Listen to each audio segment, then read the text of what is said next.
What's going on? What's happening?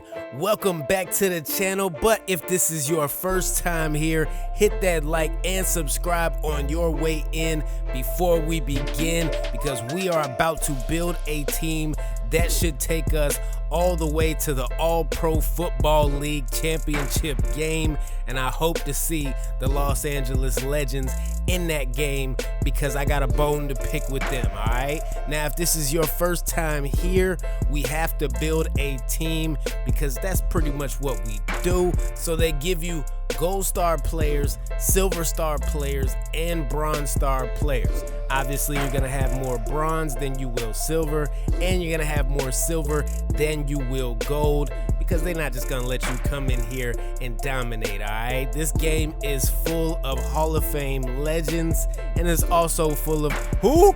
Exactly. So we are gonna take this bunch of Hall of Famers and this bunch of pretty much no names, and we are gonna make them into a championship level team. So let's go ahead and see who we put on our squad. For our gold star players, we have Deacon Jones at defensive end, Cliff Harris at free safety. For our silver star players, we have Buddy Rogers, the quarterback, Otis Anderson at halfback, and Joey Browner as our strong safety.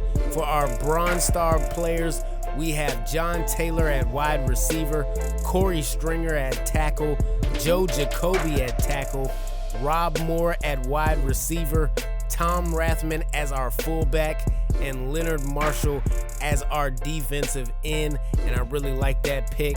And to be honest, I don't think we've ever had a fullback, so having Tom Rathman on our squad might just improve our run game, and I'm hoping that it does, because you don't know who we're gonna hand the ball off to. All right, it could be Otis Anderson, it could be Tom Rathman, it could be whoever our other running back is, because we don't know yet. Alright, so for the rest of the team, if you do not know, you basically just fill in the blanks. I believe balance is always going to be in the middle, and for every position, it's going to be different. For the safeties, you got coverage, run support. For quarterbacks, you got scramblers, pocket passers. You pretty much fill in the blanks and make the team that you want on the field. And the players that come with that will vary depending on what you choose. Now, as far as our team identity goes, I know last year with the Vancouver Pride, and hold on, if you have not seen that, I'm gonna put a link up on the video right here, right now, in the right corner. You see it? Bam. Okay. For our team identity, last year we wanted to be a run-only team. Well, not only, but we wanted to be a pretty much run-balanced team. We wanted to run through teams, run them over, and run home with plenty of victories. However, we did not do that, okay? I think part of the reason we didn't do that is because we didn't have any offensive linemen. The positions are limited. You want a lot of guys that can make plays on the field, but I think another reason why that did not happen is because there kept being some funky animation with Walter Payton. I don't know what it was, man. I have no idea what it was, but I'm hoping that that just does not happen this year with Otis Anderson. Sometimes these gold star running backs can be hit or miss. Most of the times they hit, but when they miss, they really miss, okay? That's pretty much all I can say about that one. If you have played the game, I think you know what I'm talking about. But that's usually like that for most positions on this game. But I'm not trying to hear all that, okay? I want a dominant team on defense. And I don't know what we want to be on offense. We just want to be a team that can move the ball, that can score. And I'm not worried about it, but we do not have a safety blanket in somebody like Shannon Sharp or somebody like Jerry Rice. We have no gold level receivers or tight ends. We don't even have a tight end at all.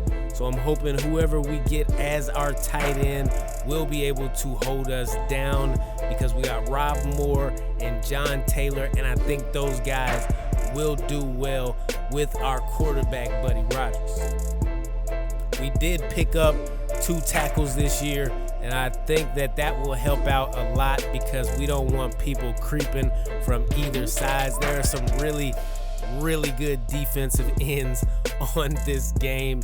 I'm tired of getting sacked, y'all. I'm not gonna hold you, all right? In my mind, I can see us dodging these sacks, but while I'm playing the game, my eyes are downfield, don't even see them, all right? So we are gonna try to dodge every single thing that comes our way. And as we take a look at the team standings, it looks like we are in the Central Division in the Atlantic Conference, along with the Firebirds, the Ironmen, and the Red Dogs. Everything else is pretty much the same, so not even worried about that. I'm glad to be back in the Atlantic Conference, and I'm gonna test out a theory because I think the Atlantic Conference is a little weaker, all right? It's a little weaker than the Pacific Conference. Now, I don't know if that's for sure, but we're gonna test that out one more time and see if this is true or not, because I know that Pacific Conference is no joke, all right? With the Legends and the Sharks and the Werewolves, it's tough. The Beasts, the Rhinos, I mean, come on, y'all. Come on. I feel like that one is a better conference, but I am here for it, man. I hope y'all are here for it as well.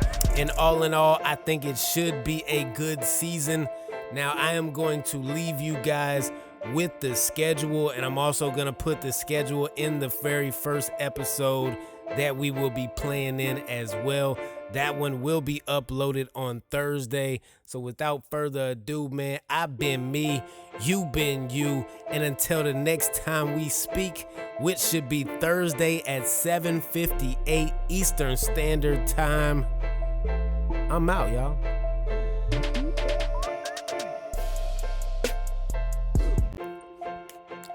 Notification Nation, today is the season opener for the Lexington Stallions, and I am fired up because we are going on the road to the house that Miami built. That's right, we are playing the Cyclones today, and I feel like this should be a really good game. Now, if you have not seen the team that we built, feel free to go back to episode number 1 so you can see exactly who we put on our team and hear a little bit about why we put them on the team. For those of you that are new here but like what we do here, hit that like and subscribe on your way in, and don't forget to ring that bell for notifications because this season will be a really good season. But if you want to be honest, I don't feel like we've done a season that hasn't been good so far, all right? This is all pro football. This is the best football game out there. So without further ado, man, let's go ahead and get this thing cracking. Miami will start with the ball, 1st and 10 from the 40-yard line, and O.J. Simpson is going to get the ball first because, in my opinion, that is a no-brainer. And now on the second play of this drive, they're going to toss it to him, and he is already effective in the run game, in the pass game, but that's what OJ does, all right? We had him in our first season with the Gainesville Bulls, so we know what OJ brings to the table, and after giving up 2 big plays, we finally get a stop in the form of a sack on the quarterback. And now on 3rd down, they will fumble the ball, but it looks like they recovered it with OJ. Either way, that's still going to be a loss of 6 on the play.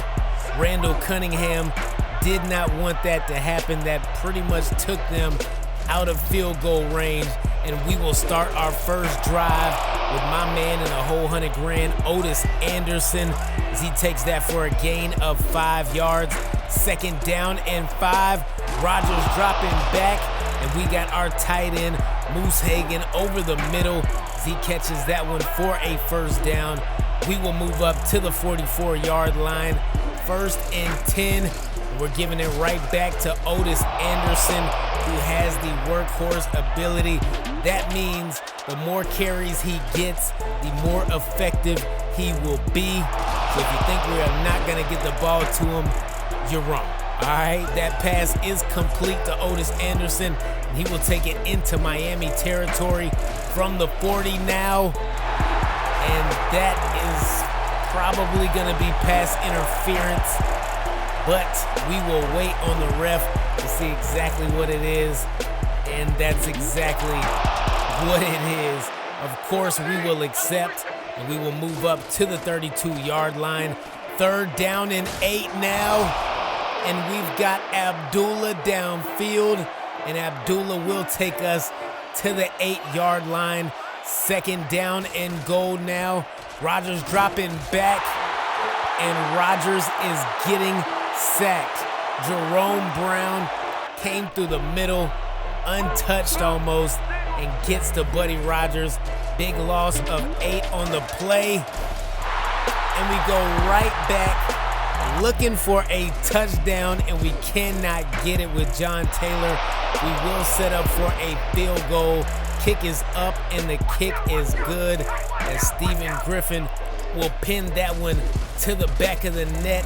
But here comes Miami. Big passing play from Cunningham to Big Al Harper, and Mr. Harper will take this one all the way into Lexington territory as we take another grainy look at exactly what just happened.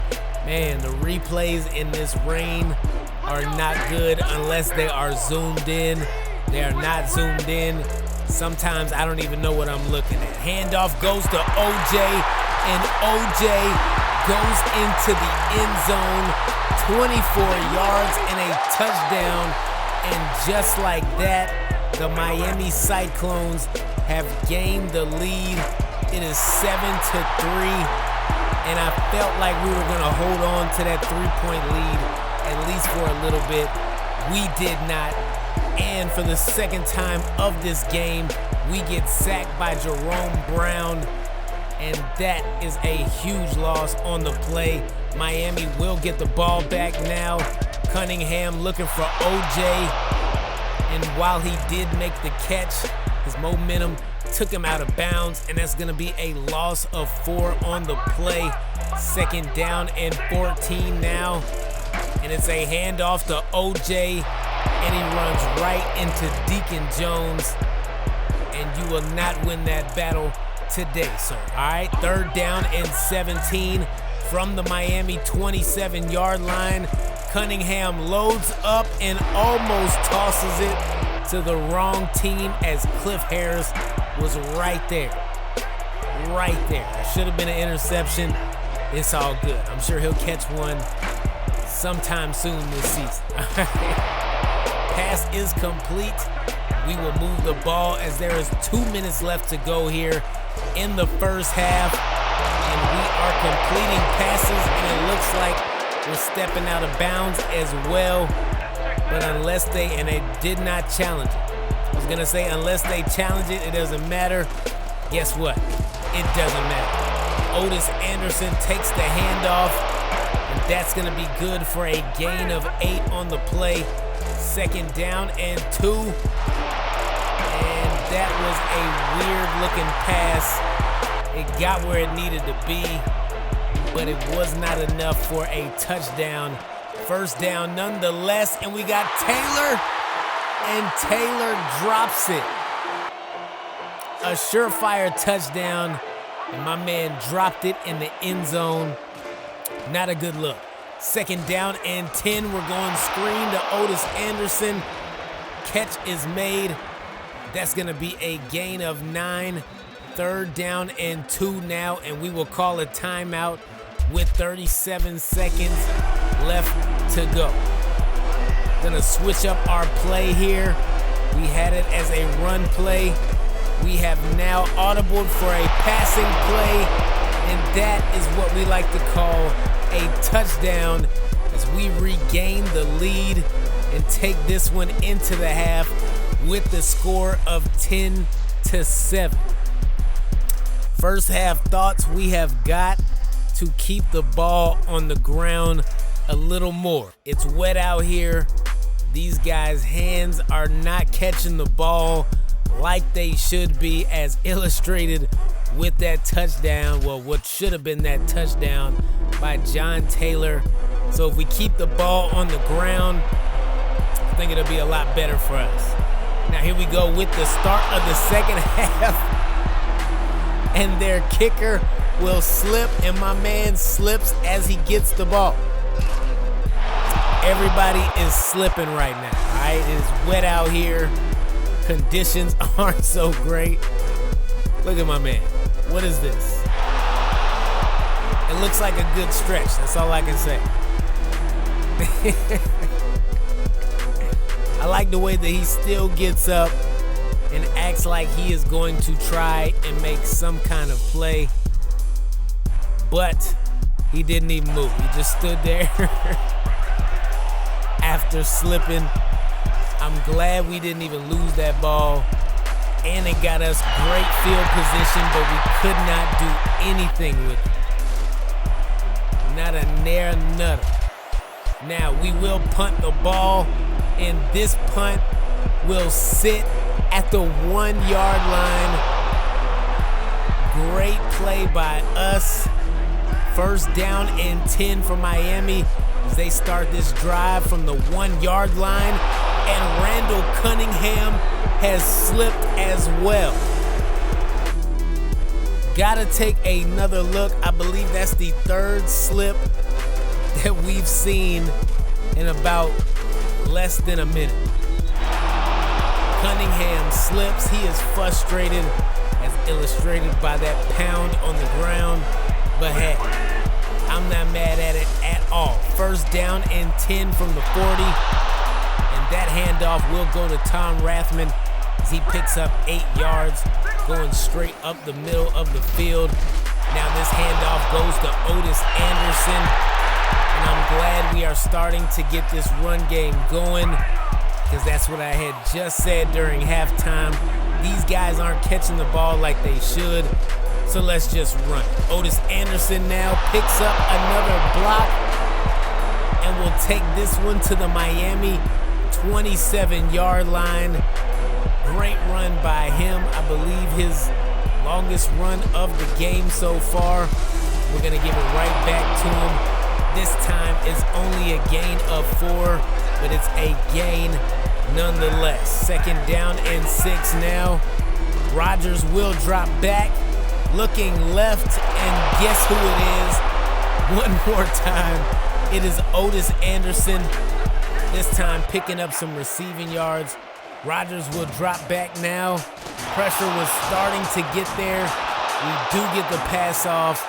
It's a gain of 5 on the play, and that will move us up to the Miami 7-yard line. Second down and 5 now. Looking right, and we got Rob Moore with the touchdown, and we will extend our lead as we will go up 19-7. And you know we got to take another look at this beautifulness. Right over the defender's hand, right into Rob Moore's hands. Touchdown, Lexington. Now on the very next play, this pass is going to be complete to Mark Carrier, and we have not called his name much at all, but I'm sure that he wants to change that, and he can change that right now. Handoff goes to OJ with the filthy juke.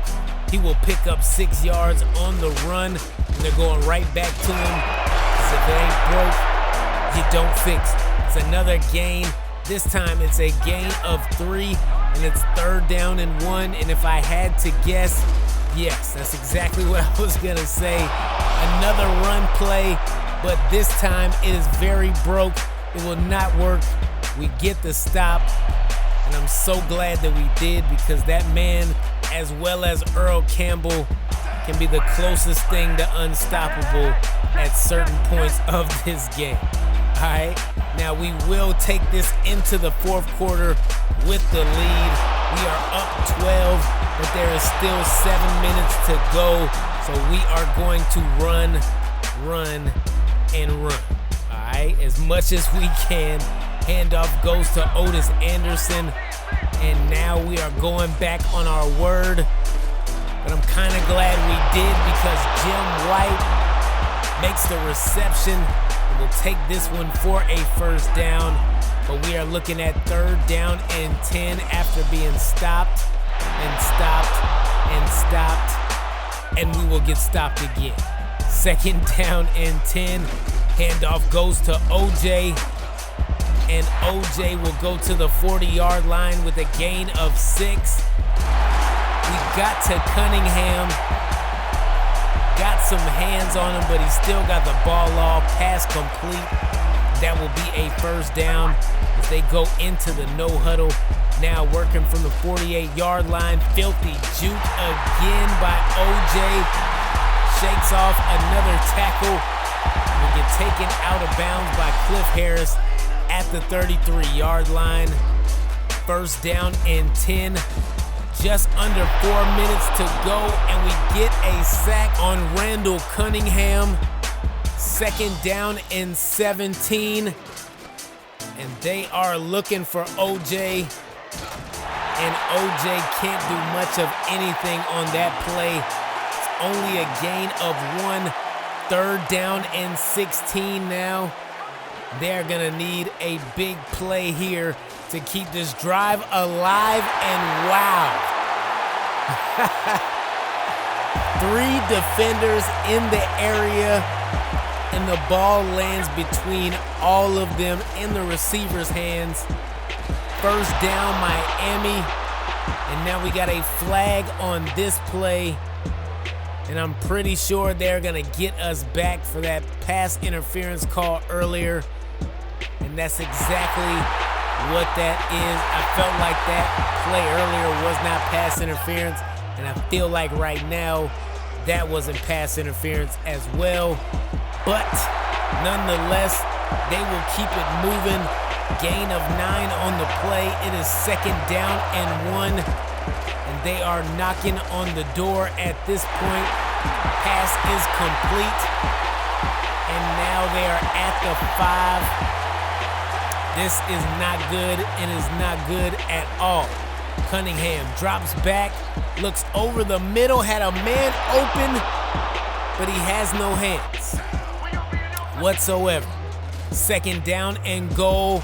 Flag on the play, but it's a touchdown for Miami. And if I think I know what I know, they're just gonna go ahead and decline that, accept the touchdown, and quickly set up for an onside kick.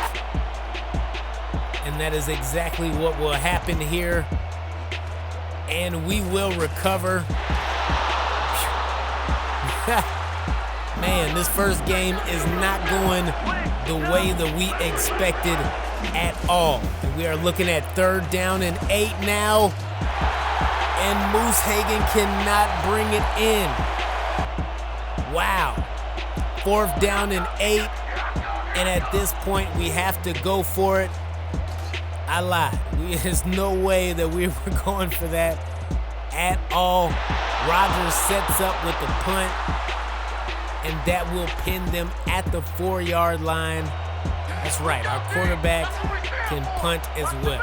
The man's amazing. All right, 3rd down and 5. Looking over the middle. Randall Cunningham will find Big Al Harper. And that is a big play for Big Al. 1st down and 10 from the Miami 31. Pass is complete to OJ. Oh no. OJ is spinning and grinning. He will go down at the 46-yard line after that big play. 3rd down and 7 from the 43. And we get a sack. And this just might do it right here. 40 seconds left to go. It's 4th down, and Deacon Jones just jumped. Oh no. I guess it does not matter seeing how the catch was made by Mark Carrier, but Deacon Jones did jump off sides, neutral zone infraction. Oh man. And I'm a bit nervous. I'm not gonna hold you. 1st down and 10, and we get another sack. They will burn their last timeout, but it's 3rd down and 17. And I don't know how that catch was made, but it was. 4 seconds left to go. Last play of the game, and we get a stop. Wow. Yo. Hey, yo, I don't even know what to say at this point. I'm just glad to get out of Miami with a W. This rain game was not ideal. Oh, man. What a game. 273 total yards for them. Only 215 for us. But we crept away with a victory. No interceptions by either team. Pretty good, pretty good. There was a fumble, but I do believe they recovered that. Otis Anderson looked pretty good in his debut. Oh, man. Yeah, we need to get it together on all sides of the ball. I'm glad this is only the first game because we know what adjustments we need to make moving forward. And we're going to have to make those pretty soon. All right, we got the Carolina Cobras in the next game. I'm looking forward to that. Man, if you made it this far in the video, I appreciate y'all stopping with me and rocking with me. If you have not hit that subscribe yet, make sure you do so and turn that bell on for notifications. I've been me, you've been you, and I'm gone. What's going on? What's happening? Welcome back to the channel and welcome to Extensive Enterprise Stadium right here in beautiful Digital Carolina, where it is currently raining. And back-to-back rain games might be tough, but I think that we are a little tougher than that. Now, if you are new here, but you like what we do here, hit that like and subscribe on your way in. Drop me a comment, you talk, and I talk back. That is the way that it works on this channel, but I am fired up because we are looking for our second victory as we beat Miami last week. So let's go ahead and get things cracking. We are starting off with a kickoff, and my man Cliff Harris has been itching to run one back. All right, we have not come close, but he's itching for a kickoff return nonetheless, and we are starting it off in the right way. He's just past the 40 and will finally go down at the Carolina 36-yard line. Great run back. We will start our drive from there. It is 2nd down and 10, and we are tossing this one to Otis Anderson, and Mr. Anderson will fight his way for a 4-yard gain, because on the low, it was looking like it was about to be a 3-yard loss, but I'm thankful my man got it together. Now we are tossing this one to Rob Moore, and Mr. Moore is gonna have this one for a gain of 22 on the right side of the field. 1st down and goal from the 10-yard line, and we got Tom Rathman over the middle, catching his first touchdown of the season. Shout out to Tom, man. And Carolina will take over on their first drive from the Carolina 33-yard line. Bart Starr's gonna toss this one to McElhenney, and he will go nowhere. Loss of 3 on the play, and that is not the way that they wanted to start this drive. I can already tell, but I'm sure you can tell too.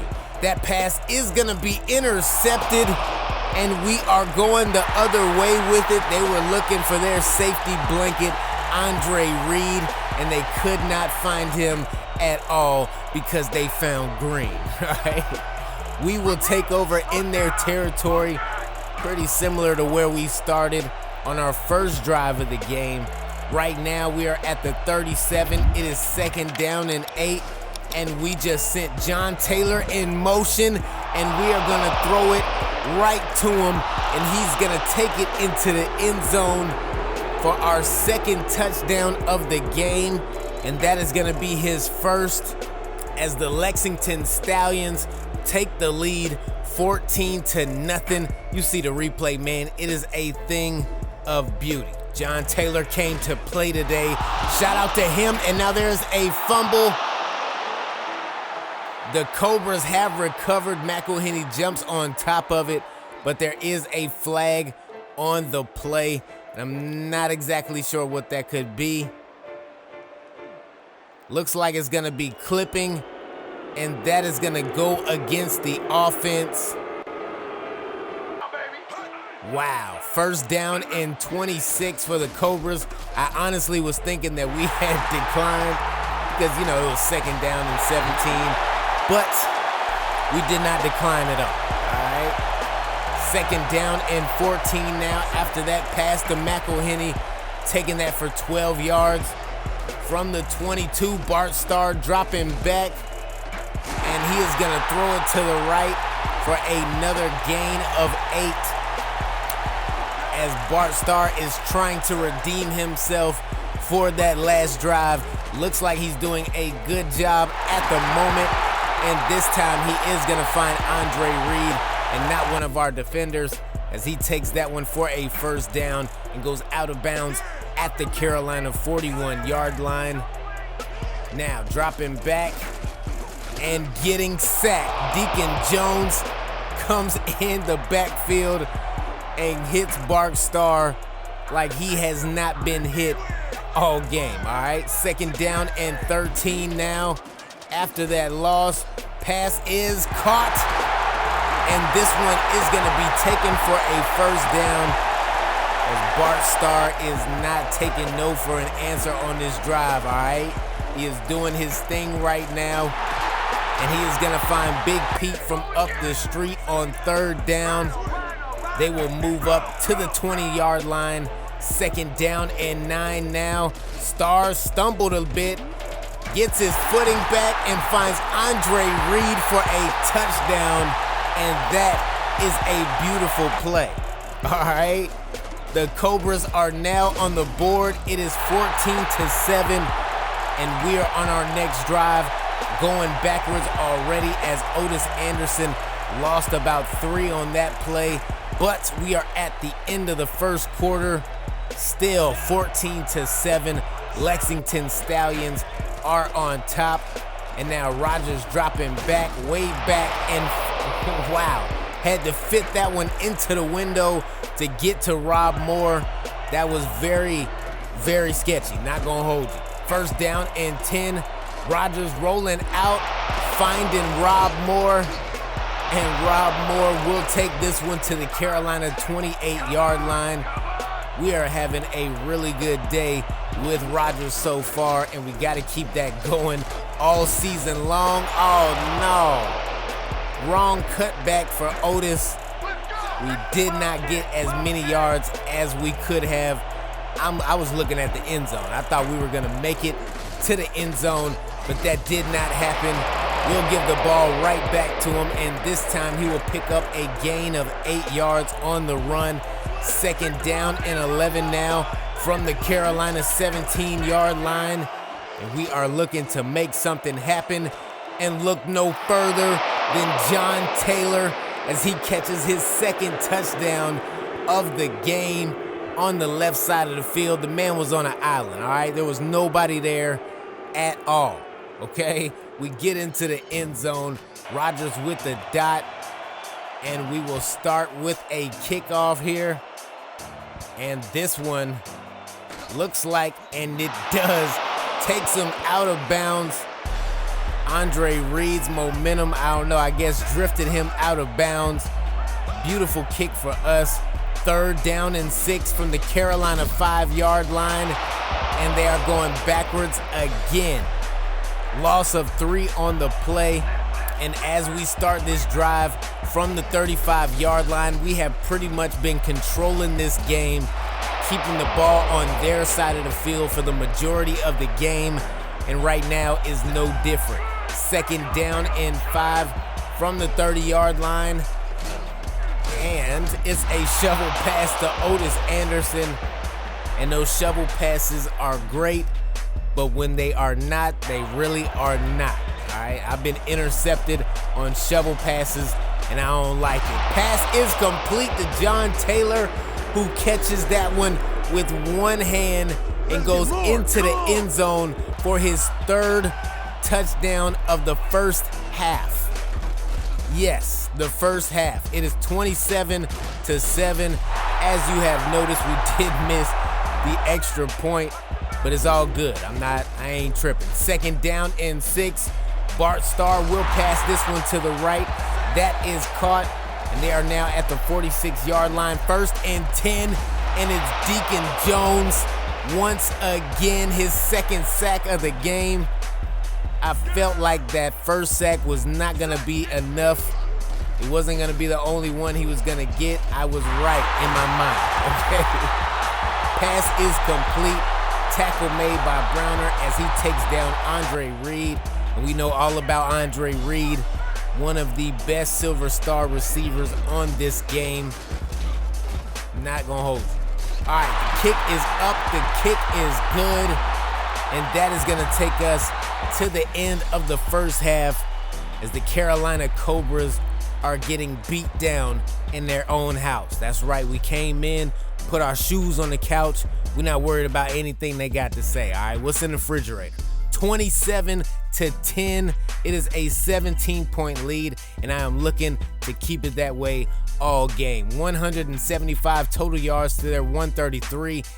Got about a minute and 54 seconds more of possession time, so let's keep this going. 2nd down and 12. Pass is complete. That is going to be a gain of 8 as Bart Starr has a knack for finding the open man. Not on their first drive, but ever since that interception, he has definitely found the open man just about every time. 3rd down and 4, and this pass is bobbled and is going to hit the grass as we couldn't get a hand on it either. But nonetheless, we will come out on our next drive. 2nd down and 10, and it's a gain of 7 for Otis Anderson. And like we said about that workhorse ability, the more you hand him the ball, the more you get him the ball, the better he's gonna do, all right? Moose Hagan with the catch. That's gonna pick up a 1st down with a gain of 4. 1st down and 10 from the Lexington 41. We're going play action, and we're just looking right back over the middle for Tom Rathman, who will take that for a gain of 11 yards. 1st down for the Lexington Stallions. 1st and 10 from the 49 now.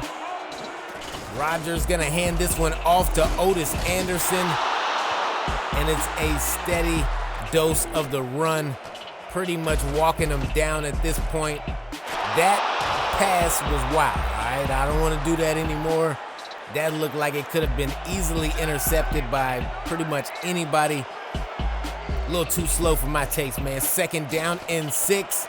And we are looking for Rob Moore, who tried to spin away from the defenders, just was not effective at all. 4 catches, 72 yards for him, and he doesn't look like this is going to slow down. No touchdowns for him because my man John Taylor has been doing his thing, but it's not about him right now. Interception is thrown. Crap! That sure as hell wasn't the plan. It definitely was not the plan. Ryan Newton was laying in wait, played defense perfectly on that one, and comes away with the interception in our end zone. That's pretty tough to deal with. McElhenney will get the handoff. He's got room to run, and he will go down at the 45-yard line. Gain of 25 for Hugh McElhenney, and he has not been doing anything all game, so that is a great run for him. End of the 3rd quarter is here. The start of the 4th is now, and it is 1st down and 10 for Bart Starr and the Carolina Cobras, and that's going to be a gain of 6 on this opening play. 2nd down and 4 now from the 49. Delayed handoff to McElhenney, and he will pick up a gain of 6 on the play. And I'm kind of confused why they haven't been running the ball earlier than this, or more effective anyway. But hey, it is what it is, man. I don't coach their team. And on 3rd down, they will toss it away. We'll get the ball back, and it's Otis Anderson taking this one all the way to the 42-yard line. Great game by him. 29 on the play. Keep it going. And now Rodgers loads up. Oh, no. We had it loaded up looking for John Taylor. Pass fell incomplete. I'm actually glad that one was not intercepted because I know how those go. Either way, man, 2nd down and 6 after a gain of 4. From the 22, Starr will drop back, and Cliff Harris, oh man, he was coming in for that interception. Did not quite make it there on time, but he did prevent the catch. And wow, Bart Starr absolutely dodged us just now. We could not come up with the sack, and they are going for it on 4th down. Starr looking left, and that is a rare drop from Andre Reed. That really does not happen. So I'm kind of shocked to see that. Nonetheless, we will get the ball back, and it's John Taylor again. His 4th touchdown of the game. Wow. The Stallions will take the victory. So we've had 2 road games so far, and in both road games, we have done our thing. Obviously, the Miami game was a lot closer and pretty much went down to the last play, as they could have won with that last pass in the end zone. But this one is a little different because we pretty much shut down the Cobras at every angle. 14 for 18 was Rodgers with 208, 5 touchdowns, and 1 interception. Had that interception not been there, it would have been ugly, super ugly. I mean, it's still kind of ugly, but nonetheless, man, 22 carries for Otis Anderson, 83 yards, no touchdowns, as my man John Taylor was stingy with the touchdowns today. 4 receptions, 99 yards. Gotta love it, man. If our bronze receivers keep playing this well, it might be ugly for some teams, is all I'm saying, man. I appreciate y'all stopping with me and rocking with me. Go ahead and hit that like and subscribe, especially if you made it this far. I mean, that means that you like the content or you're here for some reason. Hit that like, hit that subscribe. I've been me, you been you, and until the next time we speak,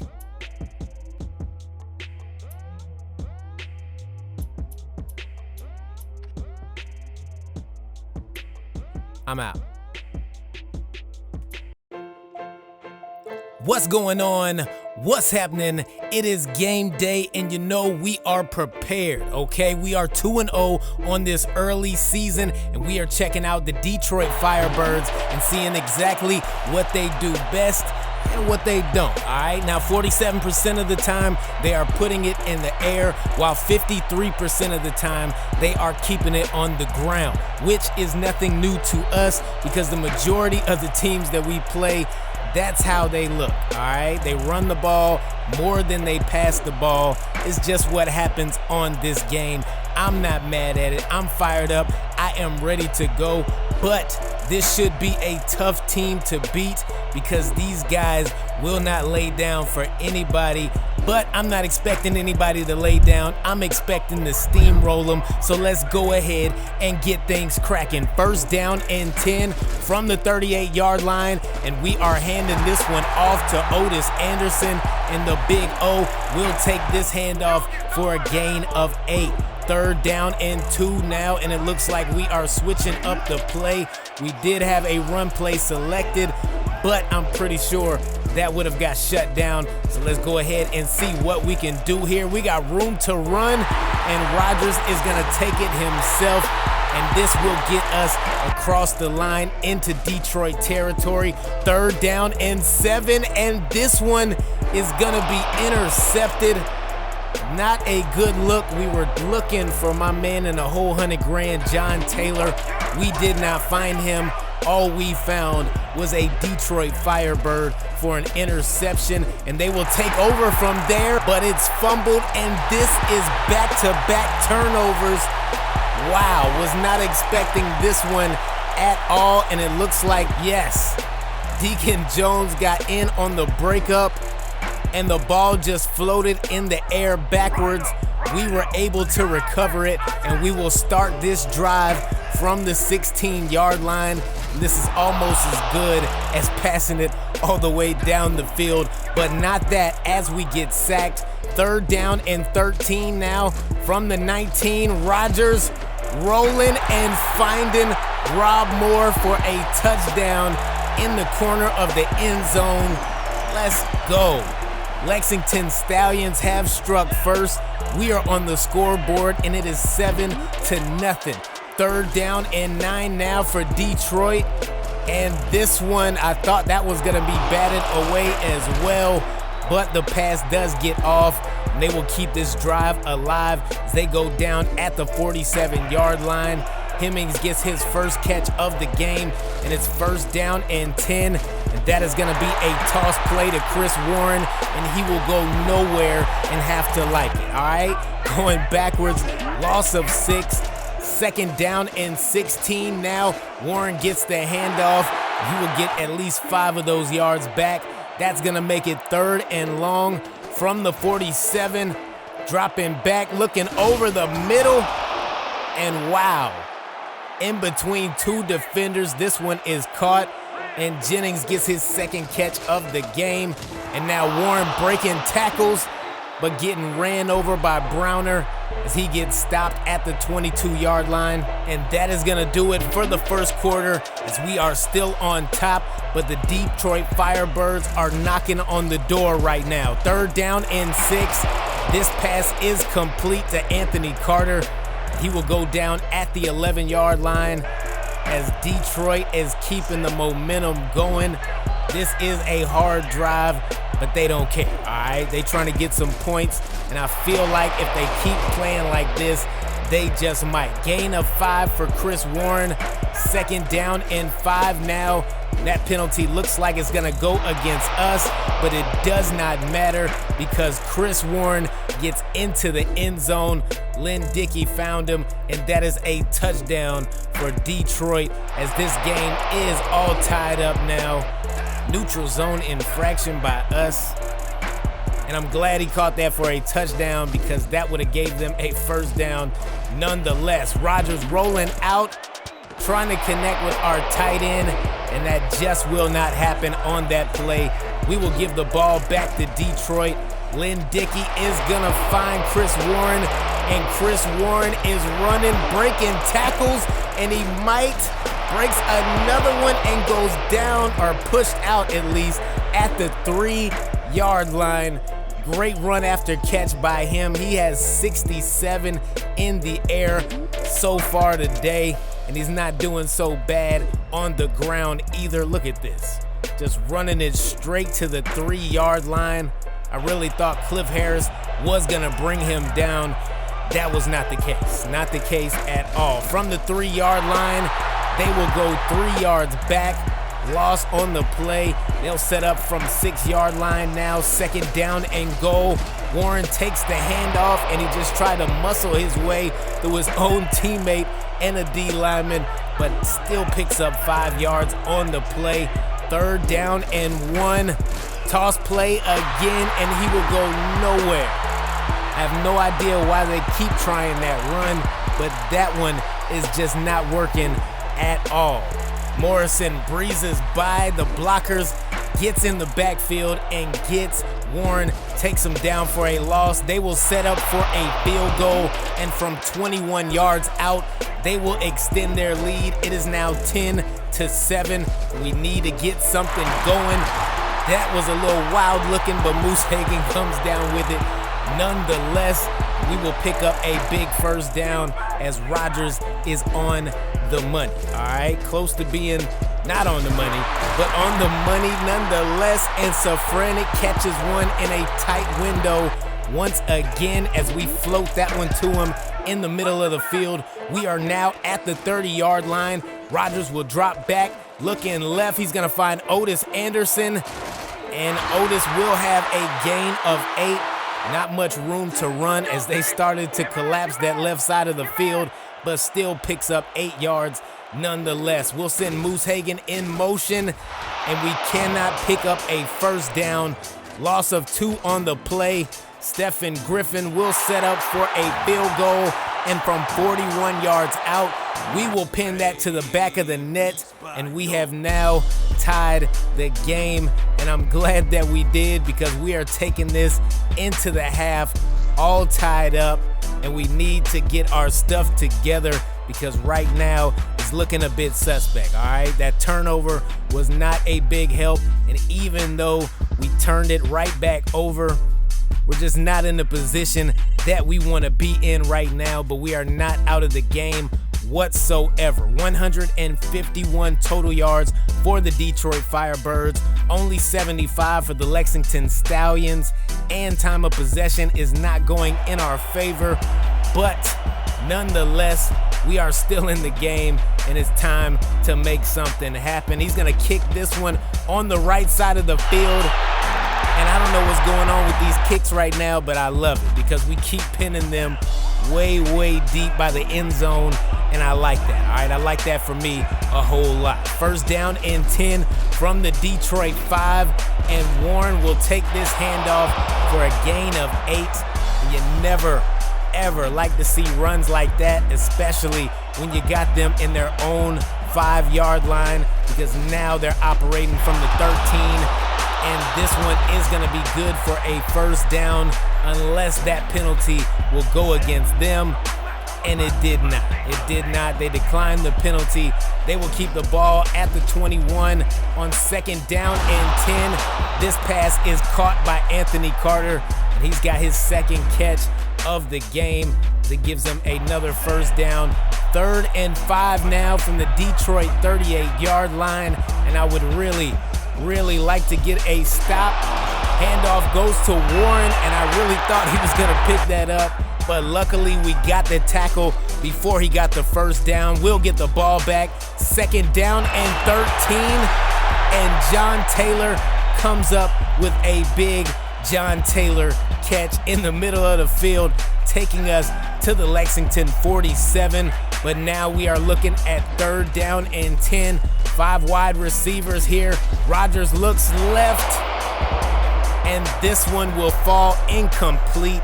My man came to the game with everything he needed except for his hands. He left those at home apparently, and I really would like if he had his hands at the game right now. 2nd down and 3 after a gain of 7 for Chris Warren. They are at the Detroit 23-yard line.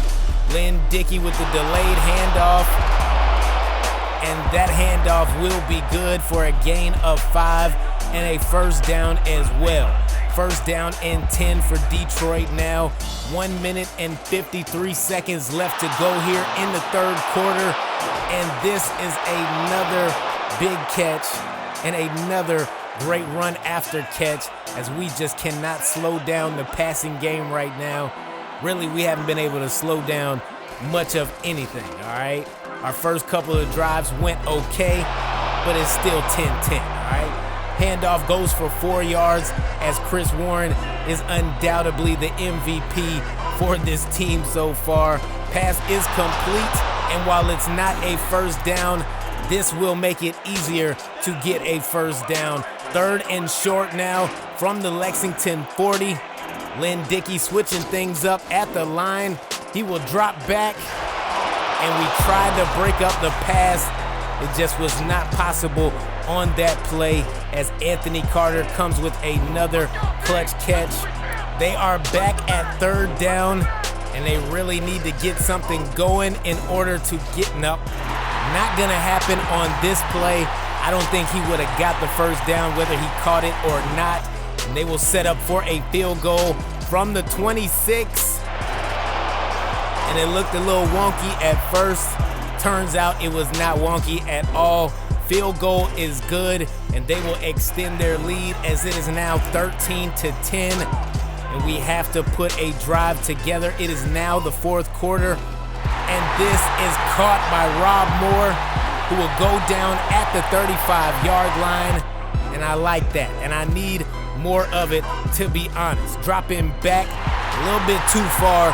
Nonetheless, still connects with Rob Moore for his 2nd catch on this drive. And he is stringing them together right now. 3rd down and 10.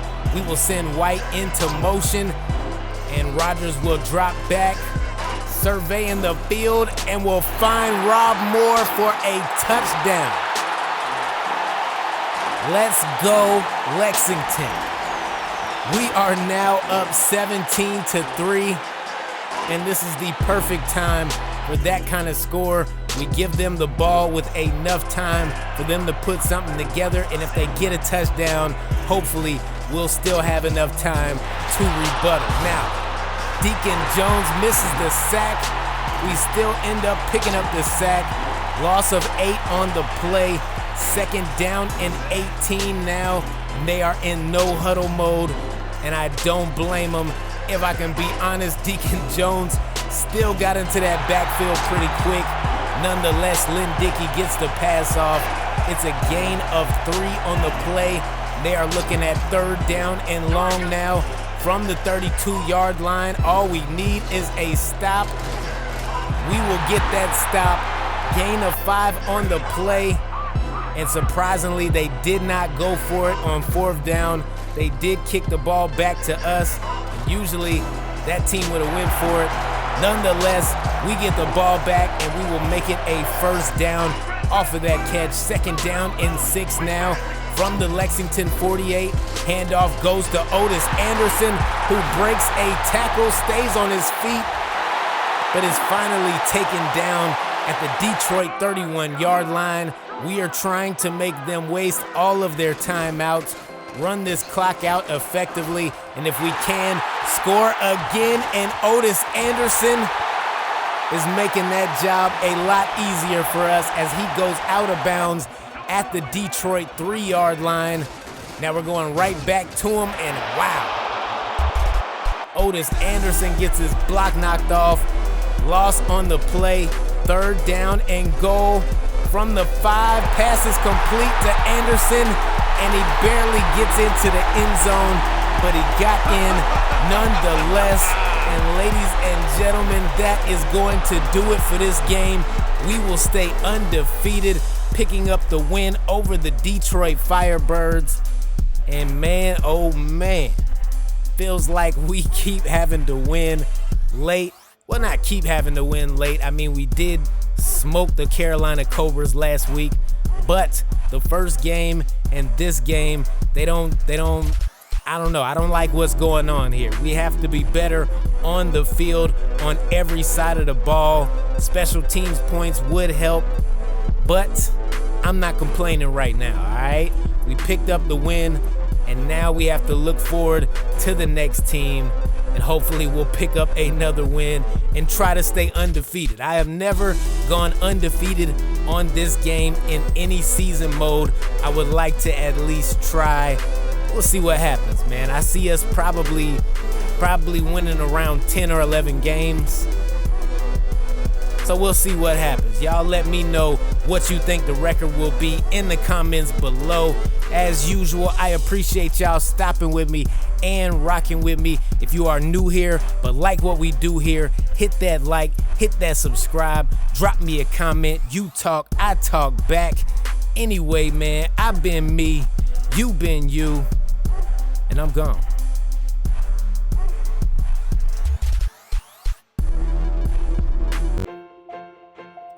Notification Nation, it is week number 4, and currently we are sitting at 3-0. We have beat everybody like they stole something. Not exactly, but we are unblemished, unbeaten, undefeated, all that, all right?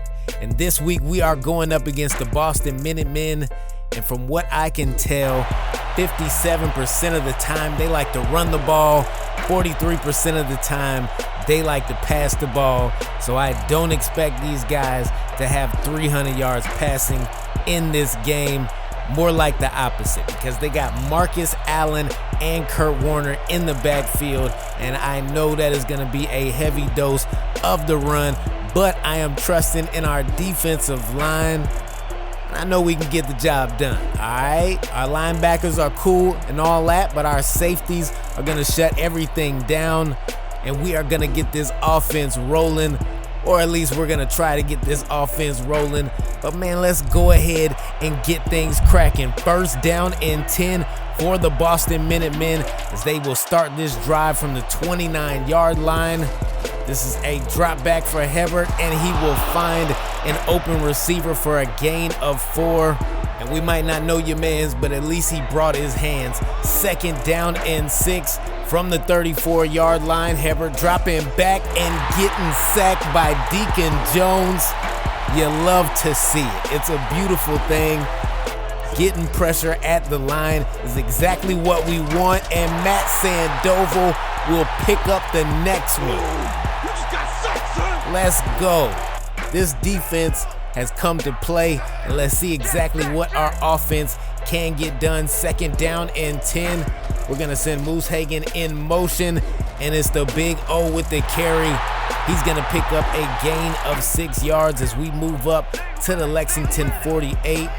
Now we are trying to switch things up, and we got to get the play off because the play clock is winding down to 1. We get it, and this pass is going to be complete to Rob Moore as we move into Boston territory. Now from the 38-yard line, 1st down and 10, and that was a bit sketchy. I'm not going to hold you. Probably should have been intercepted. It doesn't matter. Let's move on. 2nd down and 6. Toss play to Otis Anderson, who looked like he was going to get stopped about 2 yards shy. We get out of that, pick up the 1st down. 2nd down and 10 now, looking left, and we are finding John Taylor with the catch. He will go down at the 2-yard line, almost getting into the end zone. Rodgers is 4 for 5, 50 yards, and Tom Rathman is 1 carry, 2 yards, 1 touchdown as he gets into the end zone. Basically walked in there, baby. You know what we doing right now. 3rd down and 12 for Boston, and this one is gonna fly out of the hands of the receiver. Could not get there in time, and we will take over from midfield. 1st down and 10. Rodgers rolling right, stopping and firing left to Rob Moore, and that was something. That was definitely something. He's got 3 catches for 52 yards, and that's going to bring us to the close of the 1st quarter as the Lexington Stallions lead the Boston Minutemen 7-0. We are holding down home field the way that we should, but we do pick up a penalty here, and this is going to be delay of game. Couldn't get the play off in time, was trying to adjust. We didn't adjust. 1st down and 15 from the 22-yard line. Rodgers dropping back, looking left, and we got Tom Rathman with the catch. He'll go out of bounds at the 10-yard line, almost getting a 1st down. 3 yards shy now on 3rd and 3. We'll go with him again, but it's only a gain of 1. 4th down and 2. We will set up for a field goal, and Griffin will nail it from 25 yards away. Looked like it was gonna be off. It did not look good at all, but it is on the board. We have extended the lead 10-0, and Boston will start this drive from the 27-yard line. Handoff goes to Marcus Allen, and that is gonna be his biggest run of the day, and I haven't seen much of him at all, but it is 3rd down and 7 from the 42-yard line. Hebert drops back, looking left, finding a man, but it's not enough for a 1st down. And we will get the ball back, which is exactly what we wanted, but it's 3rd down and 5 from the 22-yard line. Rodgers completes the pass to Moose Hagen, and we got a big 1st down right there. We move up to 8-11 with Buddy Rodgers. He's been playing very well in this game so far. Let's see if we can keep the momentum going. 3rd down and 11. And I don't like all these 3rd downs. And how could you not catch that? John Taylor, no hands on that play whatsoever. We'll give the ball back to Boston, and Herbert is going to switch things up at the line. 1st and 10. It's a fumble. Marcus Allen has recovered. Loss of 9 on the play. 3rd down and 19 now. They will just run it up the middle for a gain of 5. Not enough for a 1st down. We will get the ball back with some time still on the clock. 14 seconds left, and we throw an interception. We throw an interception, and I don't even know why we were passing it there. I can't explain that. 2nd down and 10, 6 seconds left to go. Probably gonna be the last play of the half, and we get a sack, and they call timeout with 1 second left to go. 3rd down and 13, and I am not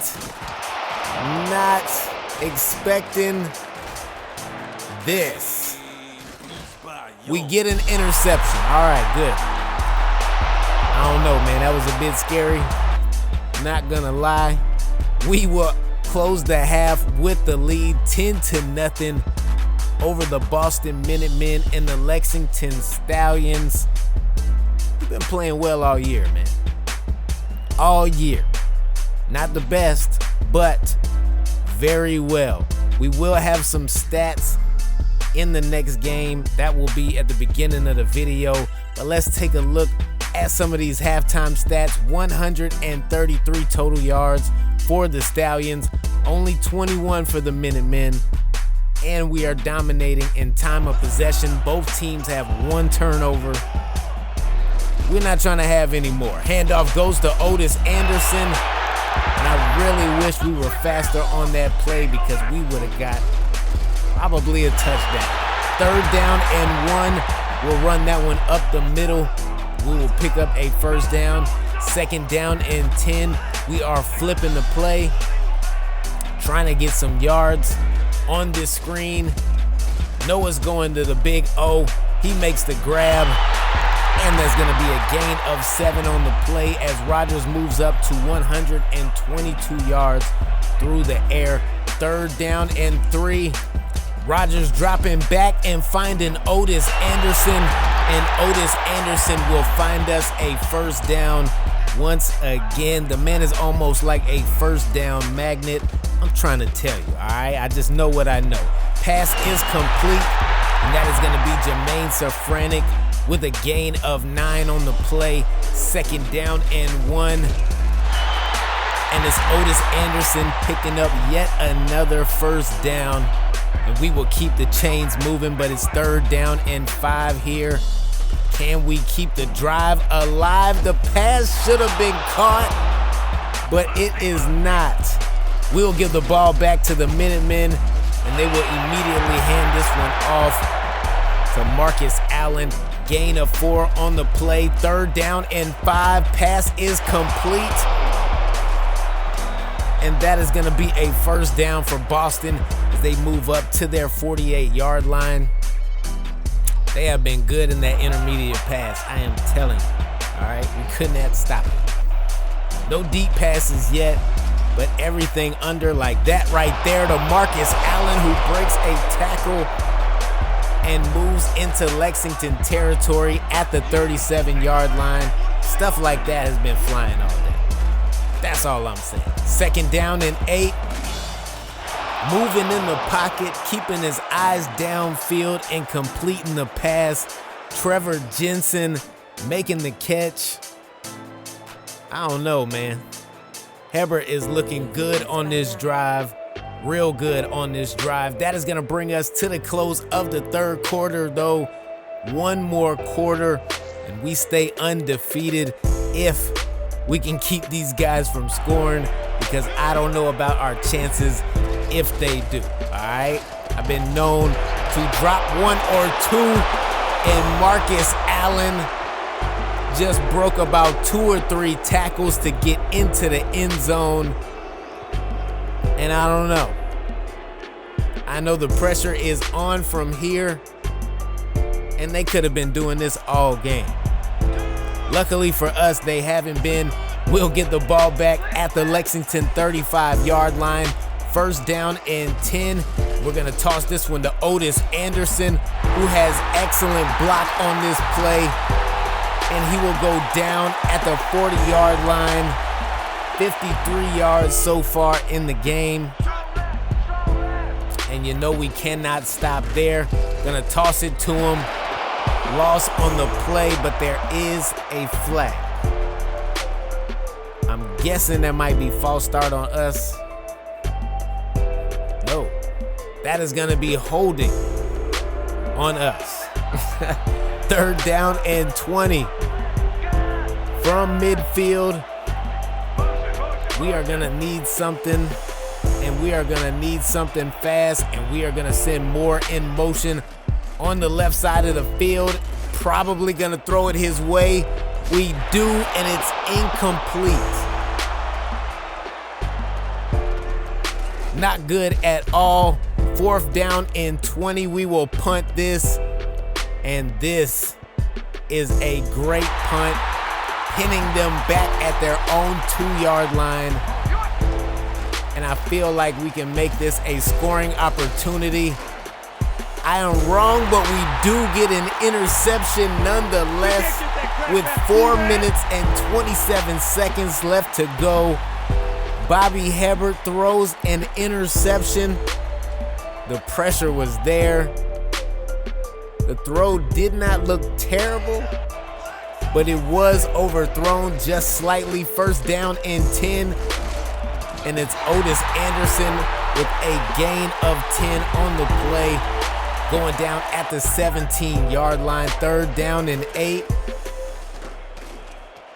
And the pass is over the middle and caught, and we will move up to the 5-yard line, and I love our chances from here. 2nd down and goal, 3 yards away. It's Otis Anderson with the catch and the touchdown as well. Touchdown! Let's go. Stallions up 17-7. 1 minute and 52 seconds left to go. This pass is caught. Not enough for a 1st down, but it is a gain of 7. And they are going no huddle probably from here on out. 1 minute and 36 seconds left to go. Hebert almost sacked on the play. Still gets the pass off, and it's Marcus Allen again with the catch. They are hurrying back to the line. 1 minute and 22 seconds left to go. They're gonna need a touchdown and then an onside kick. It can happen. Hopefully it does not, and that could have been intercepted. It was not. 2nd down and 10 from the 39-yard line. Sacked by Deacon Jones. He picks up his 2nd sack of the game, and that's back-to-back games with him having 2 sacks. Let's go. 3rd down and 16 from the 33. 5 wide receivers for Hebert. Dropping back, and it's intercepted again. And this interception is going to seal the deal. It's all 0, baby. I just sealed this win. Yes, you did. Leland Nichols gets the pick. Come on, man. Beautiful defense. And I'm glad to end this game on a turnover, because that's usually not the case. We will take the win 17-7, and we will move on to being 4-0 on the season. 253 total yards for us, 17:09 on possession time, and this win was right on time. In the next game, like I said earlier, we will have some stats and to see where we are at in the division, in the conference, in the league. All right, we got to know where we at. We got to know who's around and see if we're the only undefeated team in the league. I personally doubt it, but we will check it out and see exactly what is going on. Man, I appreciate y'all stopping with me and rocking with me. If you made it this far in the video and you have not hit that subscribe yet, go ahead and do so now. Hit that like, drop me a comment. You talk, I talk back. That's it, man. I've been me, you've been you, and until the next time we speak, I'm out. Notification Nation, what's going on? What's happening? It is game day, and we are fired up because we are the only team in the league that is still undefeated. Yes, that is right. You heard exactly what I said. We are the only undefeated team left, but there is a bunch of heavy hitters coming in at 3-1 as of right now. Now, before we jump into today's game against the Atlanta Wasps, who sit at 2-2, you know we got to look at some of these stats. 108.9 QB rating for my man Buddy Rogers, 11 touchdowns, 3 interceptions, and only 2 sacks on the season. It's phenomenal, all right? So it's a lot better than what we've been doing the past couple of seasons. Maybe not in the yards department, but my man is getting it done, all right? 4 touchdowns for Moore and Taylor. And when you think about Taylor having 99 yards and 4 touchdowns in one game, I really don't think he's reached his potential on this team. So we got to work some things out. We got to figure out what we're doing wrong and what we're doing right. And the things that we are doing right, well, we need to capitalize on that more often than not. My man in a whole $100,000, Deacon Jones, has been phenomenal. 5 sacks through 4 games. I believe he has the most tackles for loss on this team as well. So he is really putting the pressure on opposing quarterbacks and running backs alike, because my man don't discriminate, he just eliminates. Shout out to Morris Green. We don't know you. We know you went to Howard though, and you are out here balling right now. 2 interceptions. Come on, man. Leading the team, you gotta have it. Steven Griffin, 3 for 3 with a long of 41. We got a no-name kicker, y'all.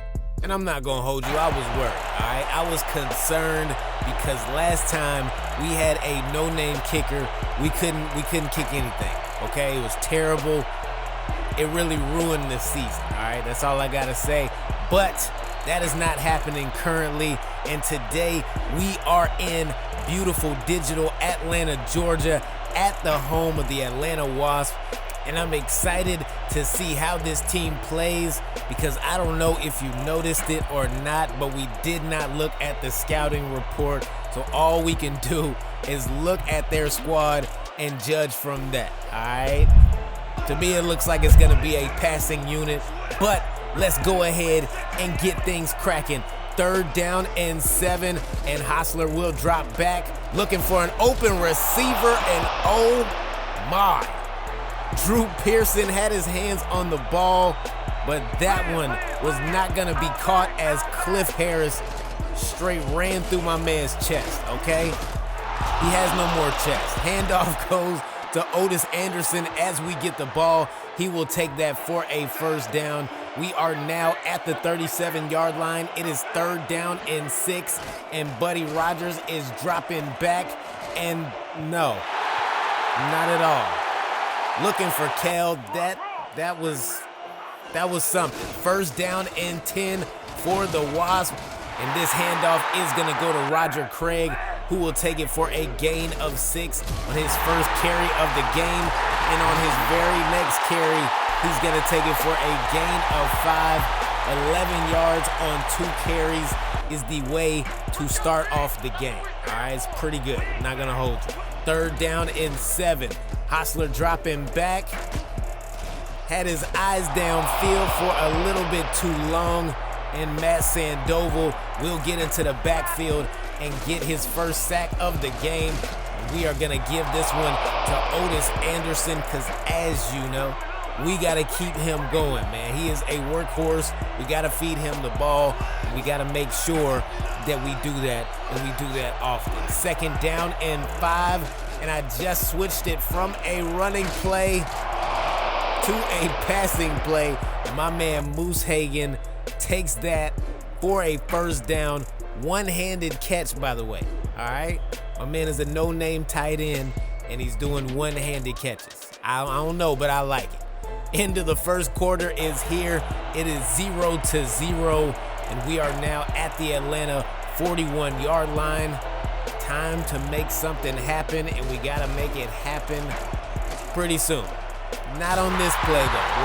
We'll worry about the next one. Loss of 4 on the play as Rodgers is sacked, and that is only his 3rd sack of the season, which is incredible for us, okay?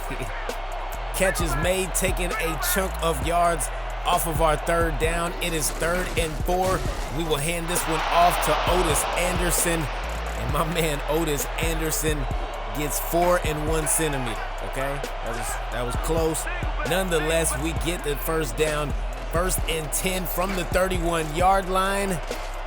And oh no. Willie Brown gets the pick. And I feel like we didn't see him there, but I feel like we seen him there, if that makes any sense. Buddy Rodgers' 4th interception of the year goes to the hands of Willie Brown. And that was an extremely easy pick for him, and I don't like making it that easy for opposing teams as Roger Craig gets the handoff, breaks a tackle, and will finally go down at the Lexington 49-yard line.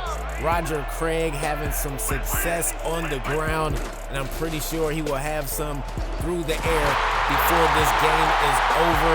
Drew Pearson makes that catch over the middle. He is gonna have a 1st down, 1st and 10 from the Lexington 39, and it's Roger Craig, and I knew at some point they were gonna start throwing him the ball, and he would catch that for a 1st down. No surprise right then and there. They're going no huddle now from the 28-yard line. We did switch up our play, but it's not gonna matter. They run the same play to the opposite side of the field. Gain of 6 with Roger Craig, and he's got 17 yards on 2 catches. Back-to-back catches, nonetheless. They are going no huddle again, and this time they're gonna hand it off to him. We whiff on the tackle, and from 23 yards out, Roger Craig runs this one into the end zone. Great run by him. Poor attempts at tackling on us. Not a good look, all right? We got to take another look, though. Where were you going? I don't know, but Roger Craig was gone. All he had to do was break 1 tackle, and he was in there. Now Otis Anderson starting to heat up, and Otis Anderson will take this one to the 46-yard line as he is averaging 7.4 per carry. All right, I can tell you right now, that's probably not going to continue. Not even probably. That's not going to continue. Pass will fall incomplete on 3rd and 10 as we could not connect with White, and that is going to do it for the 1st half. We have been shut out by the Atlanta Wasps. I don't know what's going on, but I do know that I don't like it. But here we go with the halftime show as the Lexington Stallions only put up 72 total yards in the 1st half. Meanwhile, the Atlanta Wasps have put up 103 and are averaging about 3 more minutes of possession time. That turnover is really what hurt us in the 1st half. Hopefully, we can get our head into the game in the 2nd half and try to do something like we knew something. Now we got a flag on 3rd down and 9. And if I had to guess and say what that flag is, more than likely it's gonna be pass interference, and that's exactly what it is. My man thought he was playing human bumper cars. Okay, that's not how you play defense. But nonetheless, man, 1st down and 10. Rodgers will drop back some more, drop right, and this pass is gonna be caught. That is going to be a 1st down for Rob Moore, as that was a little sketchy, all right? But we had to do something. That's all I can say. 2nd down and 7 now. Finding a gain of 3 for Moose Hagen. Not as much as we wanted on that play, but it is what it is. 3rd down and 4, and we got John Taylor with the catch, and that looked like a bit of face mask afterwards, but I'm not a referee. First down and 10, looking to the right, and we have a man open, and we also have a first down as Moose Hagan catches that one at the 16-yard line. First and 10, and it's John Taylor getting into the end zone.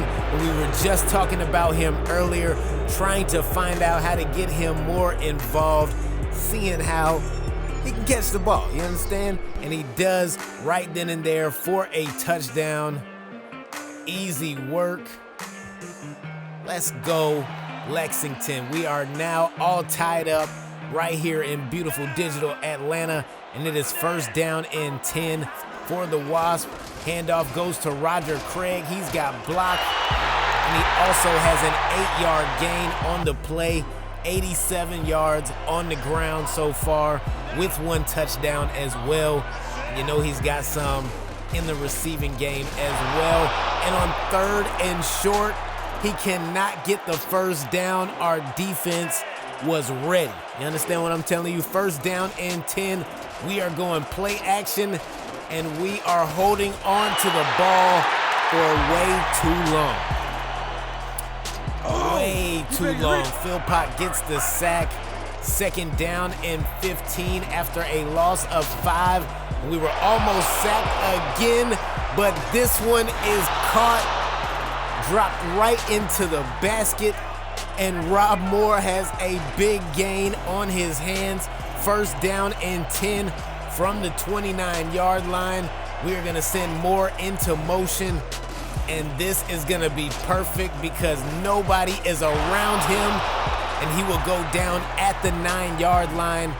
Back-to-back clutch catches by Rob Moore. And now Otis Anderson will finish off the drive with a 9-yard score into the end zone. It is now 14-7, and I'm feeling good, okay? We are in the 4th quarter, 6 minutes and 50 seconds left to go, and we get the sack. Loss of 7 on the play. This defensive front is something serious, all right? Not the best, but definitely something serious nonetheless. Drew Pearson catches another big catch. He's got 4 catches on the game so far. 3rd down and 13 now. Hostler dropping back.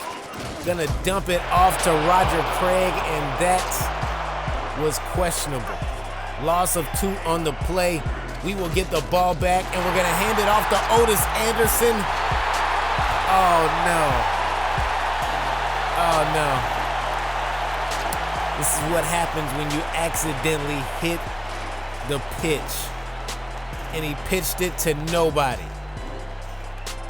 Oh man. It is what it is. You're gonna see everything that happens in this game. One way or another. First down and 10 at the Lexington 22-yard line. This is probably going to be their easiest drive of the game. That pass is complete to Drew Pearson, and I'm pretty sure that, yeah, this is going to be their easiest drive. Second down and 5. Hostler switching things up at the line, and there is 4 seconds left to go on the play clock. They're going to hand it off to Roger Craig, and Craig has a gain of 3 on the play. 3rd down and 1. 3 minutes and 20 seconds left to go, and Roger Craig is in for his 2nd touchdown of the game. And we basically handed them all 7 of those points. That was terrible. 3rd down and 10 now. And we got a man wide open over the middle, and we will extend our drive as Rob Moore gets his 5th catch of the game, 111 yards so far. That's what I'm talking about. Rodgers now loading up, and he's got more again. Let's go. The man is catching everything in an arm's radius, all right? Handoff goes to Otis Anderson, and Anderson will be stopped shy of the first down, well shy of the first down. 3rd down and 4 from the Atlanta 23. There is 50 seconds left to go in the game, and we got Otis Anderson going up the middle with a first down. Atlanta will burn their first time out. We will hand this one off to Otis yet again. They will burn their next time out. And basically, we are just trying to run this down so we can set up for a field goal. 3rd down and 8. And will we pick up the first down? We will. First down is picked up. We will stop the clock, and the kick is blocked. Hey, yo. 3 seconds left to go in the game. The kick is blocked, and we are going into overtime. This is crazy. Wow. I've had kicks blocked before. Never had a kick block that took me into overtime. So I'm definitely loving that right now, even though I am not loving that at all. Now Cliff Harris receives the kickoff. He's got block, he's got room to run, and he also is about to put a stop to this game, and we will remain undefeated. Touchdown, Cliff Harris. That has to be 99 yards all the way to the house. I don't even think my man was touched at all. Goes right into the end zone, and we will remain undefeated. What a game. It's rare that you see block kicks. It's rare that that block kick takes you into overtime. But here we go with the post-game show. Let's go. 225 passing yards for us, 66 on the ground, 291. Meanwhile, they had 146 total because Roger Craig was a force of his own. He was pretty much handling everything that they needed to be handled. All right. Rodgers, most sacks in one game so far this year with 2. He's got 4 on the year, though. It's really not that bad. That's all I'm saying. The man has been protected. He's been getting the ball out a lot faster, and our receivers are actually catching them.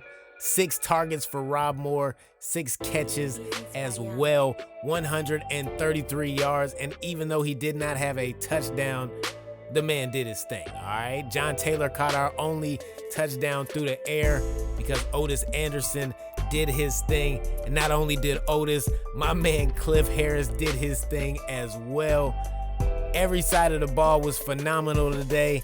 Even though we could have been a little better on offense, I still think we did our thing. Man, I appreciate y'all stopping with me and rocking with me. If you made it this far in the video and you have not subscribed yet, take some time out to do so now.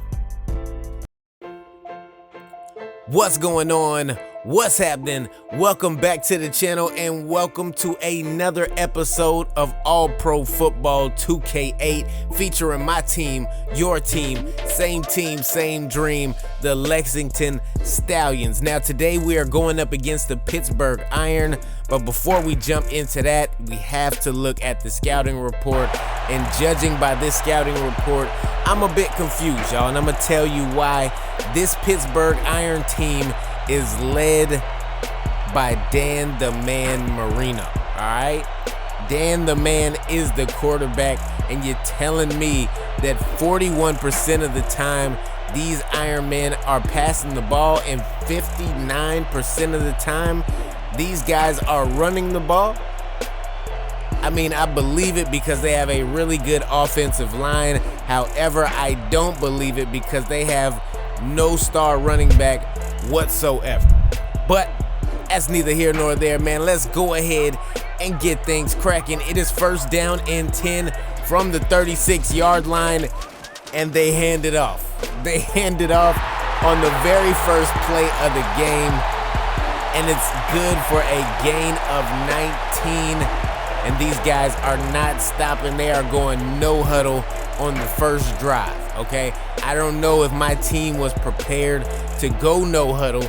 I don't think we've seen anybody that started with no huddle but nonetheless, we will try and do our thing. That pass is complete, and that's going to be a gain of 4 for the Ironmen, as Dan Marino will carve you up. All right, he will not hesitate to put that ball in the air, and apparently he will not hesitate to hand it off either. That is another gain of 5 on the ground for the Ironmen, and it's 3rd down and 1 now, and they're gonna hand this one off, and it's good for a 1st down, going down at the 34-yard line, and they are continuing with the no huddle.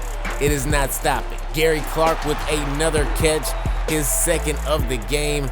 That's gonna get them 5 yards on the play, and I hope my defense can figure it out, because if they're gonna be doing this all game long, I don't know, y'all. Pass is complete, and that is Mike Ditka with his 1st catch of the game, and this Marino and Mike Ditka combination might be a little too much for your boy. 1st down and 10 from the 10-yard line. Pass is complete, and that is a touchdown.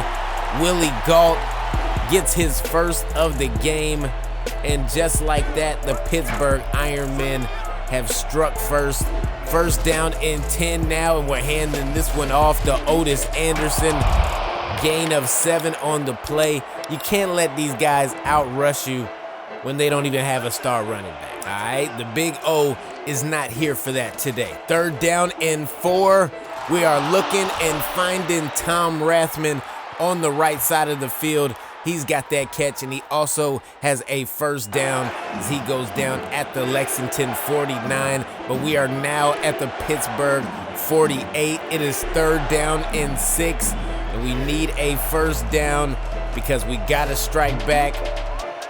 That's not the way we strike back, not at all. Pass is deflected and almost intercepted. Bars. 1st down and 10 now from the Pittsburgh 20, and it's Mike Ditka wide open down the middle of the field, making that catch and going down at the Pittsburgh 48-yard line. 1st down and 10 for Marino, and Marino is gonna find Willie Galt with that catch one more time. Willie Galt, let me find out this man is clutch. All right, we've had him before. He's not that bad. All right, he's pretty good, but this man is lighting us up today.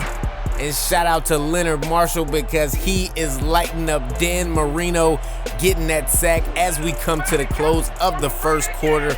It is still 7-0, but they just lost 8 yards, basically. That pass is deflected, intended for Mike Ditka, but he could not get his hands on it, and our defense shows up and they show out. Kinda, sorta. 2nd down and 8 now from the Lexington 15-yard line, and it's a shovel pass. And y'all know I love a good shovel pass, all right? Shovel passes are fire unless they are intercepted, and then I don't like shovel passes then. Otis Anderson with the catch off the screen, and he will make it to the 41-yard line, and I'm sure we would have made it a little further than that had my block not been running like he had the ball. I don't know where he was going, what he was thinking, or what he was doing. It's all good. 3rd down and 3 now from the Lexington 48, and it's the Big O, Otis Anderson, with the handoff as he takes us into Pittsburgh territory, and we get sacked. It is confirmed. We got hit. We got dropped. There is a flag on the play, and that is going to go against Pittsburgh, and a great way to bail us out of that, because I'm pretty sure that was 3rd down. Not going to hold you. Otis Anderson takes the handoff and gets his biggest rush of the day as he goes down at the 23-yard line, and Otis Anderson might just be the key for this game. 3rd down and 9, and this crowd is loud. Looking to the right. Pass was intended for Jermaine Sirfranic. Wow. So 2 opportunities to score. Safranik misses the catch, and then Griffin misses the field goal. No points for us in the first half, and that one is definitely hard to stomach because we should have something, okay? I'm not saying we're supposed to be winning. I'm not saying that was even supposed to be a touchdown, but a field goal. Come on, we got to get one of those at the least. 79 total yards for us, and even though we are dominating time of possession, we are not dominating this game. They have 114 total yards and about 5 minutes of possession time, but all this possession time is not helping us just yet. Gain of 7 on the play. If we can get some points with this possession time, it might be a different story. 2nd down and 3 from the Lexington 49, and we're handing this one off to the Big O once again, who will take it for a short gain. 3rd down and 1, and we need another short gain, and we will get exactly that as Otis Anderson takes it right up the middle. 2nd down and 10, and we're looking for Rob Moore down the field. He has this one at the 28-yard line. It is 1st down and 10. Rodgers loads up and throws an interception to Charlie Waters. Yes, Charlie Waters. I feel like we just had him on our last team. He gets the pick, one-handed at that, and has us out here looking foolish. All right, Gary Clark makes that catch as he picks up his 3rd reception of the game. It is 1st down and 10, and Marino will fire this one to Lemmy Moore. Absolute bullet pass right there. Gain of 7 on the play. That is gonna bring up 2nd down and 3, and Marino is gonna dump this one off to his running back. Fairly easy play. There was nobody around him whatsoever, and he will take this one to the 47-yard line, but it's now at the 45, and it's 2nd down and 12. Marino's got time, he's got space, he's got Gary Clark, and if it wasn't for him stepping out of bounds, he might have spinned his way straight into the end zone. 3rd down and 1, and we almost get the sack, but we still get a pass deflection nonetheless, and on 4th down and 1, they are going for it. 4 seconds on the play clock, and I guess they wanted to see if we were gonna jump off sides. We're not trying to do that, Dan, all right? We are trying to win this game, and you can't win it that way, all right? 3rd down and 7 for the Lexington Stallions as we get the ball back. Pass is complete, but it's not enough for a 1st down, and are we really going for it right now? We are, and luckily we get the 1st down.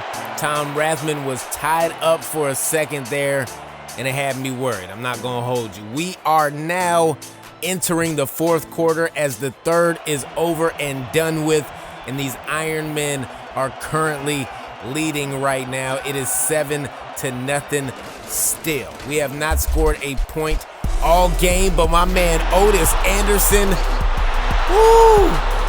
Otis Anderson is on his way to make a change in that department.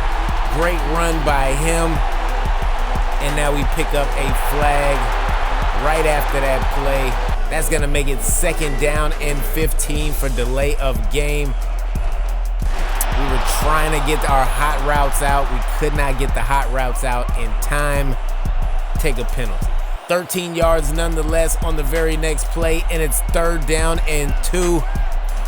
And we are switching our play up, and we're gonna have to call timeout.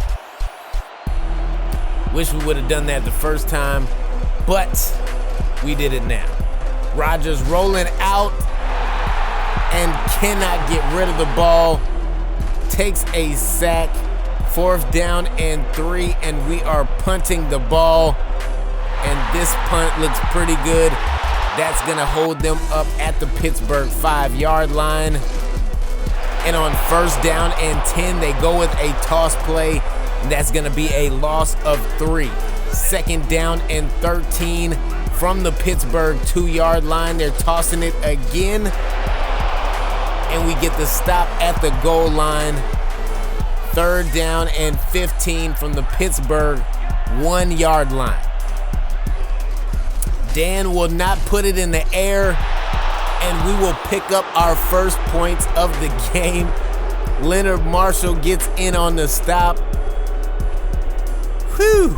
We are on the board, people. It is 2-7 now, and Otis Anderson will take the handoff on our first play of the drive. That's good for 5 yards. It is third down and 5 now from the 43, and we're trying to switch a couple things up. The hot route was not hot. It wasn't hot at all. Miscommunication on the play. It is fourth down and 5, and it's another delay of game penalty. It's just, oh man. It's tough, I'm not gonna hold you. Punting yet again on 4th and 10, but this time we back them up to the goal line. And I guess there is a silver lining here. First down and 10 at Pittsburgh's goal line. They'll hand it off, and we'll get another stop. It's another safety. We now have 4 points. I have never had 4 points in this game, let alone any other football game for that matter. And Otis Anderson takes the handoff, and that is going to be a gain of 14 on the play as we move up to the Pittsburgh 36-yard line. There is 2 minutes left to go here, and we're going screen for Otis Anderson, who breaks a tackle and finally goes down at the 14-yard line. That is a gain of 22. Rodgers looking left, and it's Jermaine Safranek, the man who should have caught a touchdown on our first drive, makes up for it with 30 seconds left to go. And oh no, Mike Ditka catching a bomb down the middle. Gotta take another look at this. Marino knew it was good as soon as it left his hand. Throws that spiral down the middle, finds Mike Ditka wide open, and we might be in trouble. 25 seconds left to go here. And the Ironman, whoa, hold on. I remember recording this. I said, hold on now, I gotta throw this in the game because this I've never seen before. My team is just not, they look like they weren't even ready to play. But Pittsburgh picks up the flag. I've never seen that in this game before, but I wasn't about to edit it out. First down and 15 from the 41-yard line. Pass is complete. Not enough for a first. Third down and 8, and they're looking towards the end zone. Marino throws on the run, and that one was almost caught by Gary Clark. One more play left to go. It is fourth down and 8. And the feet are set this time, and that still could have been caught. Luckily for us, it was not. We will end this one with the final score of 11-7. The Lexington Stallions have showed up, albeit late, but they have shown up nonetheless. In the fourth quarter is where we scored all of our points. In the first quarter is where they scored all of their points. And I'm sure you're aware it is not how you start, but more about how you finish.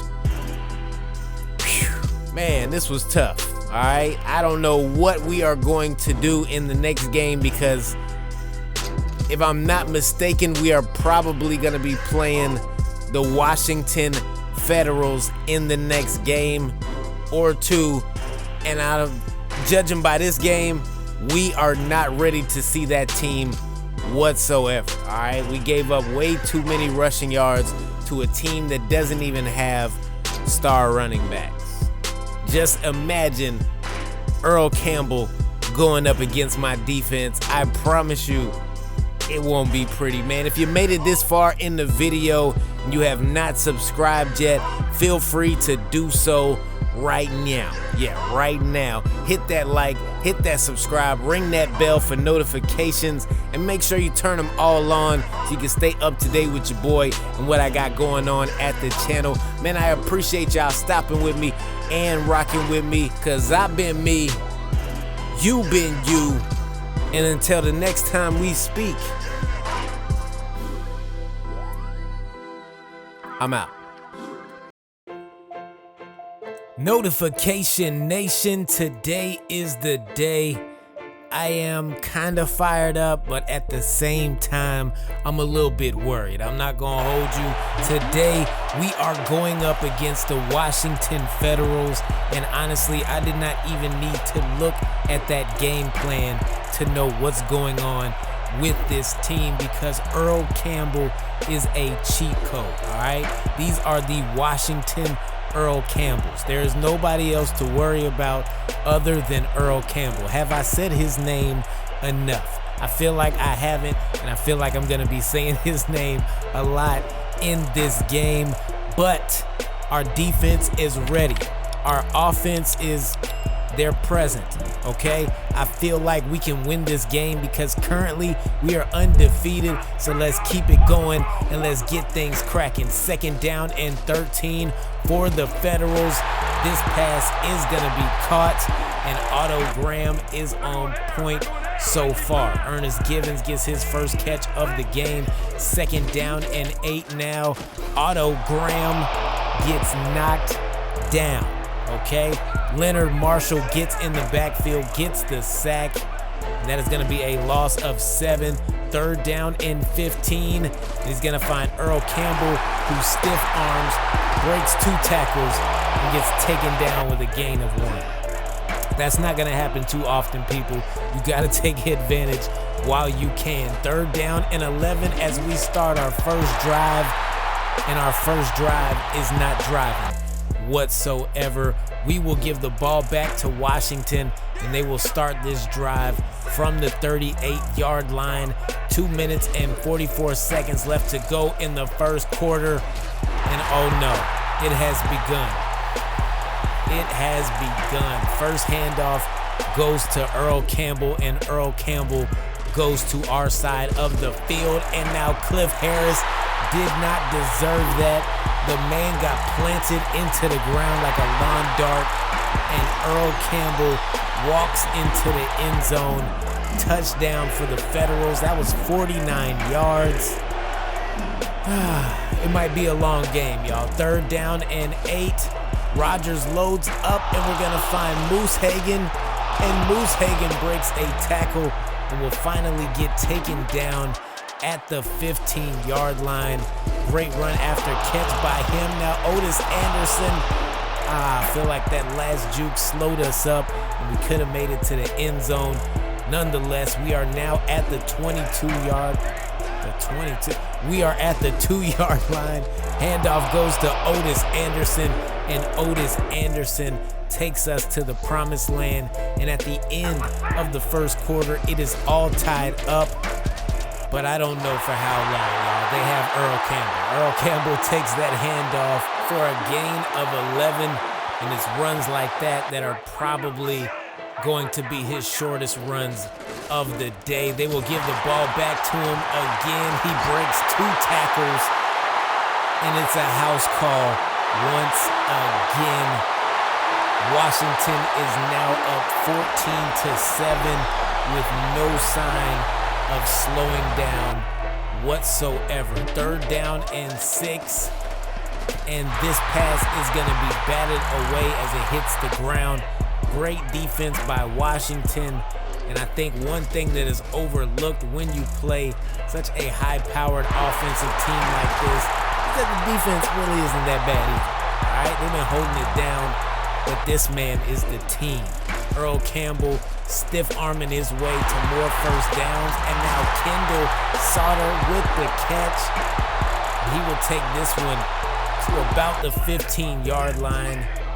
I was wrong. 17-yard line. First down and 10, and Otto Graham is switching things up for Audibles. Now, once again, it is Earl Campbell. The man's got 160 rushing yards. It's still the first half, y'all. It is still the first half, and that went for 17 and a touchdown. But here we go. We got the big O, and Otis Anderson moves us into Washington territory. He's not having a bad day either. 7 yards per carry, but 7 yards ain't 17. Right? Pass will fall incomplete as we tried to hook up with Abdullah. Not good for a 3rd and long. And now Washington will get the ball back from the 5-yard line, and it's Earl Campbell again as my man Cliff Harris suffered enough. Yo, I've never seen somebody get stiff-armed this amount of times in a game. He's at least taken like 4 or 5 so far. This is bad, y'all. Pass is complete, and Washington continues to move the ball at a high rate, and it is not slowing down. They are going no huddle now because there is 39 seconds left to go in the first half. Graham, another pass play, another wide receiver wide open, and they are now at the 34-yard line, and they're probably going to get into the end zone. I'm not going to hold you. Graham slips, though, and still the pass is complete, and we are not having a good day offensively nor defensively. But I think that one is quite obvious. They will hurry up to the line, and we will make a play, batting that one out of the air.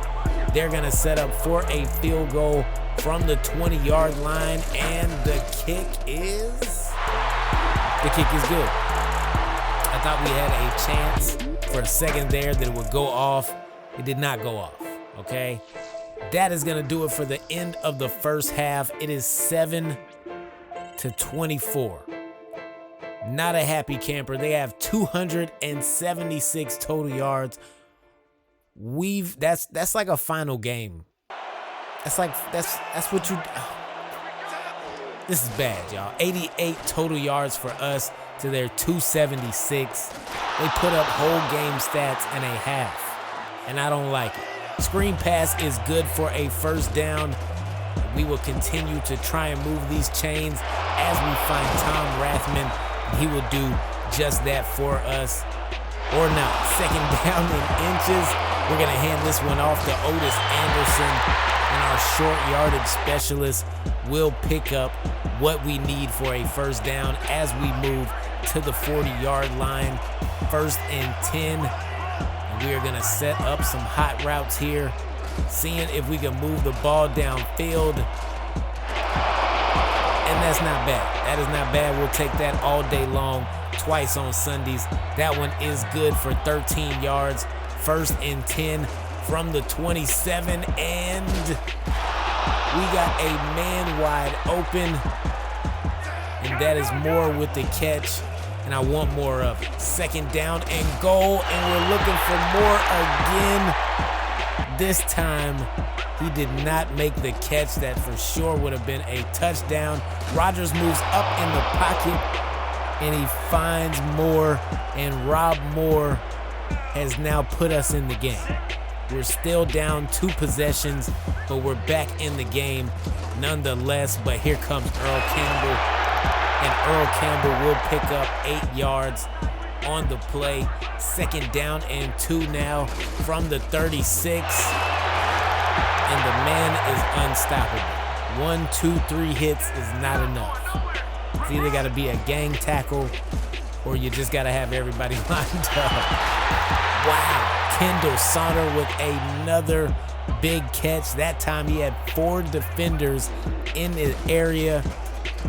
That's hard to, oh no. That is hard to stop. And speaking of hard to stop, it's Earl Campbell planting more face mask in the ground.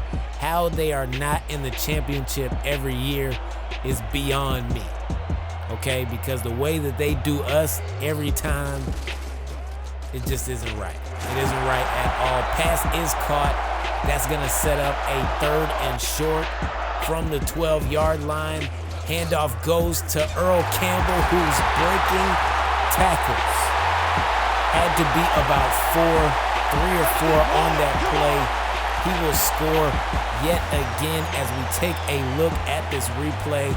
No, you can't bring me down. You can't either. Wow. This one was not a good game. We suffered our first loss of the season. They hung 20 points over us. 41-21 is your final score. But here we go with the post-game show. 251 total yards for us, 494 for them. Insane. 271 rushing yards and 4 touchdowns for Earl Campbell. He also did work in the receiving game as well, and this is insane. It's usually one or two of these games that we just give up however many rushing yards somebody wants, and there's nothing that we can do about it. But it is what it is, man. If you made it this far in the video and you have not subscribed yet, feel free to do so now, because this is what we do all the time.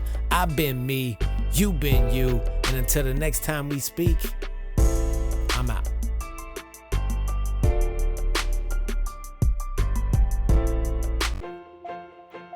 What's going on? What's happening? I am Buddy Rogers, your voice of choice, and this is BRG 803, and this is All Pro Football 2K8. Now let's talk a little bit about last episode, alright? Before I do that, if you are new here but like what we do here, hit that like and subscribe on your way in. Drop me a comment and I will comment back. This is how it works, alright? And make sure you ring that bell for notifications to stay up to date with your boy. But let's talk about the last episode. It was a beatdown. It was a mauling. It was something that I don't want to go through again, all right? But that's usually what happens when you go up against Earl Campbell and you don't have your pieces in order. But today, we are trying to get them in order. So let's go ahead and get things cracking. First down and 10 as we will start this drive off against the Philadelphia Americans. We are going to hand this one off to the Big O. And my man in the whole $100,000, Otis Anderson, will take that carry for a gain of 5 yards. Second down and 5 now from the 34. Rodgers, not many options. Not many options at all, but he does go with Tom Rathman, and Tom Rathman will provide us a first down. Now from the 40-yard line, it's 1st and 10, and we throw it into double coverage. All right, that is terrible. I'm not sure if we pressed the wrong button, if we thought that we could squeeze it in there. I don't know. All right, but John Ward knows that he just got himself a pick. It had to be me pressing the wrong button, because I would never pass to Jermaine Safranek in double coverage. First down and 10 from the Philadelphia 24. And that's going to be a 5-yard gain for Irving Fryer, as Warren Moon is just getting warmed up. Third down and 5 from the 30. It's a toss play to Thurman Thomas, who breaks the first tackle and will find himself finally going down at the Philadelphia 44. Gain of 14 yards on the play. But we are looking at third down and 6 now. Warren Moon, this pass is complete and there's nobody around to stop him. Unfortunately, that is going to be a touchdown for the Americans. And I don't know what it is, man, whether it's play calling, execution, I'm not sure, but we are just not getting it done on defense these past 2 games. It might be a little longer than that. I don't know, but the past 2 games really stick out. Morton gets his first touchdown of the game, and he made us look foolish. And and I don't like looking foolish, all right? First down and 10 from the 25-yard line. Rodgers is gonna send Moose Hagan in motion. Gotta be for extra blocking, and Otis Anderson finds wide open field, and on the left side, he is gonna let it ride and take it all the way into the end zone. Let's go. That's what we needed right then, right there. My man Otis Anderson just put together something special. 76 yards and a touchdown for the Big O. I don't even think he got touched. I could be wrong, but I don't believe he got touched on that play at all. And yes, as you see the score, we did miss the extra point. Unfortunately, my man Griffin, I don't know what's going on with him either. All right, pass is complete. Warren Moon keeps the chains moving, but it's third down and 11 now from the Philadelphia 49-yard line. And Warren Moon gets brought down by Jenkins, and that is a great sack for us. Way to keep us in the game, Jenkins, because we know how Warren Moon can do. All right, that man can load up and he can toss the length of the field. It might land in the parking lot. I'm just saying. Handoff goes to Otis Anderson, and Otis Anderson will pick up a gain of 13 on that run. And I really like the way he's been putting it together so far today. It's probably gonna be his best performance of the year so far. Gain of 5 on that run. We will come to the close of the first quarter where it is 7-6. That's right, 7-6, because we missed the extra point.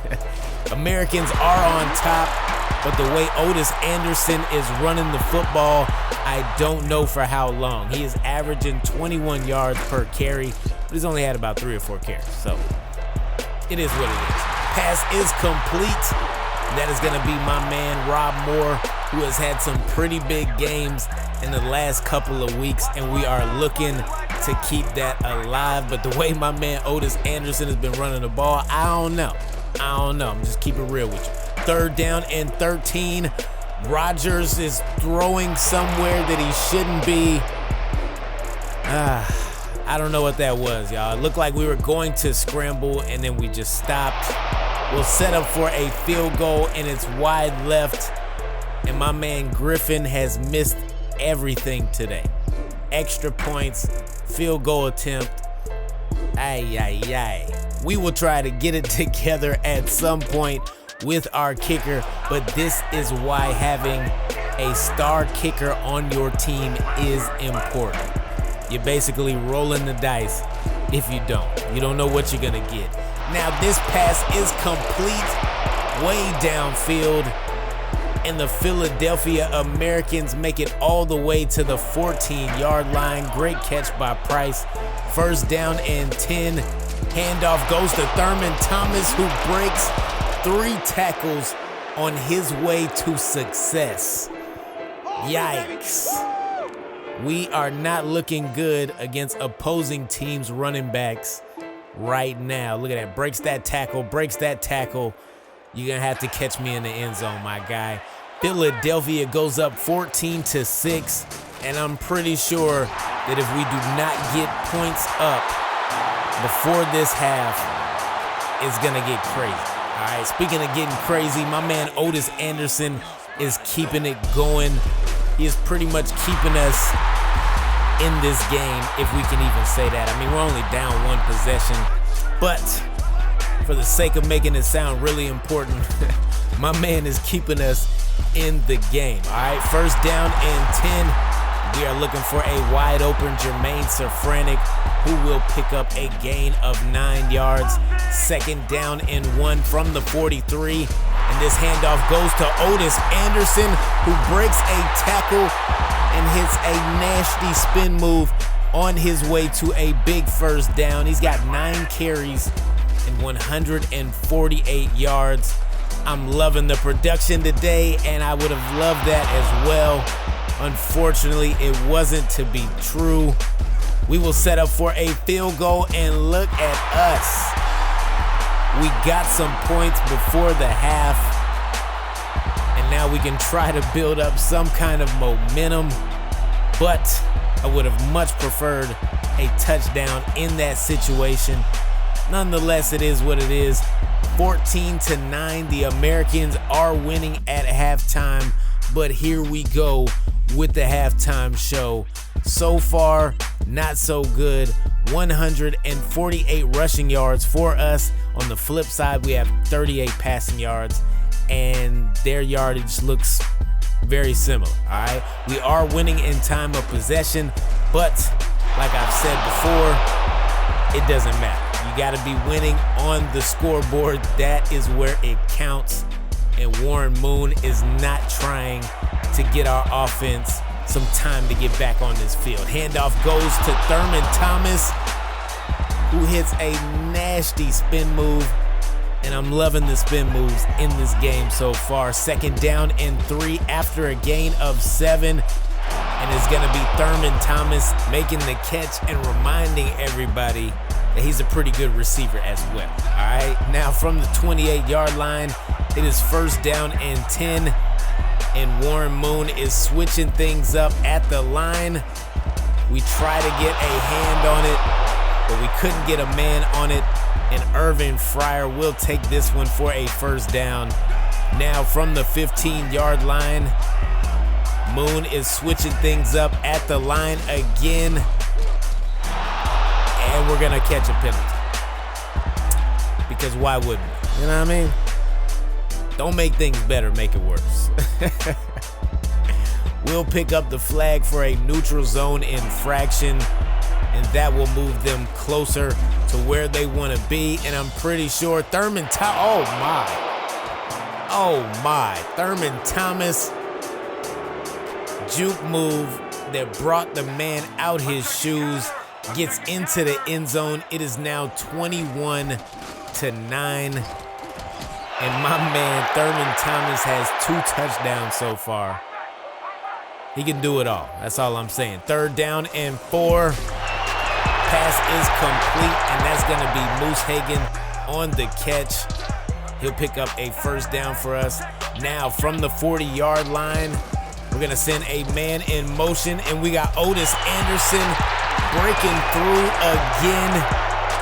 Another big gain for him as he goes down at the Philadelphia 36-yard line, and we got to take another look because the blocking was immaculate, all right? Everybody was on their job. My man Otis Anderson did his. You love to see it. It's beautiful. First down and 10, and that is not beautiful at all.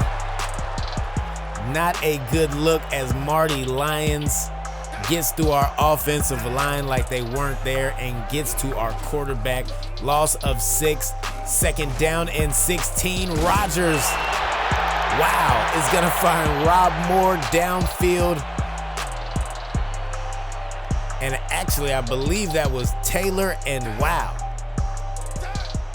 I'm just glad that he caught the ball. It looked a little sketchy, I'm not gonna hold you, all right? That could have been intercepted, but I'm glad it wasn't. First down and 10 from the 16. Pass is complete to Rob Moore. Gain of 6, and we will move up to the 9-yard line. Rodgers looking for we were looking for what we thought was going to be a surefire touchdown, and all we found was an interception, and we got to take another look at this. Didn't see the man creep in. Jesse Tuggle picks it right before it hits the ground. Great interception on his part. And now Thurman Thomas is doing his part. Handoff goes to Thomas. And Thurman Thomas goes all the way to the 46-yard line on our side of the field. And that is going to do it for the third quarter as it is 21-9. And these guys are rolling right now. Pass is complete. That's gonna be Jackie Smith with his second catch of the game. And I'm surprised they haven't even thrown it to him any more than what they have today. But hey, I don't coach that team. First down and 10 from the Lexington 34. Warren Moon is getting loose, and he should have been sacked for a loss of 5. He runs and picks up a gain of 5. That's how it works around here. Third down and 3. And Warren Moon is switching things up at the line. He must see something in this defense that he wants to take advantage of. Yeah, he's seen he had Thurman Thomas in the backfield. Gain of 12 as Thomas continues to go off. And Wazwa Edwards, that should have been a pick 6, and we should have them on their heels right now. Unfortunately, we did not catch it. It is not a pick 6, and Warren Moon is switching things up at the line again. And on second down and 10, Thurman Thomas goes 16 untouched yards for a touchdown. And unfortunately for us, that is going to do it. We could not muster up one more point in this game, and we lose. Final score is 31-9. Philadelphia Americans came and they smoked our boots. All right. Not a good look. 335 yards for them, 266 for us. And I don't know what happened that was good in this game. All right. Well, I mean, my man Otis Anderson pretty much held us down, but unfortunately, it was not the best team game that we have played all season, and that was pretty evident on every side of the ball. Special teams, defense, offense, anything they wanted, they got. All right. So we gotta hit it hard next game. We gotta figure out what's going on and how to stop this slide, because we have now lost our second straight game. Anyway, man, I've been me, you been you. Don't forget to hit that subscribe. And until the next time we speak, I'm out.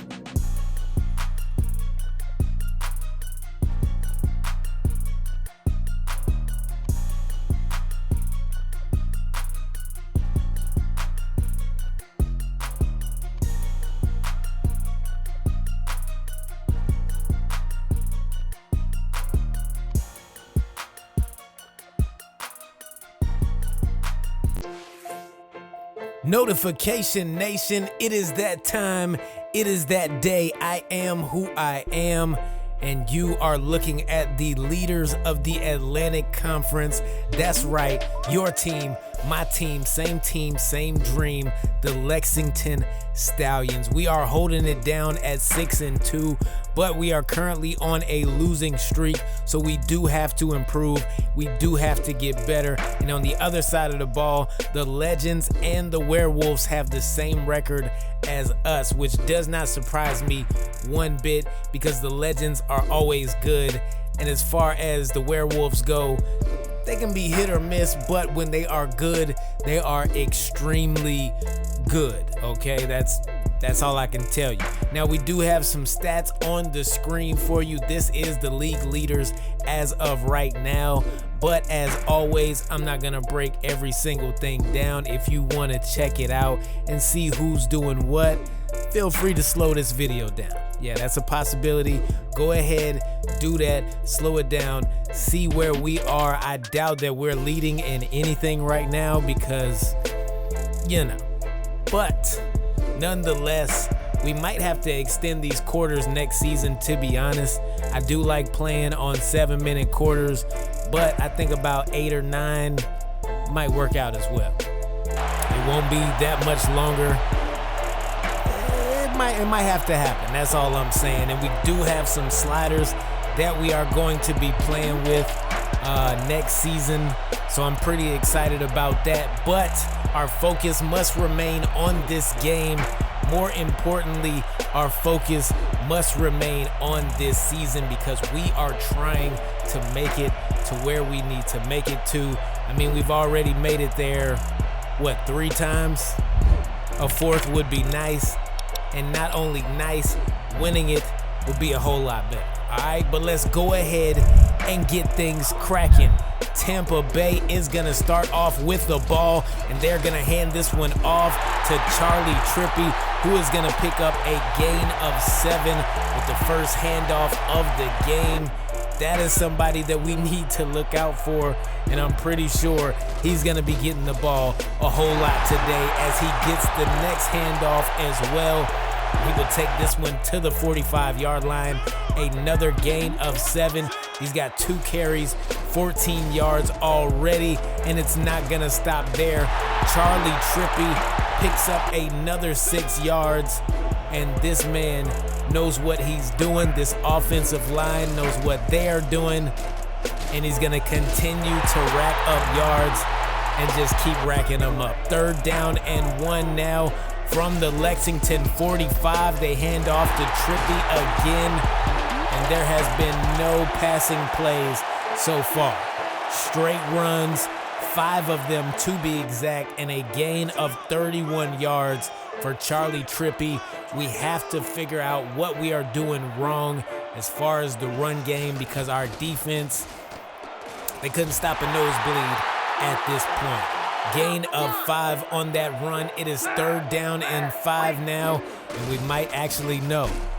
No, I was about to say we might actually see a pass. No, they ran the ball every time on their first drive, and to be honest, I can't blame them. Can't blame them one bit. The kick is up, and the kick is good, and from 47 yards out, the Tampa Bay Top Guns have taken the lead, but here come the Lexington Stallions. My man in a whole $100,000, the Big O, takes that handoff for a gain of 10 and a first down as well. 3rd down and 8 now as we are midfield. Rodgers, wow, should have stayed in the pocket. However, we try to get a little fancy, we try to get a little cute, we try to get outside of ourselves, and we got taken down. And that is gonna do it for the first quarter, as Tampa Bay is currently winning this game 3-0. But I feel like we're gonna show them who the real Top Gun is somewhere down the line, all right? Just not on that play. Handoff goes to Charlie Trippy. My man Charlie Trippy has that for a gain of 14 yards, and they're gonna hand it off to him again, and he might go to the house. He might, yes. He is going to the house. Charlie Trippy, 50 yards and a touchdown, and this one is getting ugly already. It's only the 2nd quarter, but the man is beating us like he's the only one out there. We have no answer for Charlie Trippy at the moment. I don't know, man. Maybe it's just the play calling. Maybe it's the execution. Maybe it's both. All right, something stinks on this team right now. We got to figure it out. Pass is complete, and Otis Anderson will take this one to the Tampa Bay 44. Great catch and run by him, but now we are looking at 3rd down and 10 from the 44. Rodgers loads up, and we got a man, and that man's name is Rob Moore. Rob Moore makes the catch on the sideline, keeps 2 feet in bounds, and runs it all the way into the end zone, and we are finally on the scoreboard. I mean, sometimes it's good to be fashionably late. All right, I don't appreciate being that, but we are on the board nonetheless. And now Tampa Bay is gonna pick up a holding call. Obviously, we will accept, but now they are looking at a 3rd down and 17 from their own 32-yard line. O'Donnell's pass is almost intercepted, and I really wish it would have been. Nonetheless, we get the ball back, and it's Rodgers getting sacked, thrown to the ground as Jack Youngblood gets into the backfield, carrying our blocker with him. He didn't care. He didn't care at all. And on 3rd down and long, we fail to connect. We'll give the ball back to Tampa Bay. And it is first down and 10 from their 25-yard line. And O'Donnell finds Bolitnikoff, and this man is going Bolitna off all the way to the end zone. Touchdown, Tampa Bay. Wow. I don't even know what to say about that one. That was not pretty. That was not pretty at all. Rodgers now loading up. We got a man open, and that is Rob Moore once again. So he gets his second catch of the game. Third down and 10, and it's Rodgers loading up again for Rob Moore. He will go out of bounds at the 30-yard line, his third catch of the game. We're looking at 5 seconds. We run the ball with 5 seconds on the clock just to give us 2 more yards. We pick up those 2 yards. Although sketchy, we pick it up nonetheless.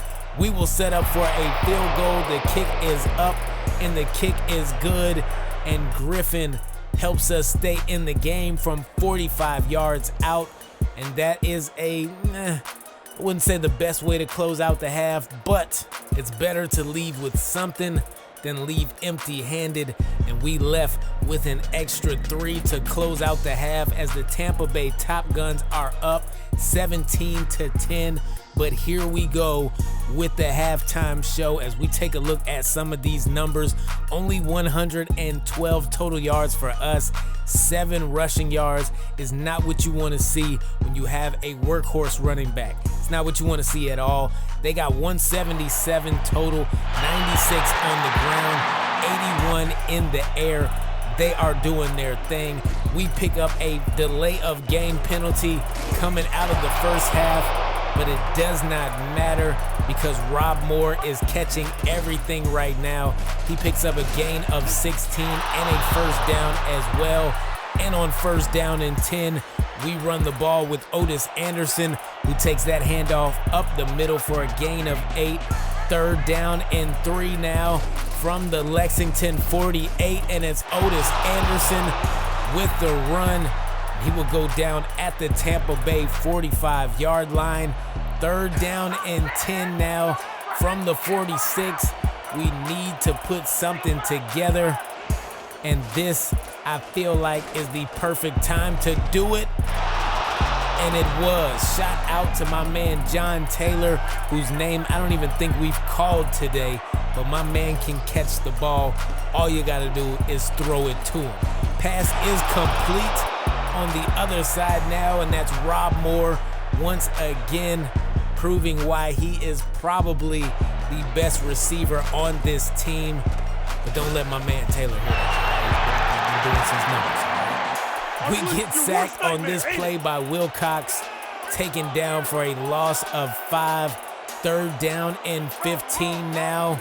1 minute and 16 seconds left to go in the third. We tried to get the pass off.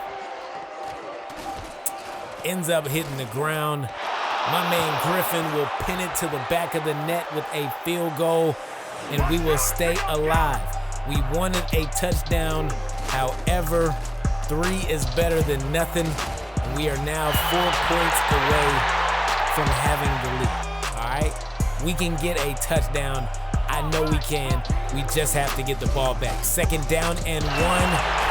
And Charlie Trippy takes that handoff for a gain of 3 and a first down as well.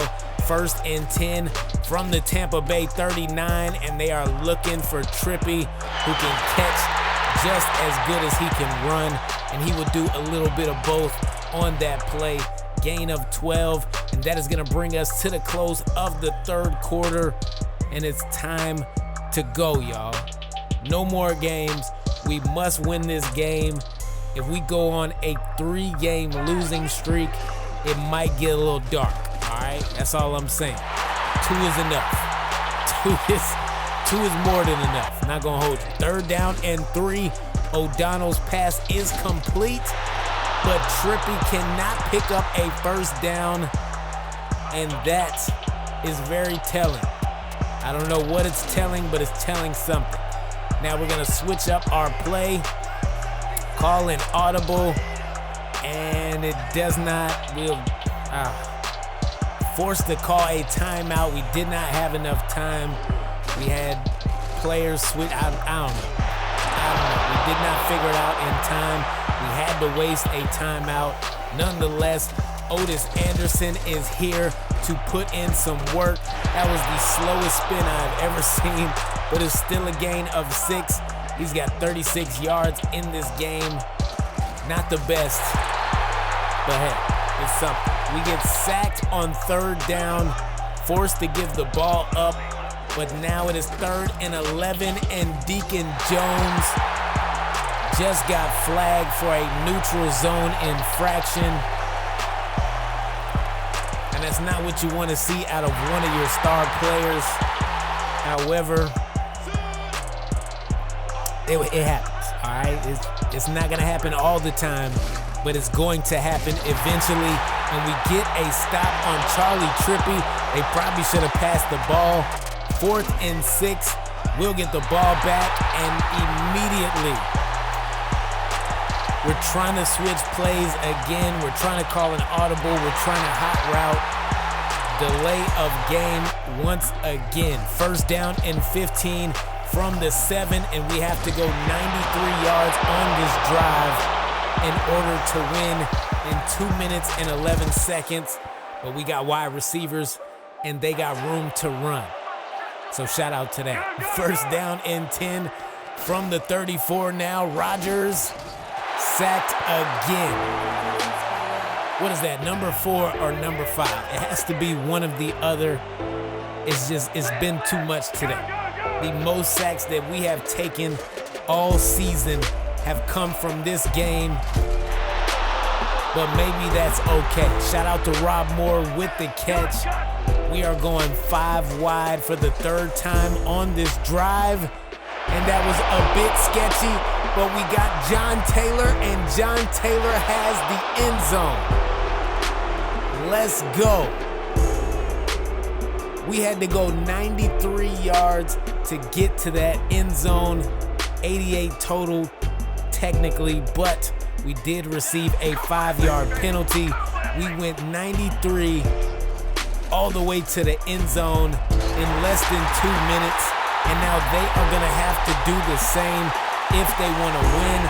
But realistically, all they need is about 50, 60 yards to get into field goal range and at least tie this game and take it to, it doesn't even matter. I was gonna say take it into overtime, but my man in the whole $100,000, Joey Browner, just caught his second, is that a second or third? One of those interceptions, and that is the game. Clutch interception, and that is gonna do it as we take a look at some of these yards. 291 for us, 255 for them. We dominated in time of possession by 6 minutes. And I think we really had a good game, all right? Minus the sacks, the stupid plays. We played pretty good, all right? We cannot stop a running back to save our life now, so we are going to have to figure that out. But in the meantime, in between time, we'll take another dub in the win column, and we will improve to 7-2, and it feels good. It feels good to snap that losing streak. I am glad to be done with that. Man, if you have made it this far in the video and you are not subscribed, please consider doing so right now as it helps this channel. Hit that like, hit that subscribe, drop me a comment. You talk and I will talk back. That's how it works. Anyway, man, I've been me, you've been you, and until the next time we speak, I'm out. What's going on? What's happening? Welcome back to the channel and welcome to another episode of All Pro Football 2K8. Now, there was no Saturday upload. There was no weekend upload because your boy was kicking it with his wife and kids, all right? And extended family members. So, happy holidays to you all. If you did not celebrate the holidays, shout out to you as well, man. Not everybody celebrates what everybody celebrates. And I ain't mad at it. I'm not mad at it at all. But before we jump into today's episode, I got to say, hit that like and subscribe on your way in. You drop me a comment and I will talk back. That is the way it works around here. Now, getting back into business, 50% of the time, this Denver team likes to run. 50% of the time, they like to pass. They are the definition of a balanced offense. Now, are they a good offense? I'm not really sure, okay? They've only won one game up until this point, and I'm not trying to be number two. So let's go ahead and get things cracking. We're gonna hand this one off to the Big O on 2nd down and 9, and Otis Anderson will take that handoff for a gain of 7. 3rd down and 2, and we are looking to make it do what it do, but we cannot. That is not gonna happen on that play. Loss, and now while our controller is dying, Eric Bieniemy takes this handoff for a gain of 7 to start off the Cougars drive. 3rd down and 3 now. Grogan dropping back, evades the first tackler, cannot get away from Marshall, and he gets the sack on Grogan. 1st down and 10 as we get the ball back. Rodgers coming off the screen to Otis Anderson, and that one is good for a gain of 8 on the play. And I really thought we could have got that 1st down, but my man Otis Anderson has come to do work, so it does not matter. He's gonna pick it up on this play right here, just like I thought, as he moves us to the Lexington 45. We are now at the 48, 2nd down and 7.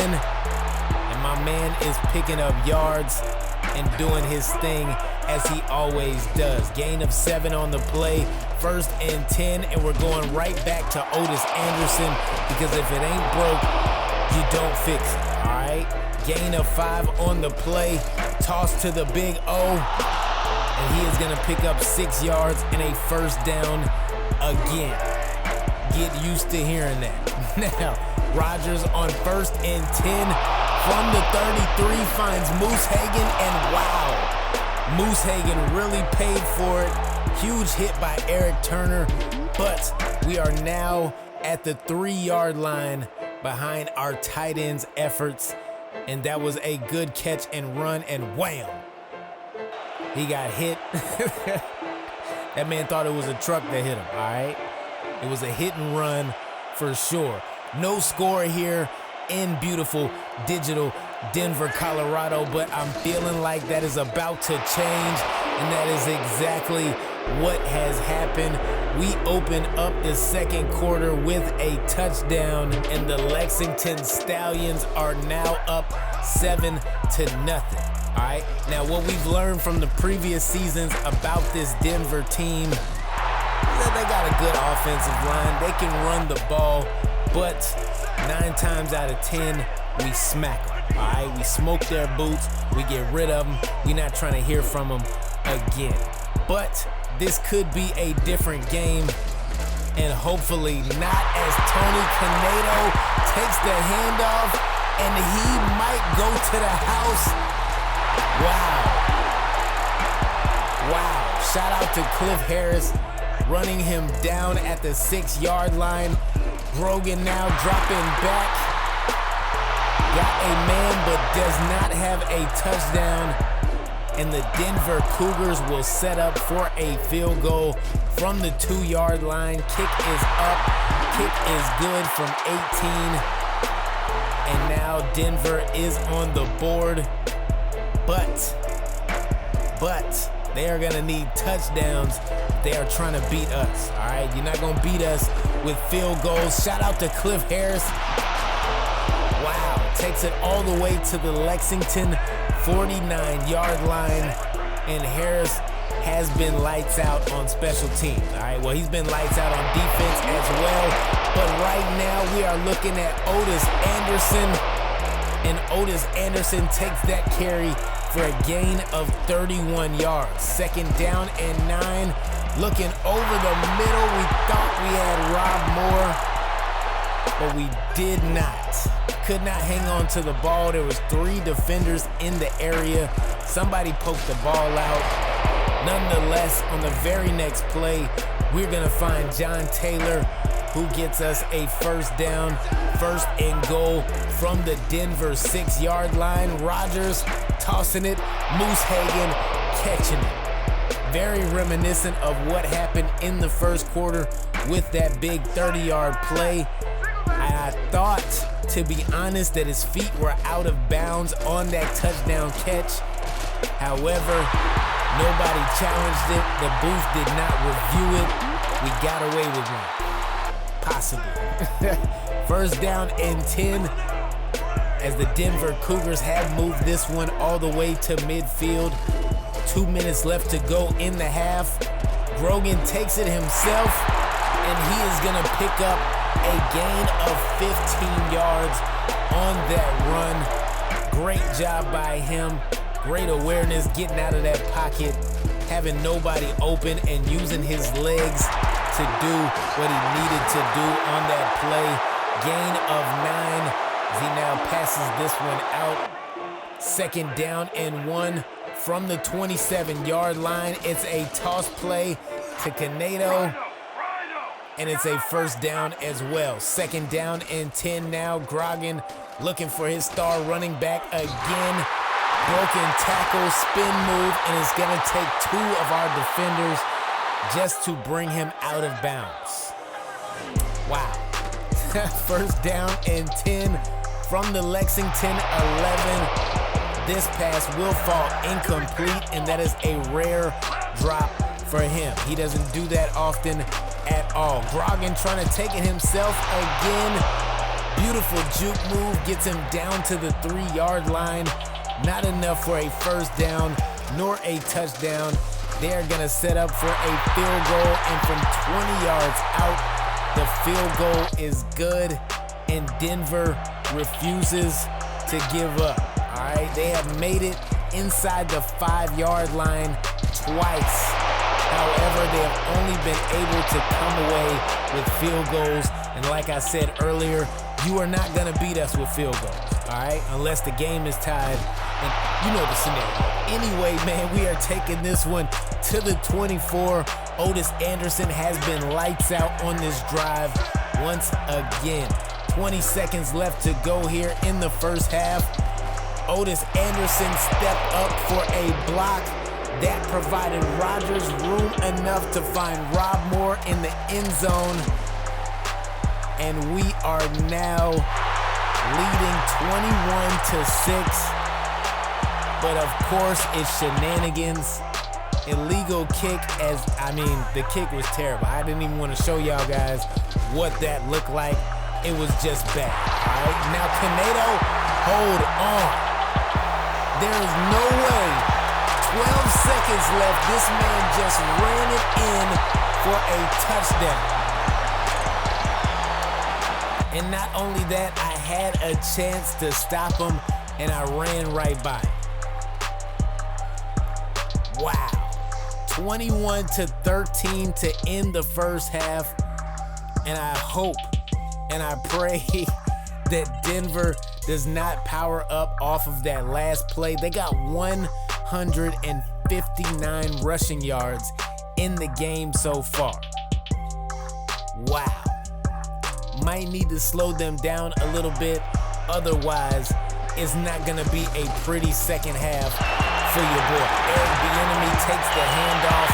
He's going to pick up a gain of 6 on the first down play. 2nd down and 4 from 47-yard line. This pass is complete, and it's going to be enough for a first down. Gain of 9. Grogan has been doing his thing, mostly when he hands it off to Canedo. Nonetheless, he has been doing his thing, trying to will his team to a victory. But my man Cliff Harris is not trying to have all that. Pass falls incomplete, double covered. I don't know if I would have thrown it there, but I don't coach that team. First down and 10 from the Lexington 11. It's a gain of 5 for Otis Anderson. He now has 68 yards on 11 carries and it does not look like we plan to stop that anytime soon as he takes this handoff. And yo, the ref got in the way of the defenders. I don't know if y'all seen that. Rewind if you didn't see it. It looked like my man was glitching out just now. Otis Anderson picked up a big first down, and now on 1st and 10. That one is gonna go for a gain of 8. Now at the Lexington 41-yard line, it's Otis Anderson again. Surprise, surprise. He's got a gain of 5 yards on the play. From the 46, it's a shovel pass to the big O, and it's a gain of 6. Rodgers hasn't been throwing the ball as much as we usually do, but I like that. I like that fact a whole lot because Otis Anderson is holding us down on the ground. It does not even matter. John Taylor comes up with a big catch there, and we will move the chains. 1st and 10 from the Denver 28-yard line. Rodgers is gonna find Rob Moore, who has been his favorite target by far this whole season. By far, all right? He's not handing it off to Otis, he's throwing it to Rob. On 3rd and short, we could not convert, and we're going for it on 4th and 1. We are not settling for a field goal on this drive whatsoever. Otis Anderson takes it up the middle, and he turns nothing into something. It was the exact same play. First time we ran it, no gain. Next time we ran it, gain of 10. And now pass is complete to Chambers, and he is gonna take that one in for a touchdown. We are now up 28-13, and that is gonna do it for the end of the 3rd quarter. It is go time now. One more quarter left to go. Hopefully we can hold them off and have a half where they don't even score. Okay, I would love that. Absolutely love that. Canedo is not trying to hear that though. He takes that handoff for a gain of 8. It is 3rd down and 1 now. Denver hands it off, and it's not good enough for a first down. It's a loss of 1, and our defense came up big on that play. Now from the 18-yard line, we will start off our drive with a handoff to Otis Anderson, who will pick up a gain of 4 on 2nd and 8. 3rd and 4 now. We're gonna change up one of our routes. Probably, for surely, an easy first down. I figured that was gonna happen. My man Rob Moore, he does what he does, all right? He gets open, he catches the ball, he keeps it moving. Now on 3rd down and long, all we really needed to lock this one up was a first down. However, we did not get a first down at all. 3rd down and 12 for Denver from the 31-yard line. Pass is complete to Cliff Branch, but he only picks up a gain of 7. Not good enough. 4th down and 5 now, and this could be, yes, the last drive for the Cougars does not go good, and that is gonna wrap this one up as the Lexington Stallions take the win 31-13 over the Denver Cougars.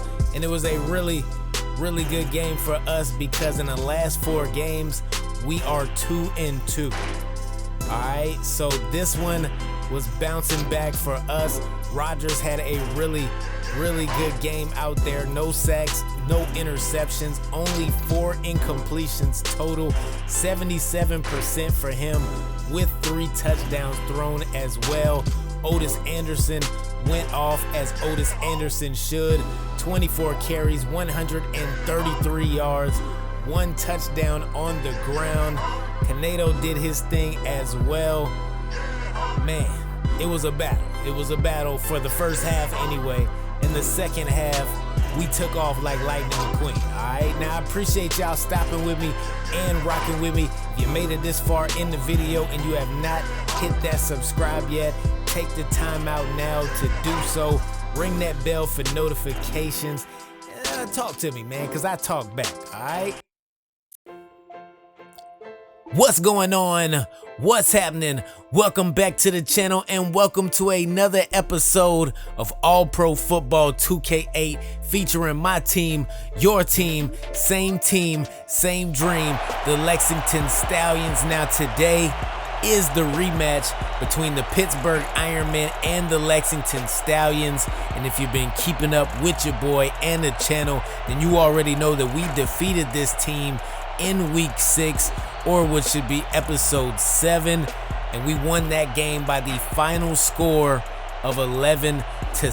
I think we scored all of our points in the fourth quarter, and I'm pretty sure that the Pittsburgh Ironmen were not happy with the way that we won that game, and they are out for some revenge, so we gotta hold down home field. But let's go ahead and get things cracking. Pittsburgh is gonna start this drive from the 38-yard line, 1st and 10, and Marino had time. He had everything but vision on that play as he throws to my man Stephen Brady, who obviously plays for the Lexington Stallions. We will start our drive from the 43-yard line, and it's Otis Anderson getting the handoff and going out of bounds at the 18-yard line. Gain of 25 yards on his first run. I'm liking the way this is starting off, all right? That's all I'm saying. We might do something like we knew something. Now we're gonna hand this one off to Otis once again. This time he's gonna come up with a gain of 9. 3rd and short, really short, and we do pick it up, but just barely. So far so good, because the only thing we have done is hand the ball off to Otis Anderson. But on our first pass, we are gonna send this one his way, and he will pick up a gain of 3. 2nd down and goal from the 5-yard line. Handoff goes to Otis Anderson, and Otis Anderson looked like he was in the end zone. Gain of 5. We are now at the goal line, and the backup Roman Chambers comes into the game. He gets his first touchdown of what might even be the season. I'm not gonna hold you. I don't remember saying his name much at all. 1st and 10 for Pittsburgh now, and it's Gary Clark with the catch over the middle as he moves this one to the Pittsburgh 47, and that's where they will set up for this first down. Marino now switching things at the line, dropping back. Looked like he tried to get out of that pocket, but it just was not possible. Deacon Jones gets the sack, and that's his first of the game. Now Marino almost gets dropped with back-to-back sacks, but this time he avoided the pressure, got rid of the ball, and made a strike to Mike Ditka downfield. Big gain on the play, and he's looking for Mike Ditka once again. And this time it's a gain of 29, almost a touchdown as well. He went down at the 1-yard line. Toss play, and it's a touchdown. And Pittsburgh has answered back, and it's 7-7, and that's already just about as many points as there was in the last game. Nonetheless, this handoff is gonna go for a gain of 6 on 1st down. 3rd down and 4 now, and we're going right back to Otis Anderson, and the usage rate is crazy right now, all right? Otis Anderson is getting a lot of touches, passes, runs. He might even throw the ball. You don't even know. At the end of the first quarter, though, we are still looking at a tie-to-tie game as the Ironmen and the Stallions are trying to get it going. More us than them, though. More us than them. Gain of 9 on that handoff as we take this one to the Pittsburgh 36-yard line. 2nd down and 1. Should be an easy completion, and it will be to Otis Anderson. And the Big O is going to pick up a big 10 yards with that catch. And it's like clockwork, man. It's easy. It's very easy. and it's just part of the day, okay? Handoff goes to Otis Anderson, who breaks a tackle and will find himself going out of bounds at the goal line again. How does my man get all the way down to the goal line without getting a touchdown is beyond me. And how Roman Chambers has just snuck his way into his second touchdown is beyond me as well. This man has 2 carries, and I don't even think he has a full yard yet. And shout out to Gary Clark for the catch, but don't you not never knock my quarterback over again. Whose man's is this? We will get the ball back, and our first pass of the drive is complete as Rob Moore catches that one and gets tackled out of bounds. 2nd down and 3. It's a toss play to Otis, and no. Oh, no. No. We hit the wrong button, people. We hit the wrong button with Otis. We tossed it back to nobody. The defense recovered, and now we have stopped them, luckily, from scoring a touchdown. But it looks like they will set up for a field goal. And from the 6-yard line, this field goal is good for 22 yards. And that is points that they should not have. Like, at all. That was on me. But you never want to see something like that. 3rd down and 4 now. And Rodgers will have plenty of options. We're going to throw it to Otis Anderson, who cannot pick up anything. No breathing room whatsoever. Loss of 1 on the play. Now we will set up for a no. The punt is blocked. Wow. I don't know if we've ever had our punt blocked. We've had a field goal, not a punt, and not in this type of situation with 23 seconds left to go in the first half. 3rd down and 3. And Leonard Marshall luckily bats that one down. They will set up for a 23-yard field goal here from the 7-yard line.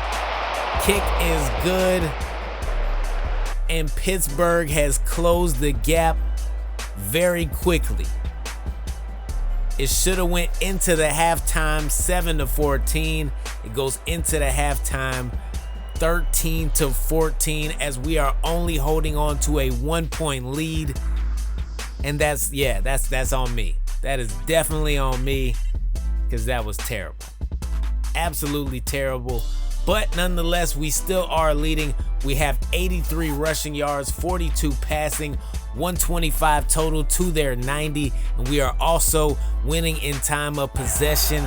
So all should be good, but it's not. 3rd down and 9. And this pass is complete to Rob Moore. And they're going to say it's a 1st down. And who am I to argue with them? I'm not going to do that, y'all. 2nd down and 10. From the 41-yard line, pass is complete to John Taylor, but there is a flag on the play. More than likely, that looks like pass interference to me. We might get some extra yards out of it. No, that is not what I had in mind. They called a face mask. I didn't see a face mask. I don't know. Either way, what I do know is Rob Moore just caught that one at the 1-yard line and takes it in for a touchdown. And the Lexington Stallions have struck first in the 2nd half. And that is a good time to do it on your first drive. And what was I doing? Oh, man.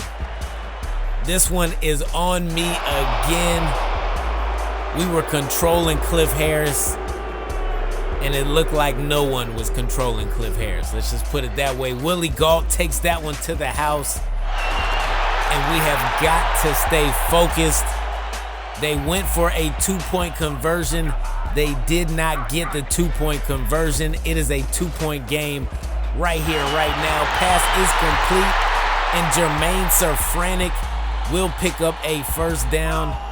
My man has had Butterfingers all season, so to see him catch something is always refreshing. Pass is complete, and we are actually moving the ball pretty well here. Gain of 7 on the pass to Tom Rathman. Now we're going play action, and it's an interception.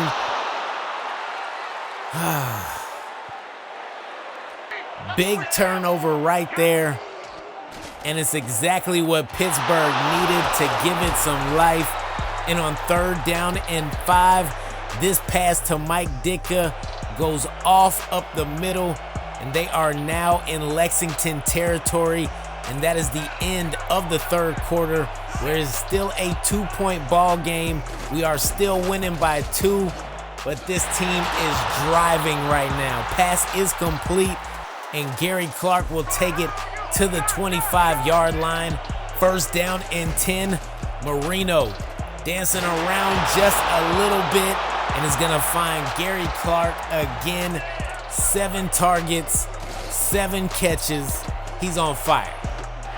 And now it's a wide open Willie Gault in the corner of the end zone, taking that one for a touchdown. And I don't know how he got that wide open. I'm not sure. I am not sure at all. They go for 2 again, and they still did not get it. And I have no idea why I didn't include that footage. Nonetheless, it is 2nd down and 13. And Rob Moore catches that one over the middle. 3 minutes and 20 seconds to go. And now the time has jumped by a minute. 2:20, and Rob Moore makes that catch at the 31-yard line. We are now at the 2-minute warning. 1st down and 10. And this one is complete to John Taylor. And John Taylor goes down at the 10-yard line, and there is no need for us to call a timeout at all. 54 seconds left to go. It is 3rd down and 9, and we are not gonna panic if we don't get it. We don't get it, but there is a flag, and that might be pass interference. Might be. Yes, that is pass interference on the defense, and although I did not see it, I pretty much figured that's what it would be. But let's take a look at the slow motion replay. It looked like his arm got caught up behind him. I don't know. That's the only thing I can see, because everything else looks clean. Might have been a controversial call, and Roman Chambers comes in and gets his 3rd touchdown of the game. Who is he? Handoff up the middle.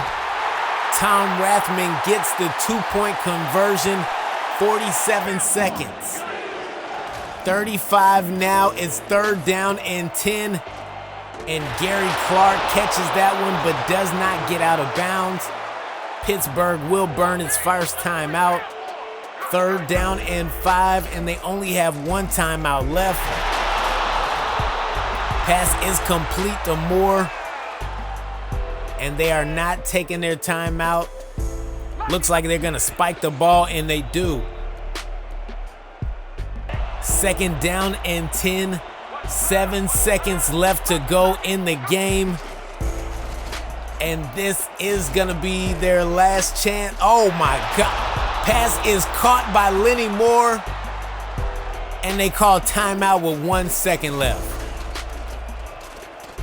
Kick is up, and the kick is good. And it's a tie ball game at the end of regulation, 29-29. How did I really don't know how they pulled that off, but it's Dan Marino, so you just don't, I mean, you expect anything at that point. 2nd down and 5. Handoff goes to Otis Anderson, who looks absolutely gassed. but he will pick up a gain of 8 yards, and he's got 88 on 19 carries so far. And even though he's gassed, we're still going to hand him the ball because my man is a workhorse, and he still picks up a good chunk of yards as we take this one to the Pittsburgh 39-yard line. And it's wild that they could not get him before then. 3rd down and 13, and Rob Moore is clutch again. Catch is made at the 24, but it's 3rd down and 5 now from the 19. Pass is bobbled and almost intercepted. Normally, Charlie Waters would take that to the house. He does not. We will settle for a field goal, and this time we actually make it, and that is going to end the game as Griffin hit one when he needed to. That's all I can say. 32-29. Wow. So both games against the Pittsburgh Ironmen were close. Our first game was only 11-7, but we still won by 4. This game, 32-29, and we only win by 3. It's tough having to beat the same team twice in one season, but that comes with every division opponent, so it is what it is. We ain't new to it, we true to it. Man, I appreciate y'all stopping with me and rocking with me. If you have not hit that like and subscribe yet, do so now. Make sure you ring that bell for notifications. Stay up to date with your boy because I got some more content coming your way. Now, I got Legend Bowl on the way as well, and we will be back on Thursday with more All-Pro Football 2K8 because I've been me, you've been you, and until the next time we speak, I'm out.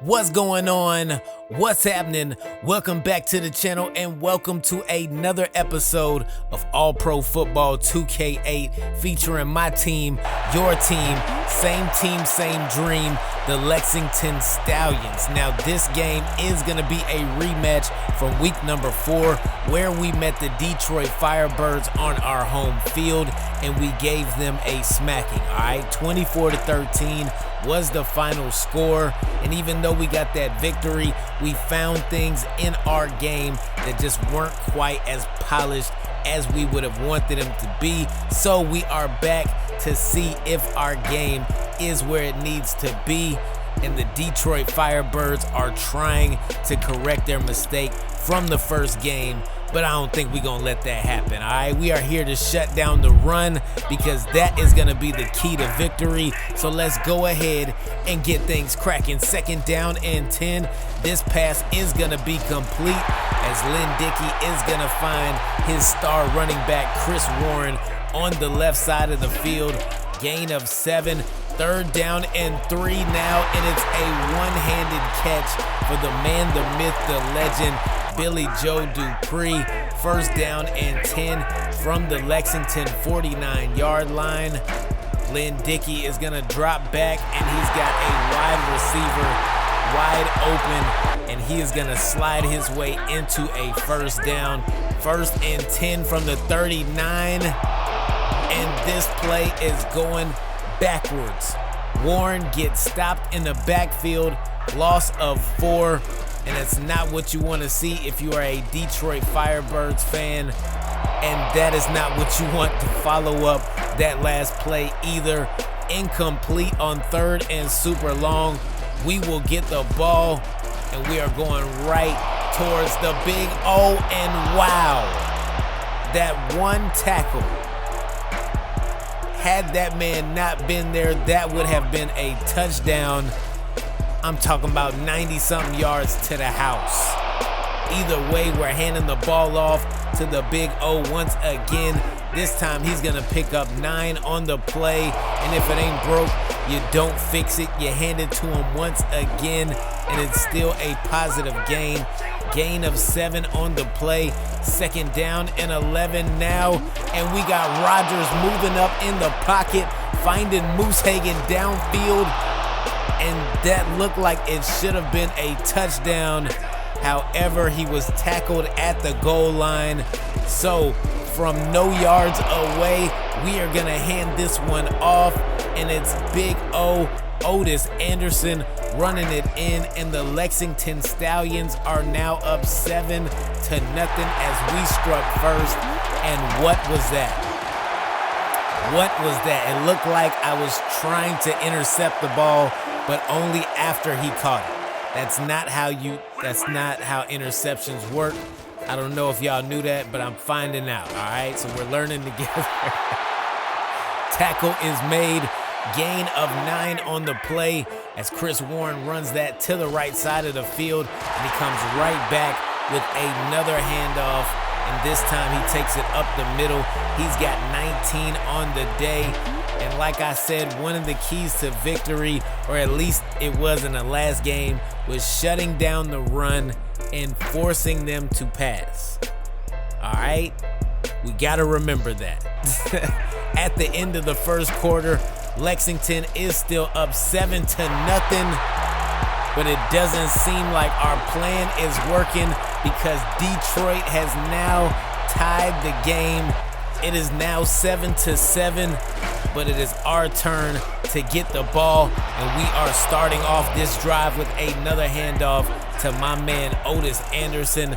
3rd down and 3 now, and we are looking and finding and almost throwing an interception, and I feel like we could have picked that up some other kind of way. That's all I'm saying.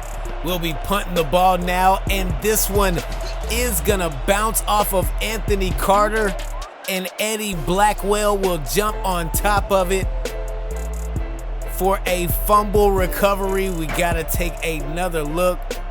Carter thought he had it. Eddie Blackwell slides in, recovers the ball, and that is it. We will start our drive from the 29-yard line. Pass is complete, and we're gonna pick up a gain of 7 yards. Rodgers dropping back, finding Otis Anderson, and Otis Anderson will run this one to the 18-yard line, picking up a 1st down. Rodgers dropping back now on 1st and 10, and this, ladies and gentlemen, is John Taylor, and John Taylor has a touchdown.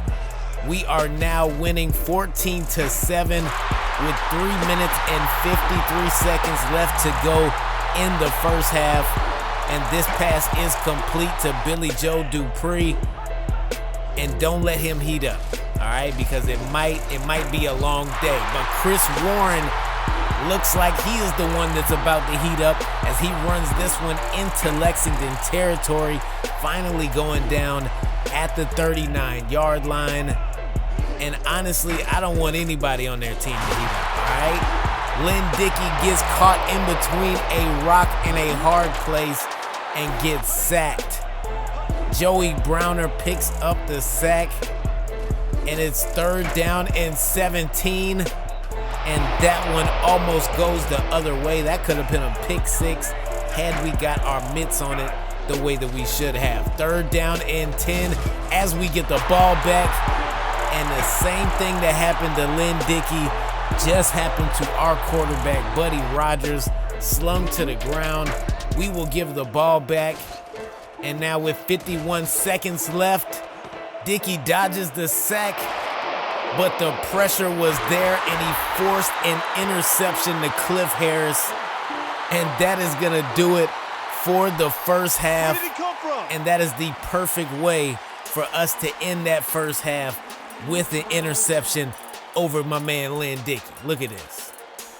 Cliff Harris, right place, right time, and the right set of hands to get it done, all right? Because we should have had, that should be about 2 or 3 interceptions so far in this game, but it's only the first. Either way, man, we are doing our thing right now, and here we go.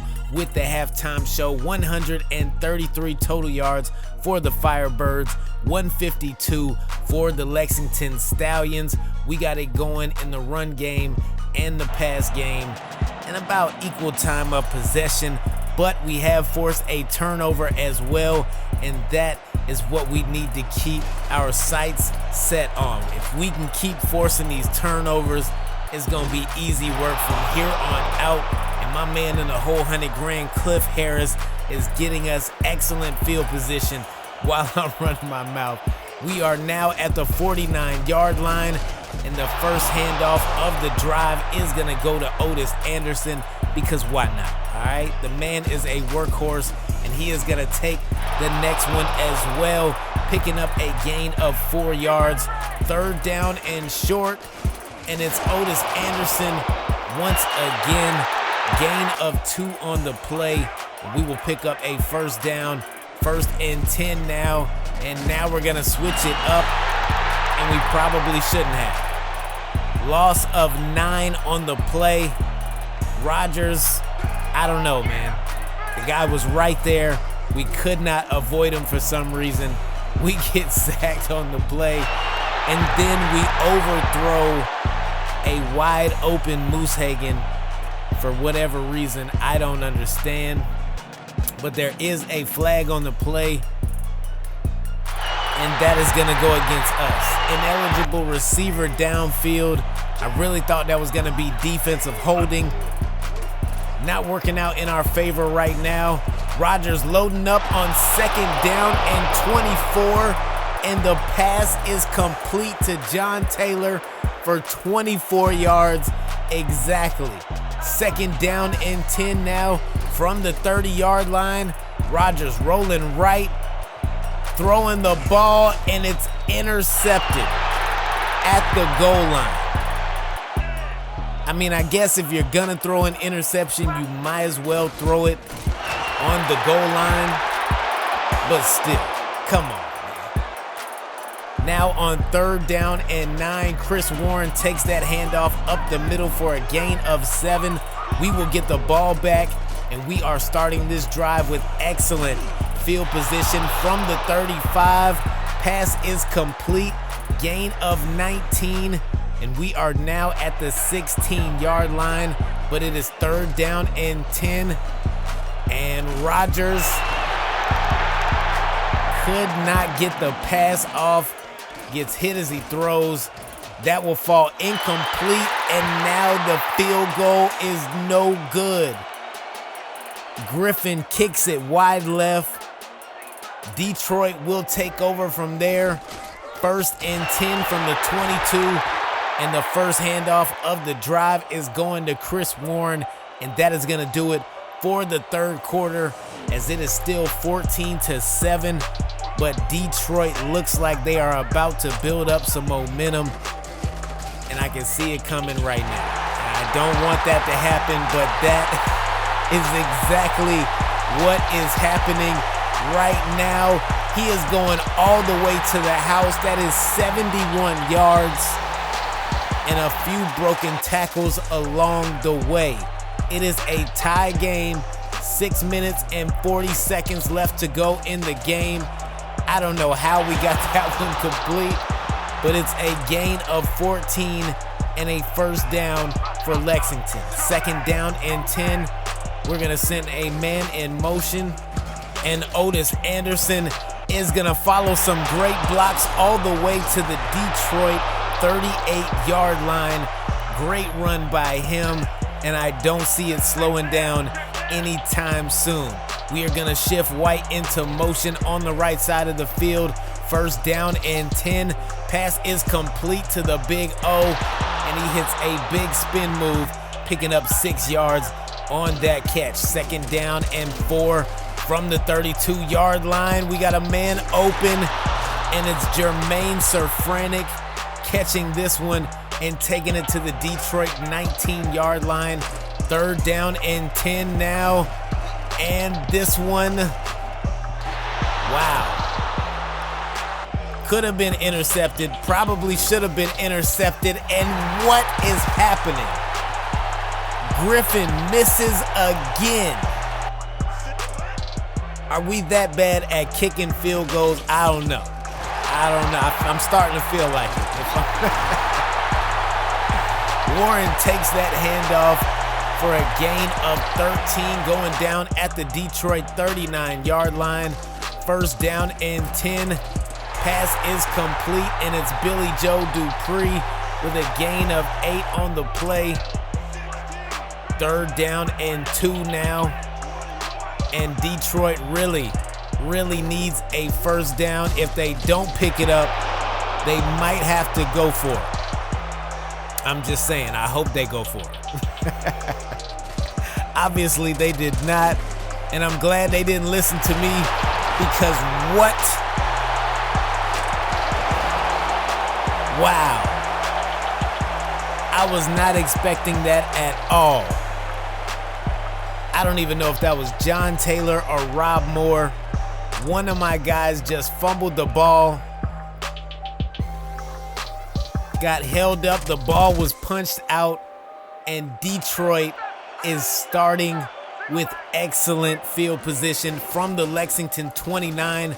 Lynn Dickey drops back, almost gets that one picked off, but the pass is complete. Gain of 8, third down and 3 now. And once again, it's another pass that should have been picked off, and my guys just cannot catch. 53 seconds left to go, and the field goal is good. From 39 yards out, Detroit has taken the lead, but we still get another chance. And with 40 seconds left to go, we are firing downfield and completing passes. Now, from the 37-yard line, we are in hurry-up mode, and we have got to get it moving. From the 37, we get sacked, and that's a loss of 9. We're going to have to call a timeout. Second down and 19. Rodgers switching things up at the line. Dropping back, looking left, and we got a man open, and it's John Taylor going down at the 10-yard line. Great catch and run after. First and goal. Rodgers, Rob Moore, touchdown. With 14 seconds left to go, we have just scored the go-ahead touchdown, and that is gonna do it. This one is over. I don't know how we came back with that final drive, but we did it. Wow. This one was a lot more exciting than the first matchup, but I did not want to win like that. Obviously, I want to come in here and blow these teams away. That way, we don't even have to worry about it in the third and the fourth quarter, or maybe just the fourth quarter. I don't know, man. Either way, our defense has to tighten up. Our offense has to be lights out, and we will be better. Our special teams is up there as well. But man, I appreciate y'all stopping with me and rocking with me. If you made it this far in the video and you are not subscribed, feel free to do so now, because I've been me, you've been you, and I'm gone.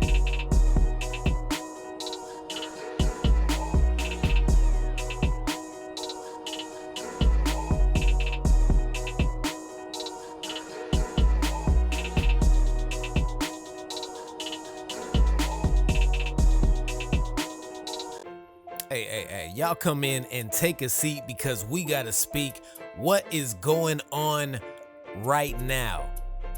This is going to be our third game against the Pittsburgh Iron, and we are not in the playoffs yet anyway. What? So the first game, we went to their house and we beat them 11-7. The second game was at our house, and it was 32-29, and now here we are in week 14, and we're playing them again. Y'all, I don't understand what is going on, but it is what it is, man. We got to roll with the punches. I've never seen a schedule glitch in this game before, so I don't know. I'm kind of intrigued. But, yeah. Let's go ahead and get things cracking. First down and 10 from the Pittsburgh 31. And might I add that we've played them twice. So we didn't need to do any kind of scouting. We know who we are up against, all right? This is one of our division rivals, and for some reason, this is the third game that we are going to have to play them. And it will be wild if we go into the playoffs, and they're into the playoffs as well, and we have to play them. Would that be wild? I don't know. I think that would be crazy. Nonetheless, man, it is first down and 10, and Pittsburgh is at midfield. Dan Marino finding the open man. That's his job, all right? And he's pretty good at his job. Mike Ditka with the catch. He will take that for a first down, going all the way to the 32. And now from the 28, they cannot get it on third down and 6. Big stop for the defense. And they will more than likely, yes, they will bring out the kicking team. Fourth down and 7 from the 29. This will be a long kick, but it does not matter for Keenan Kite. He is going to sink that one from 46 yards away, and the Pittsburgh Ironmen have struck first in this game. But it's all good, man. You know, we get our chance, and it's time for us to do something like we knew something. We are going to start our first drive from the 29. It is third down and 10. Rodgers dropping back, and why did we questionable play calling? Not only that, questionable decision to throw it to Otis Anderson when he clearly had a man on him. First down and 10 from the Pittsburgh 28, and Dan Marino gets sacked. Steve Jenkins is out here. Stop playing with Steve. Second down and 16 after a loss of 6. It does not matter for Dan Marino. He is going to find more downfield, and they will move the ball to the Pittsburgh 49-yard line. Marino is incredible, y'all. I'm just putting it out there, all right? The man knows what he is doing in the pocket. Not on that play, though. Let's go. Leonard Marshall gets the deflection on first down. And I like that. I like that a lot. If we could have that continue out through the game, that would be nice. I'm not going to lie to you. And that is even better. Joey Browner gets an interception.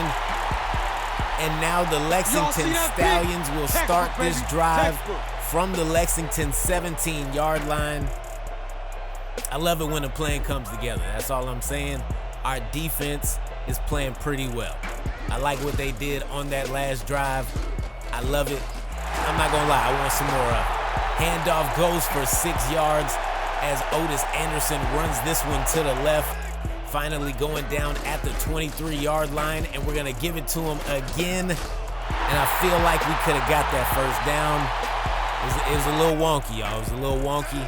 We still picked up 3 on the play, and it's third down and short now. And we were gassed, clearly gassed on that play. He wasn't going anywhere. No speed, no determination, no nothing, to be honest. First down and 10 at the Pittsburgh 44-yard line. And this one is going to be caught. Gain of 10, but not a first down. It's second down in inches from the Lexington 46-yard line. Handoff goes to Wallace, and Wallace goes backwards. Loss of 4 on the play, and that is going to bring up third down, but that is it for the first quarter as the Pittsburgh Ironmen are currently winning 3-0 over the Lexington Stallions right here in rainy digital Lexington, Kentucky. Now Dan Marino finding an open man once again. This time it's Gary Clark, and he has got great receivers, all right? How we have beaten them twice is beyond me, but we are trying to win the third one right now. Pass is good. That's going to bring up third down and short. Now from the Lexington 21, Marino had a man wide open. Moore could not bring it in, and they're gonna set up for yet again another field goal. And that one at the beginning did not look like it had what it needed. We were wrong. Kite gets another field goal. It is now 6-0, which isn't bad, all right? We can still climb out of this hole. It is all good. We're gonna hand this ball off to Otis Anderson, who breaks 3 tackles so far, shoves off another defender, and will finally go out of bounds at the 29-yard line.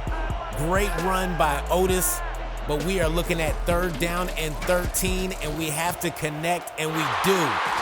Pass is complete to Rob Moore, who is clearly our #1 receiver. He's got to be somewhere near 1,000 yards, if not over that, already this season. Rodgers with the drop back, and we threw it in traffic. It's gonna be no good every time when you do that. Did we? Yes. Wow. Okay, we got a field goal that did not look like it was about to go in. Griffin, nonetheless, does his job, puts us on the board, and now I need our defense to hold us down. Mainly, just do not let them score. 2nd down and 1, and it's a delayed handoff, and Wallace will take that for a 1st down. 3rd down and 10 now at the Lexington 46-yard line.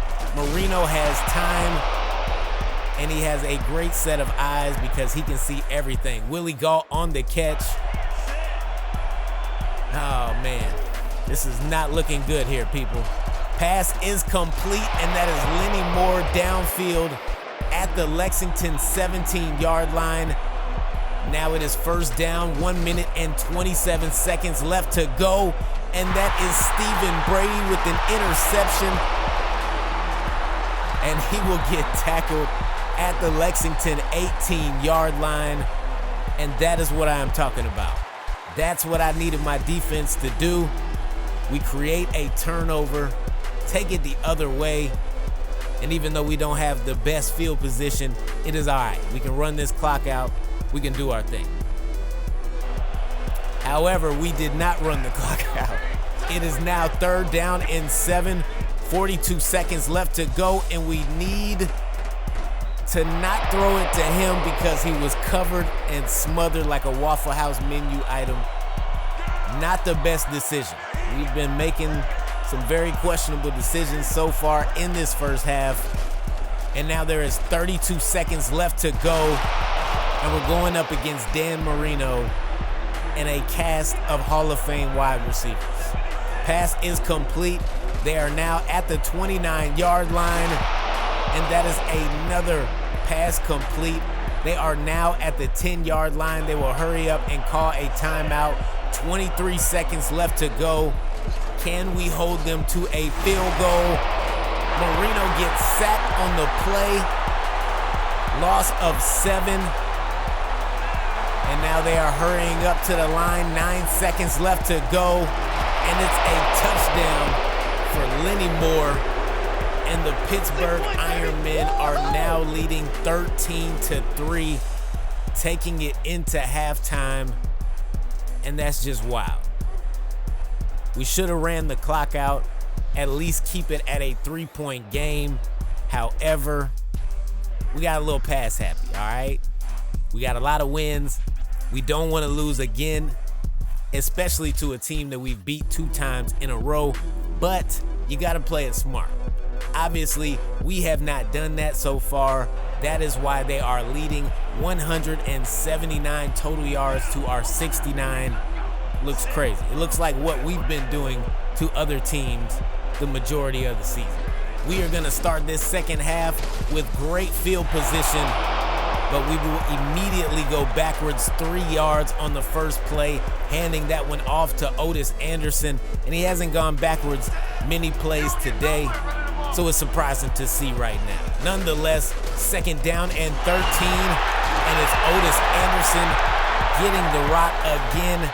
This time he takes it for 11 yards, making up for that previous play as we take another look. I love the way the grass kicks off the field. It's amazing, man. It's amazing. and then you can see that patch of grass is gone as the game continues. That doesn't happen everywhere. That's all I'm saying. 3rd down and 2. Now at the 47-yard line. We're gonna hand this one off to Otis Anderson again, and Otis is going, and Otis is gone. 53 yards and a touchdown. And my man in a whole $100,000 is trying to keep us in the game, and I'm thankful. I'm grateful, but I wish my defense did not give up that play. We are gonna lose on that battle as we picked, I don't even know what defense we picked.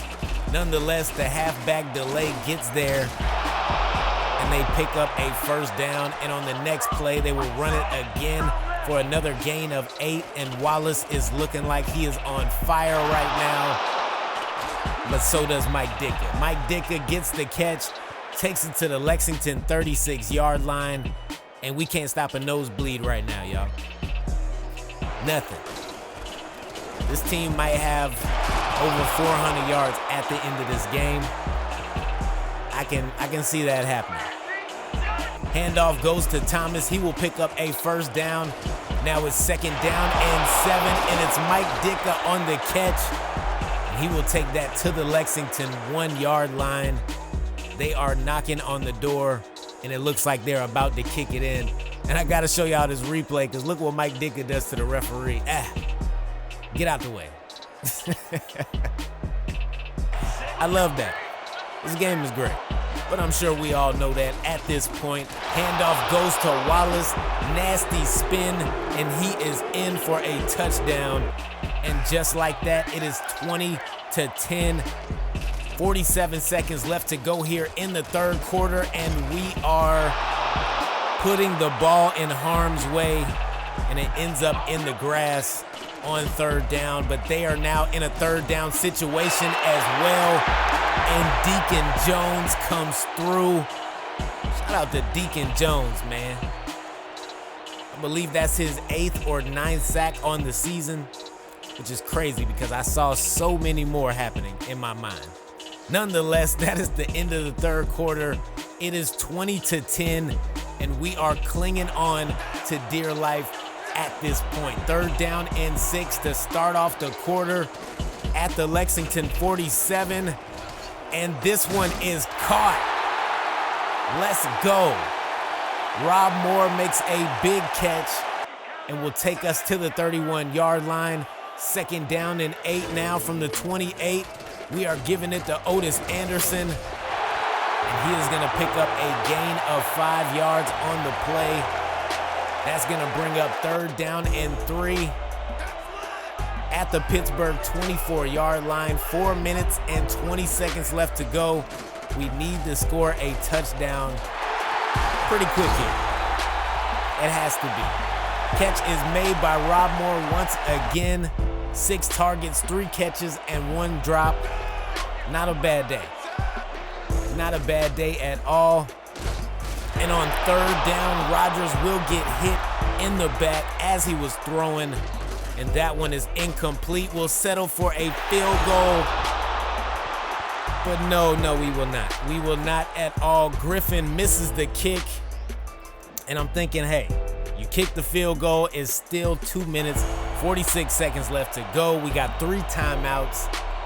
We can possibly do something on defense, but we missed the field goal. They ran out the clock. That is it. We have lost again for the 3rd time this season, which really isn't bad, but man, when we lose, all right? Like, it's ugly, y'all. But nonetheless, we will try to be better in the next game. So I will see y'all Tuesday.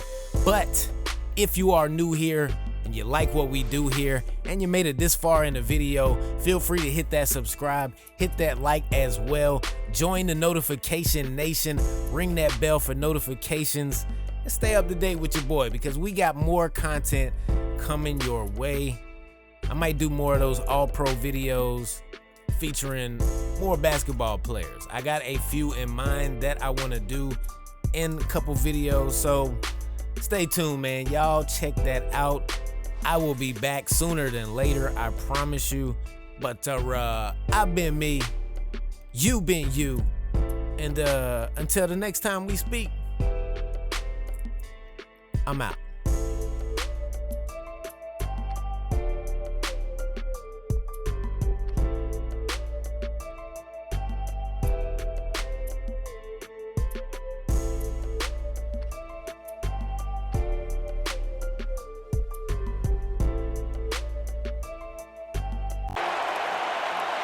What's going on?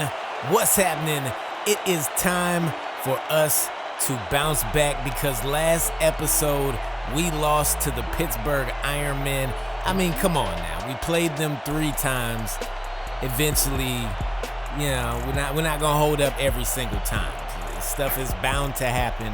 Stuff happens, all right? But today we get our payback because we are playing the New Jersey Assassins. And while this team is loaded, our team is loaded as well, all right? We are the Lexington Stallions, and we will hold it down at home. But without further ado, let's go ahead and get things cracking. It is 1st down and 10, and we are gonna start our drive with a handoff to my man in a whole $100,000, Otis Anderson. And Mr. Anderson is gonna pick up 12 yards and a 1st down as well. And for now, that is the perfect way to start off the game. 2nd down and 7, and we are making some hot routes out here because it's about to get hot, all right? We got to do something like we knew something. 2nd down and 7, Rodgers will drop back. And we got a man open, and that is Rob Moore, and Rob Moore is everywhere on the field at all times. That's just what he does, man. Pass is caught by Ratham. He's got his first catch of the game. That is gonna go for 9 yards. 2nd down and 1, and we'll pass it to him again. And look at him. The man is putting in work on this drive. You gotta give it to him. That is our fullback. 3rd down and 12 now. Rodgers looking downfield, and he is gonna find a wide open John Taylor. And John Taylor is right where he needs to be at the right time. 1st down and 10. Pass is caught. One-handed at that. Not enough for a 1st down, but it's 3rd down and 1 now, and we are at the 5-yard line. Handoff goes to Otis Anderson, and that is a touchdown apparently. Touchdown! Honestly, it looked like he was down at about the 1.5, maybe the 1-yard line, but they're saying it's a touchdown, and who would I be to argue, all right? I don't do that. I'm not a lawyer. I'm not trying to, no, we're not doing that. End of the 1st quarter is here, and the Lexington Stallions are up 7-0 over the New Jersey Assassins, and they are in a 3rd down and long situation, but they come out of it like a champ. Pass is caught. That will move the chains. And Steve Young is doing something, all right? He is cooking right now. And he has got wide open receivers, and everybody is catching the ball. They are looking like a well-oiled machine, but it's 3rd down and 10. And while this one is caught, it is only a gain of 4 yards. They will set up for a field goal from the 19-yard line. The kick is up, and the kick is good. And my man is acting like he just hit the game winner, all right? 7-3 now. We're gonna hand this one off to Otis Anderson. Beautiful spin move. Will pick up 10, but it's not enough for a 1st down. 3rd down and inches. And we're gonna hand it right back to him because if it's not broke, I mean, you don't fix it. Come on now. We all know this. 1st down and 10 from the 43-yard line. Handoff goes to Rathman, and Rathman is out here picking up 11 yards on the carry, and he has already done a lot so far in this game. 3 catches, 1 carry. He's got about 30 total yards, and he's not slowing down, all right? Handoff goes to Otis Anderson. and Otis Anderson will pick up 4 yards and a first down as well. 3rd down and 10 now. Rodgers loads up, but the pass is batted away, and that is going to bring up 4th down. We will set up for a field goal with Griffin, and the kick is good. Don't say that too often. Now, my man is not a bad kicker, but we are bad at kicking with him, all right, if that makes sense. Now, on the ensuing kickoff, this one is gonna go, and it's going to go to the house. I don't even think we got a hand on him. Wow. Not the way that you want to end the quarter, as Bobby Mitchell takes that one from end zone to end zone, but we get a chance as well, and we have a Cliff Harris on our team, and Cliff is out here running and will finally go out of bounds at the New Jersey 47-yard line, and we still have time left, 19 seconds. Can we get some kind of points on the board? Pass is caught, and we are now at the 23-yard line. Gain of 24. We'll set up for a field goal, and from 39, Griffin is good again. Not the way that we wanted to end the quarter, but regardless, we still put up an extra 3 points before it was over. And at the end of the first half, it is 13-10. And your Lexington Stallions have just snatched the momentum back. 138 total yards for us, only 48 for them. And we have just about doubled them in time of possession. So we need to keep the pressure on, because without that kickoff return, it would be a whole different ball game right now. But we gotta play all sides of the ball at all times. Special teams is a big part of that. 1st down and 10. Rodgers seeing holes in the defense, sending some receivers on different routes, and we are looking for anything open. And that was wild. All right, I'm not gonna hold you. Sliding catch is made, but we were floating backwards as we were passing. I don't know. That was weird. Pass is caught, but it's not enough for a first down. That is going to be 4th down and short, and we are going for it because we likes to gamble and we likes to win, all right? We'll pick up a first down. 2nd down and 8 now. Rodgers loads up to Moosehagen downfield, and it's a big gain, taking us just outside of the red zone. But there is a flag on the play, and they are taking a minute to get to it. So I don't like that. I don't like that at all. And of course, it is going to go against the Lexington Stallions, and that takes away a big gain. And now we go backwards on the very next play. Loss of 4 as we try to hand that one off to Otis Anderson. 3rd down and 17 now. Rodgers has time, and we had a man open, and that's Jermaine Safranek, and I know he wishes that he could have that one back one more again. Now 3rd down and 10. The fake, the pass, the incompletion.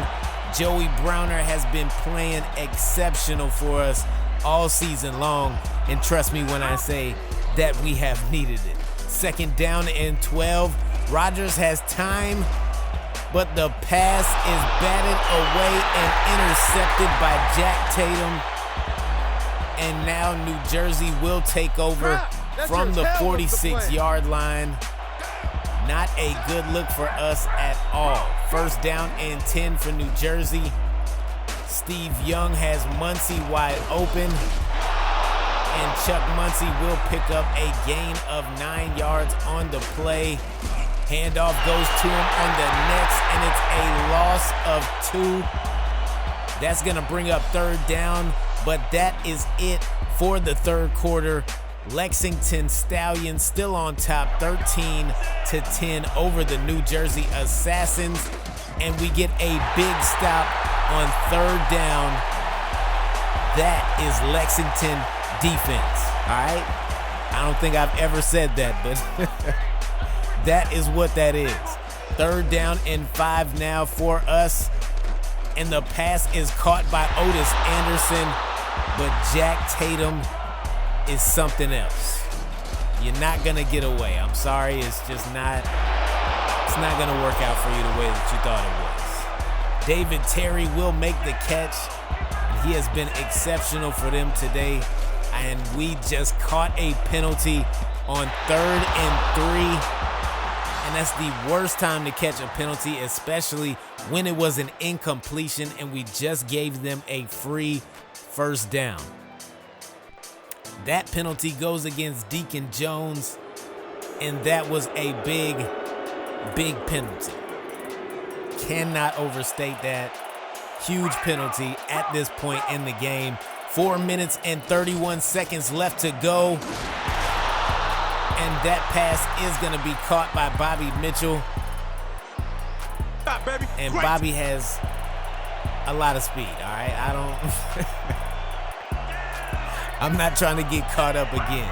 Y'all seen what happened on that kick return. 2nd down and 11. And we get the sack with Steve Jenkins. My man was working extremely hard on that play. Fought his way to get to the quarterback, and that's exactly what he did. And now on 3rd and 15, this pass is gonna fall incomplete as they couldn't hang on through the contact. 4th down and 15, they'll set up for a punt. And we got my man Cliff Harris calling a fair catch. But the ball has bounced off of his helmet. It's a fumble. And New Jersey has recovered in the end zone. Touchdown. Wow. Not the series of events that you want to see. 2 minutes left to go in the game, and we are asking our quarterback to put together a game-winning drive against a tough New Jersey team. So we got to try and make it happen. But our guys aren't even catching the ball. Abdullah drops it. Safranik dropped. All right. 4th down and 3 now. Rodgers. Pass is complete. Rob Moore. I don't know why we look any other direction than Rob Moore. He's there pretty much all the time. 1st down and 10. We pick that up and go straight into no huddle. From the 48, pass is caught. And that's Otis Anderson. And my man Otis can catch too. I don't know why I forgot about Otis. Shout out to Otis. 2nd down and inches now. We are still in no huddle. And we might just switch up this play because we need to. Yeah, we do. I don't know why I had a run selected. Nonetheless, 2nd down and inches. Pass is caught by Taylor. 3rd down and 10 now. 41 seconds left to go. And it's a strike to Rob Moore. And we are now inside the 10-yard line. 1st and goal. 32 seconds left from the 7-yard line. Pass is complete, and it's Rob Moore with the touchdown. And that just might do it. There is still time left on the clock, and it's 25 seconds. And as we know, all it takes is one big play to get into field goal range. And there goes one right there. 11 yards now at the 45-yard line. They still have 2 timeouts left. This pass is complete, but it's not getting them very far. 3rd down and 1. And we get to Young, bringing them down. 4th down and 1 now, and this might be their last chance to make something happen. There is 8 seconds left. And it's a turnover on downs, and the Lexington Stallions have finished off the game. We needed that last drive. We made it happen. Man, can't ask for much more than that. We bounced back from that Pittsburgh loss. And I am telling you, I don't know who we are seeing in the playoffs, but we might just be angry enough to smoke some real kind of boots, man. Some real kind of boots. 17 minutes of possession time is wild. But we did that, all right? We did that. We basically held the ball pretty much all game except for about 11 minutes. That's pretty good. I'm not gonna hold you, all right? I don't like how close it was, but regardless of that fact, we still did our thing out here today. We picked up a victory, and now we are looking ahead. And whoever is left on that schedule better be aware, because we're trying to do something like we knew something. Man, I appreciate y'all stopping with me and rocking with me. If you made it this far in the video and you are not subscribed yet, feel free to do so now, because I've been me, you been you, and until the next time we speak,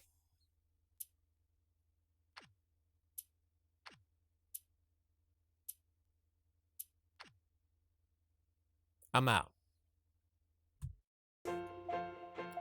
What's going on? What's happening? Welcome back to the channel. But if this is your first time here, then let me just let you know that we are in the playoffs. That's right. I know you have no idea what's going on, but we are currently 11-3, and we have clinched our division title. Now, the only other teams that are in the playoffs currently with us are the Rhinos, the Werewolves, and the Atlanta Wasps, okay? Now, all of these teams look to be real contenders, all right? Not pretenders, contenders. Any one of those teams could win the All-Pro Football Championship, and not only that, there is still 4 other teams that will qualify for the playoffs, so it's gonna get serious, okay?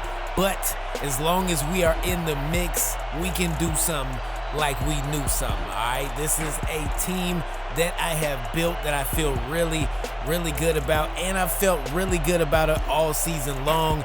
But we are going up against the New York Knights, and this team is looking to get into the playoffs. They are currently 9-5, and they're looking to be 10-5, all right? But that's not gonna happen.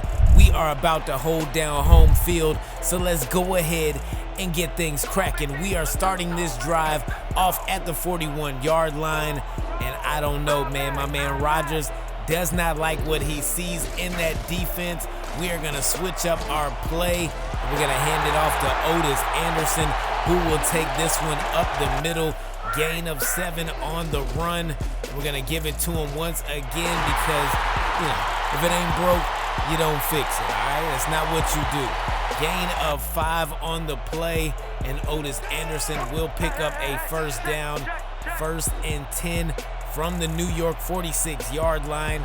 Our first time on their side of the field today, and Otis Anderson is running and will finally go down at the 18-yard line. Gain of 28 on the play.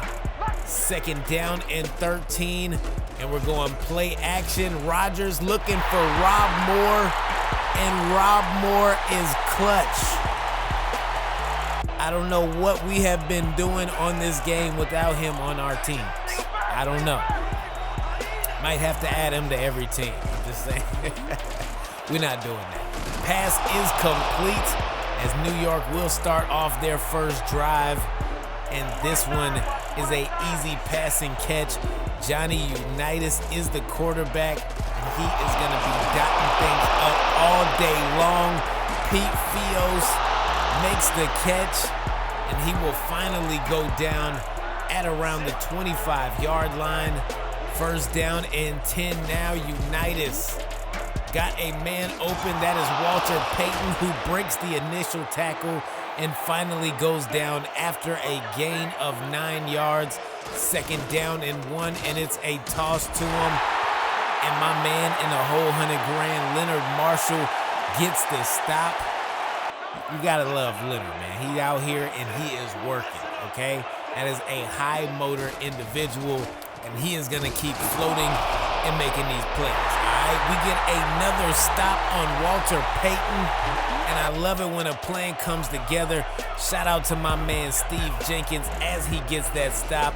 They're gonna set up for a field goal, and on 4th and 4, the field goal from 35 yards out is good, and New York is now on the board. But hey, man, you know we get the ball right back. So we got to do something like we knew something. Handoff goes to Rathman.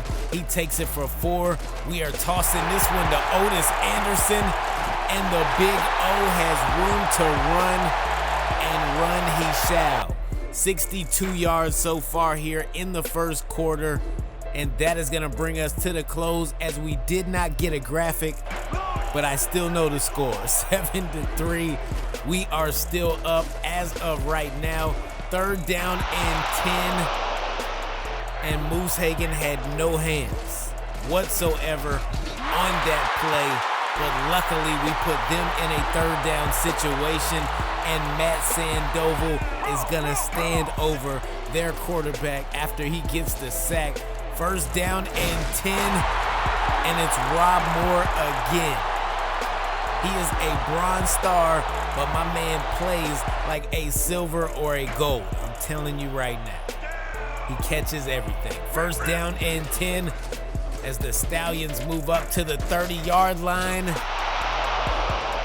We set up for a screen, however, I don't know what that was. We don't hold the ball that long on screen plays, but we just did on that play. 2nd down and 17, and it's back-to-back sacks, and Buddy Rogers is looking bad. All right, it's looking grim at this point, people.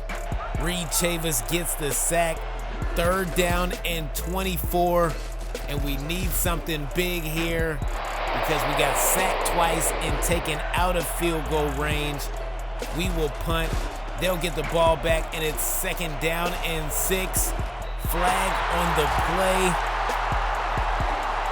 That pass is gonna fall incomplete, as Cliff Harris said, no. Sorry, but no. It's not gonna work out right here, right now. And the flag looks to be going against New York, and the home crowd is loving it. Clipping against the Knights. That's gonna make it 2nd down and 19 with 2 minutes and 10 seconds left to go. And wow. Big catch made as Johnny Unitas stays perfect on the game so far. Johnny Unitas is definitely Johnny Football, for those that did not know. Pass is complete. That is gonna be Walter Payton making that catch, finally going out of bounds at the 42-yard line, stopping the clock. 1 minute and 11 seconds left to go, and they still have all 3 of their timeouts. Pass is complete to Rocket Ishmael. They will move up to the 34-yard line, going no huddle now. 2nd down and 2. Pass is complete to Walter Payton. Luckily, we get a stop at the 24, but it will not happen every time. Pass is complete to Walter Payton. Gain of 9. 2nd down and 1 from the Lexington 15-yard line. Pass is complete, and that's a gain of 6 for New York. 3rd down and goal now. United switching things up at the line. 30 seconds left to go. And the pass is bobbled and almost intercepted after that. However, it will fall incomplete, and they're gonna set up for a field goal. And the kick is blocked. Recovered by Sean Page. We get a block on a field goal, and I don't think we've ever had one of those. I'm not gonna hold you. And what is that? With 15 seconds left to go, instead of running the clock out, we decide to pass the ball, and Ira Thomas is thanking us. So is that whole New York team. Beautiful spin move by Walter Payton. Moves them up to the 33-yard line. And I feel like if we give up, okay, we're not giving up a touchdown. However, if we give up any amount of points, it's a bad look. Well, it was already a bad look, to be honest, when we threw the interception. This just makes it a little worse. It's all right. Stenerud sinks that one. He is 2 for 2 on the game so far. And right here, right now, at the end of the first half, we are only leading by a point. And I would have had some stats, but apparently your boy was a little hot about throwing that interception. But look at this. It's almost like they knew that we needed something and it came through for us. 3rd down and 10 from the 4-yard line.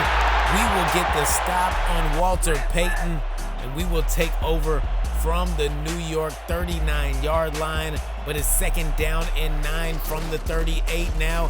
Handoff goes to Otis Anderson. He will break a tackle and Otis Anderson is gonna take this one to the 19-yard line. Great run by him, gain of 19 on the play. Now we're dropping back and we are not getting rid of the ball in time. We will end up getting sacked by Chuck Noll, and it's 3rd down and 17 from the 26-yard line. We cannot get sacked again. We luckily get the ball off to Rob Moore, but we could not get sacked whatsoever again. But I don't think it's gonna matter at all because Griffin has missed the field goal. Wow. Handoff goes to Walter Payton, and Walter Payton is going off. Got loose up the sideline and will finally go down at the 34-yard line on Lexington's side of the field. It is 3rd down and 10 now. Unitas has 5 wide receivers, and he has block up front that has disintegrated. Shout out to Deacon Jones getting in the backfield, getting the sack. We will get the ball back. 3rd down and 5 now. Time is winding down here in the 3rd quarter, and we got 2 people open, and neither one of them comes down with the ball. That's gonna do it for the 3rd quarter, as we are still winning by 1, but for how long? Wow. Pass falls incomplete. Unitas and Fios could not connect on that pass. They will set up for another field goal, and Stenerud stays perfect on the game so far. We are now losing for the first time today. It is 9-7, and we are switching up our play, trying to give my man Otis Anderson a kickstart, and that is just what we needed. Great run by him. He will take this one to the 36-yard line. Now we're going play action. Pass is complete, and that's gonna be Rob Moore with a gain of 8. 2nd down and short now at the Lexington 44-yard line. It's Otis Anderson once again. The man is putting in work. He's trying to earn a game ball. He's trying to score us a touchdown. I mean, at this point, we gotta let him do it. That's it. That's all I'm saying. Catch is made by Rob Moore. He's got 5 catches on the game, 71 yards, and a touchdown as well. And my man is not trying to slow down, but Jermaine Safranek is inserting himself into the game. One-handed turning catch is beautiful. That's all I gotta say. Handoff goes to Otis Anderson, who will take this one for a gain of 7. It is 3rd down and goal now, and we got Roman Chambers in the game, and that has to mean something good, and it does. Roman Chambers gets the touchdown, and this man has impeccable timing. You hear what I'm telling you? Impeccable timing. Roman Chambers always finds himself at the right place at the right time. Wow. First down and 10 now from the 29-yard line. There is 2 minutes and 12 seconds left to go in the game. And Johnny Unitas is putting together a drive. I know that was only one play, but still, it was a scary one nonetheless. We are now at the 2-minute warning, and they are at the Lexington 39-yard line, and Unitas is sacked. Deacon Jones gets to Johnny Unitas for the second time today, and my man is eating out here in these streets, and we gotta keep him fed at all times. Pass is complete, and that's Rocket Ishmael with the catch. He'll take it to the 35-yard line, and New York will immediately call a timeout. 3rd down and 6 now. Unitas dropping back, and he's got Fios downfield, and he is now at the 14-yard line. 1 minute and 7 seconds left to go, and that looks like a touchdown. They did not call it a touchdown, however, but Walter Payton makes sure that he gets over that line. That is a touchdown, and now they are going for 2 points. With 38 seconds left to go in the game, have they left us enough time? They might have. We get the stop on Walter Payton, and now all we need is a field goal.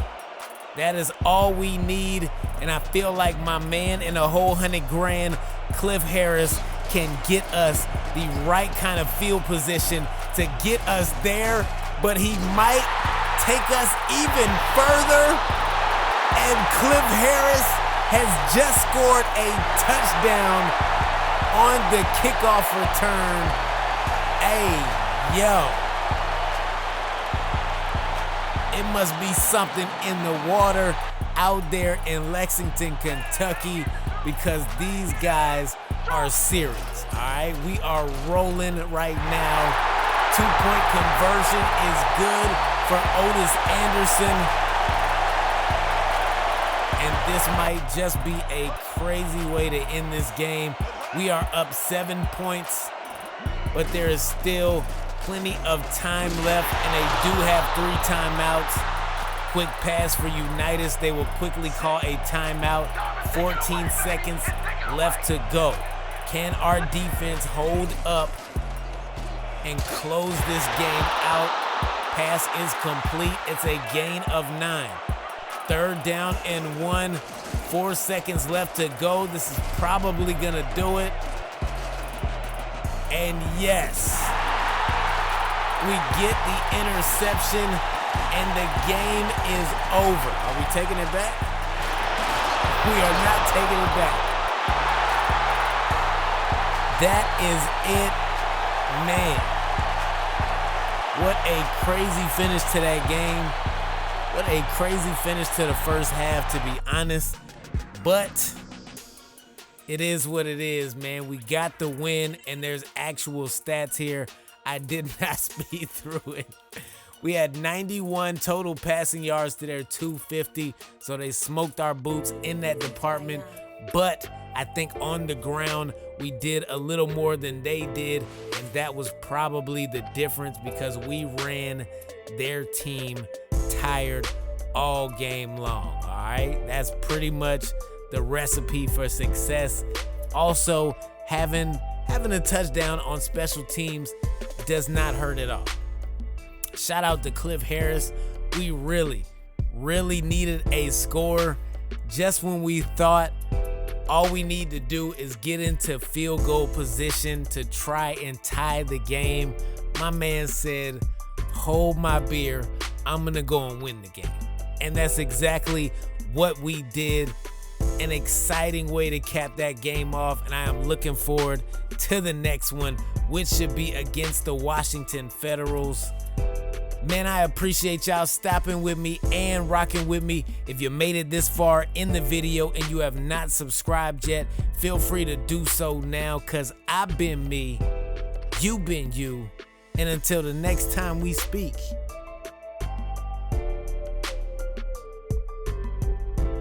I'm out.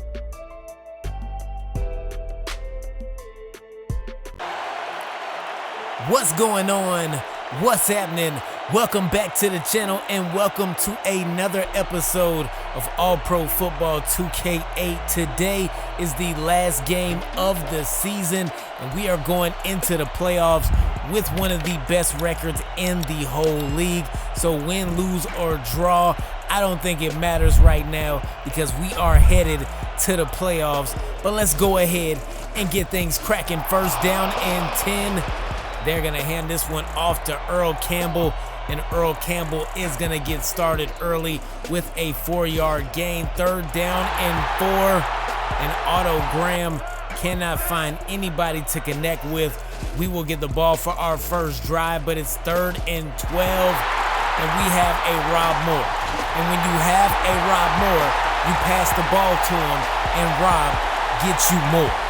I'm talking receptions, I'm talking yards, I'm talking touchdowns, I'm just talking about more, all right? Now we are in a 3rd down and 10 situation from the 27. Rodgers had enough time, but we made the wrong decision with the football, and that could have cost us a little, could have cost us a lot. It just could have cost us. Either way, on the very next play, we will miss the field goal, and my man in the whole 100 grands, Griffin, is just not that guy, all right? I don't know who he is, but he's not that guy. 2nd down and 6 as the Federals will take over. Pass is complete, and that's Earl Campbell stiff-arming everybody and their mama straight into the ground as he picks up a 1st down, going out of bounds at the 44-yard line. It is 1st down and 10 from there. Otto Graham dropping back.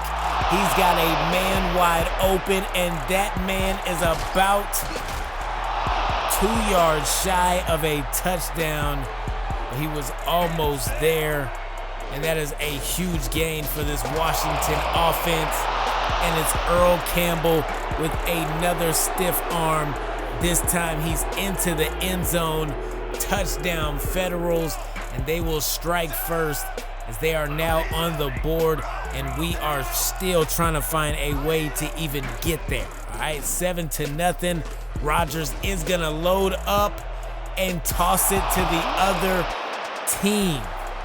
We did not see this coming, but that seems quite obvious at this point. Beautiful one-handed catch. Gets the INT, and the Federals will take over. 2nd down and 8, and Ernest Givens is gonna make a big catch downfield, pickup of 20 yards in the process, and that is his first catch of the game, I believe, up until this point. 1st down and 10, now at the 28-yard line. Handoff goes to Otis, and Otis goes to stiff arming again. He's gonna pick up a gain of 11 yards and a 1st down as well.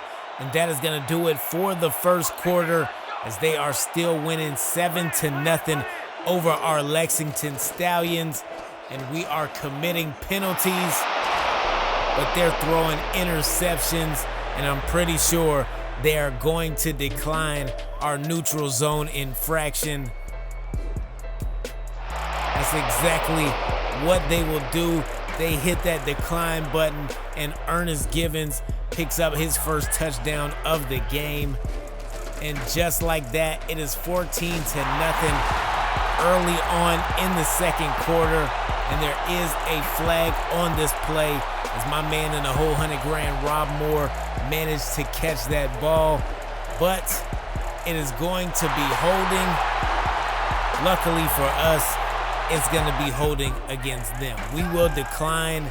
We will take the yards with Rob Moore. 2nd down and 12, and Rodgers gets dropped. Loss of 9 on the sack by LeBaron Tippins, and we got to take another look. Our left tackle could not stop him, could not slow him down. And Tippins got straight to Rodgers, putting him on the ground. But Buddy Rodgers comes right back with a strike. A strike to Rob Moore. And my man will find his way down to the 2-yard line. First down and goal. We're gonna send Moose Hagan in motion for some extra blocking. And it's the big O. Otis Anderson creeping across that goal line and getting his first and our first touchdown of the game as we take another look. And, don't really need a replay for a 2-yard touchdown, but that's our team though, all right? And we're gonna check that out. I don't care what nobody got to say about it, all right? Now on 2nd down and 7, Earl Campbell is gonna take that handoff, and he is gonna manhandle some people on his way to a pickup of 7. 3rd down and inches now. And if we could have got a stop, it would have been amazing. However, this is Earl Campbell that we are talking about. 3rd and inches is a problem for everybody. It's not just us, it's a problem for the league, for humanity, all right? He's gonna pick up another 1st down, and on 1st and 10, that is gonna be a penalty against our defense. Neutral zone infraction, of course. 1st down and 5 for the Washington Federals now as they move up to the Lexington 37-yard line. Handoff goes to Earl Campbell, and Earl Campbell will go down at the 19-yard line. Easy work for Earl Campbell out here today. Pass is complete, and Otto Graham is finding himself in an easy situation as well. He picks up another 1st down. 2nd and goal, and it's right down the middle. Nobody was guarding him at all. Brigham makes an easy catch in the end zone, and just like that, it is 21-7 as we end the first half and get ready for the second half of play.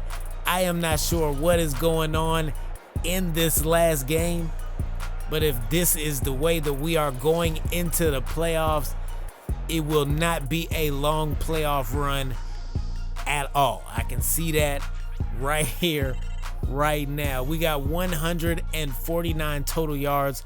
4 of those are on the ground. That is insane, all right? 5 minutes and 19. I don't even know what that is.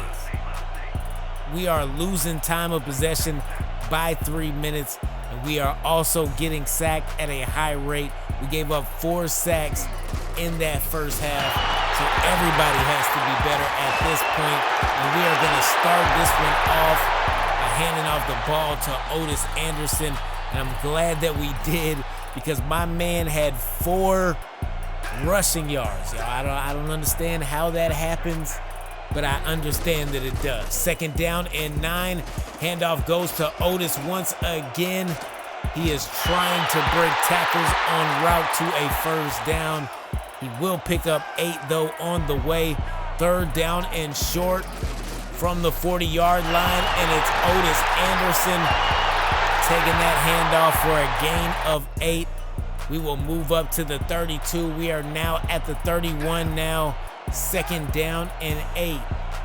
4 minutes and 9 seconds left to go here in the 3rd quarter. Rodgers has time and protection, and he also has a man wide open. That's gonna be Taylor, and he gets his first catch of the game so far. And on the very next play, my man in the whole $100,000, Rob Moore, catches a touchdown, and we are right back into this game as we take another look at my man Rodgers connecting the dots with Rob Moore in the end zone, wide open. Easy work, man. We are now down by 1 possession, and it's 1st down and 10, and that is exactly what we needed. Otto Graham throws it to the wrong team, we come up with an interception as Morris Green is in the right place at the right time, falling down with an interception in his hands, and we get the ball and we'll take over now at the 43-yard line. It's 2nd down and 7. We had the audible. We will give this one to the Big O, who picks up a gain of 7, 3rd down in inches, and I believe this should be an easy pickup for Otis Anderson, and it is gain of 6 on the run. And we will keep this drive alive. 2nd down and 5 now. This time we're passing it to him. And my man has that for a gain of 8 yards and a 1st down as well. Buddy Rogers, 9 for 16 up until this point, 180 plus yards. And we're gonna add on some more as we take this one to the 1-yard line with my man Moose Hagan. He has been instrumental for us, even though we could have used a star tight end, but that's neither here nor there, because my man in the whole $100,000, Otis Anderson, has just scored, and it is a tie ball game, and that, my people, is a sack as Leonard Marshall gets to Otto Graham and brings him down in the backfield. We got to take another look. My man couldn't be stopped. He couldn't be paused. He couldn't be controlled. He gets the sack, and that is going to bring us to the close of the 3rd quarter, where it is deadlocked right now, 21-21. And the way I am seeing this is that we are picking up a victory no matter what. You can't tell me no different right now, and you can't tell Leonard Marshall that he will not keep balling out here, because that is what he is doing. Another sack, another loss of 7, and we will get the ball back. 1st down and 10 from the Lexington 44-yard line, and it's Otis Anderson going off once again. We tried for the stiff arm. The stiff arm was not there, but it's a gain of 25 for Otis Anderson. And now it is 3rd down and 10. And Moose Hagan comes up with a clutch catch, his 2nd big catch of the game. Well, his 2nd catch of the game regardless. But they have been big catches and big receptions when we need them to be. 1st down and 10 from the 21-yard line. Rogers rolling left, and it's Moose Hagan again, taking us to the 11-yard line. And I really can't say enough about the man, but I've probably said too much, because Rob Moore is in there like Jim Wick. Sliding touchdown in the end zone. And I love it when a plan comes together, because we have now taken the lead. There's about 4 minutes left to go as we take another look at that sliding catch. It's a thing of beauty, man. It is a thing of beauty, but we are kicking the ball off to the Federals. And oh no, tackles are being broken. There is a flag down, but this one is going straight to the house. Touchdown, Washington. And we will have to see what this flag is and how it impacts that run. And for us, it is them going all the way back to the 21-yard line, taking that touchdown off of the board. And we are extremely lucky that that happened. Extremely lucky. 2nd down and 7. Otto Graham is going into full gunslinger mode. 3rd down and 10. Pass is incomplete. He was looking for Ernest Givens. We will get the ball back, and I'm thinking we can run this clock out, and I think we might be able to do that with Otis Anderson. Gain of 8 on the play. It is 3rd down and 1, and we have reached the 2-minute warning. 4th and inches. They call a timeout, and we are gambling right now. Super gambling. And we actually picked it up. We got the first down. They still have one more timeout left. And if we can pick up a first down, we will make them use that last timeout, and that is it. And that's exactly what we would go on to do as we close out this game 28-21. And the Lexington Stallions have had a fantastic regular season, but the regular season is over and done. 349 total yards, and that second half was pivotal because if you take a look at those rushing yards, that means we picked up 112 in the second half compared to that 4 that was in the first half.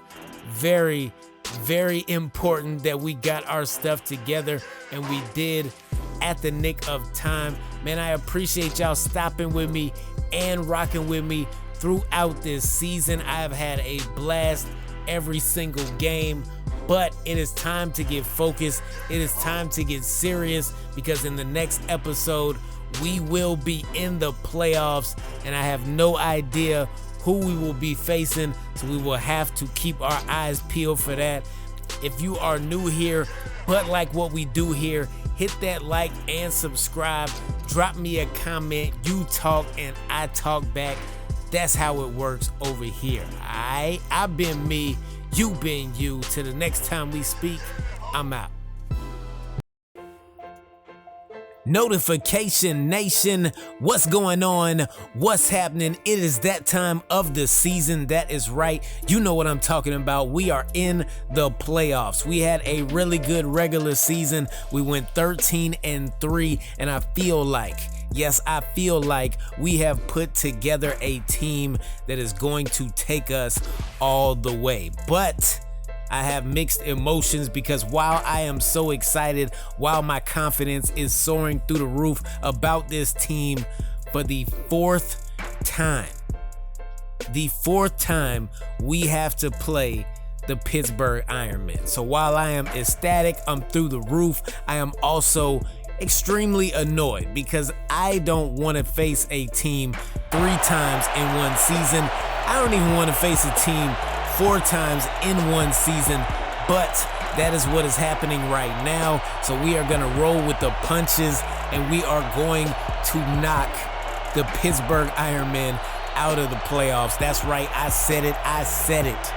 We are knocking them out of the playoffs. And now where we stand on the season so far, out of the 3 games that we have currently played, is that we are 2 wins to their 1 win. All right, I am not trying to even this thing up. No, I am good on that. It is time for us to move on from this Pittsburgh Ironman saga. So hit that like, hit that subscribe, ring that bell for notifications, and let's go ahead and get things cracking. We are starting the drive from our 26-yard line as we get the ball first, and the handoff goes to Otis Anderson, and Otis Anderson gets destroyed. Loss of 4 on the play. That will take us back to the 22-yard line, and my man in a whole 100 grand, Buddy Rogers, is gonna toss this one to Rob Moore, and Rob Moore is doing what Rob Moore does, all right? And when you have a Rob Moore, you get more. That's receptions, that is touchdowns, that is yards, that's all that, all right? Handoff goes to Otis Anderson, and the big O will take that carry for a gain of 8. 3rd down and 2, and Rodgers did not get his feet set before he let go of the ball. That is an incompletion, and that is Gary Clark catching his first pass of the game as the Pittsburgh Ironmen get their first possession. And now this pass is complete. That's gonna be Lenny Moore, and it's similar to DJ. You know, you get more, but you know, it's not gonna be another win. I know that for sure. Pass is complete, and that is gonna be Gary Clark again. And when you give Dan Marino time, just don't give Dan Marino time. right, it's not a good look. It never is. It never will be. Pass is complete, and that is Lenny Moore getting his second catch of the game. And him and Gary Clark are a really, really good pairing. Just gonna put that out there. Now Dan Marino gets hit as he throws, and Cliff Harris almost comes away with a pick on first down, but it's 3rd down and 10 now. Marino looking downfield, and he is gonna overthrow Lenny Moore, and they will punt the ball back to us, and it's 3rd down and 8 now. Rodgers looking downfield. This one is swatted out of the air. Way too many white jerseys in the area, and we will set them up for excellent field position. But on 3rd down, they cannot pick up a first down. They will not kick a field goal, and we will get the ball back 1st and 10 from the 11, and it's Otis Anderson with the carry. And from the 11 to the 39, it's a gain of 28 yards, and it's pretty much what Otis Anderson has been doing all season. He's probably been our best running back since O.J. Simpson. And O.J. Simpson was in our Gainesville Bulls series, which you should go back and watch if you have not checked that out already. Anyway, man, 3rd down and 8 from the 32-yard line. Rodgers rolling right. He's got time, and he throws it into double coverage. Looking to get near the goal line. We had Rob Moore down there, but what we were not expecting is throwing that interception, and Corey Webb was waiting in the wing. He got his eyes on it, and that is all she wrote for that possession as we give the ball back to Pittsburgh. 2nd down and 8 now. Marino seeing something he likes in the defense. He's gonna switch the play, and oh no, that is Gary Clark, and Gary Clark is gone. 89 yards, Marino to Clark, and the Pittsburgh Ironmen have struck first in the playoffs. As we take another look, my man was toast. There was no support whatsoever, and he will run it straight into the end zone, untouched, unblemished. Not a good look for us at all. And I feel like our defense has been playing fairly well for us to be 13-3, but it's all good. Stuff like that is bound to happen at some point. That's Rob Moore getting some yards as he takes us into Pittsburgh territory. 1st down and 10 from the 45. Handoff goes to Otis Anderson. Charlie Waters on the tackle. Gain of 6 for the Big O. We're gonna send Jim White in motion now. Handoff goes to Otis Anderson, and on 2nd down and 4, Otis is going, and he is gone to the 6-yard line. Gain of 33 on the play, and there is 39 seconds left to go here in the first half. Can we get some points? Yes, we can. Jermaine Sirfranic with the catch. And I'm just gonna say that I am happy for my man. Oh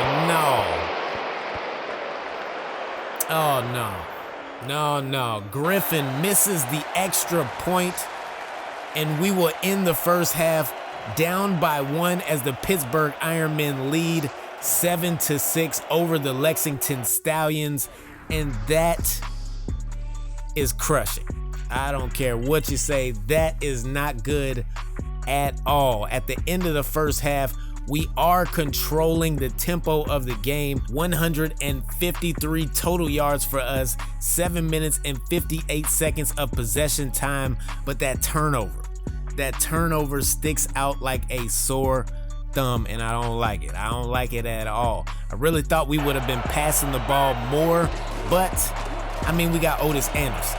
We gonna run that thing. You understand what I'm telling you?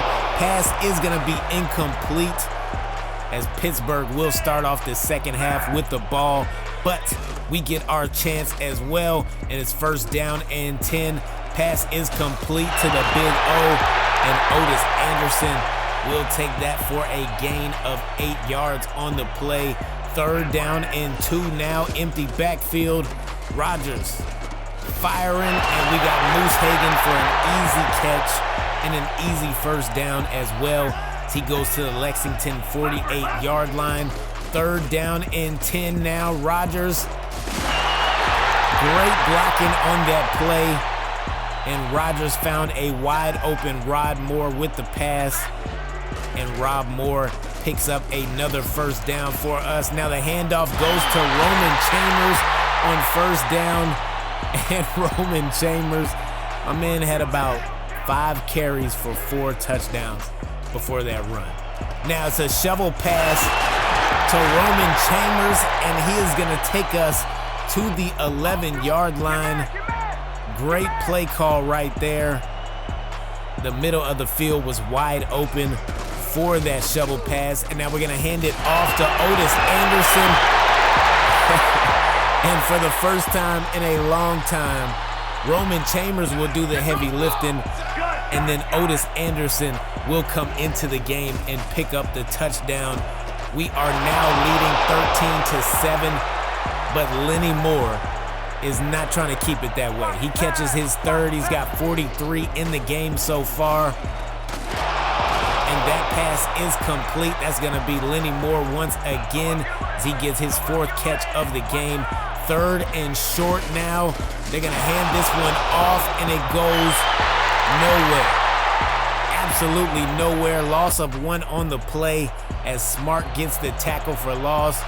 And now it's 4th down and 2, and we are going to have to call timeout because I don't like it. Whatever they're doing, I don't like it. I don't think we had the right defense. They will think it over during the timeout and will come out and punt the ball. Cliff Harris going to get out of the way, and this one did not do what we wanted that one to do. I really thought it was going to bounce into the end zone, and to my surprise, it did not at all. 2nd down and 7. Handoff goes to Otis Anderson. He is going to break the 1st tackle, almost broke the 2nd, but will go down at the 19-yard line.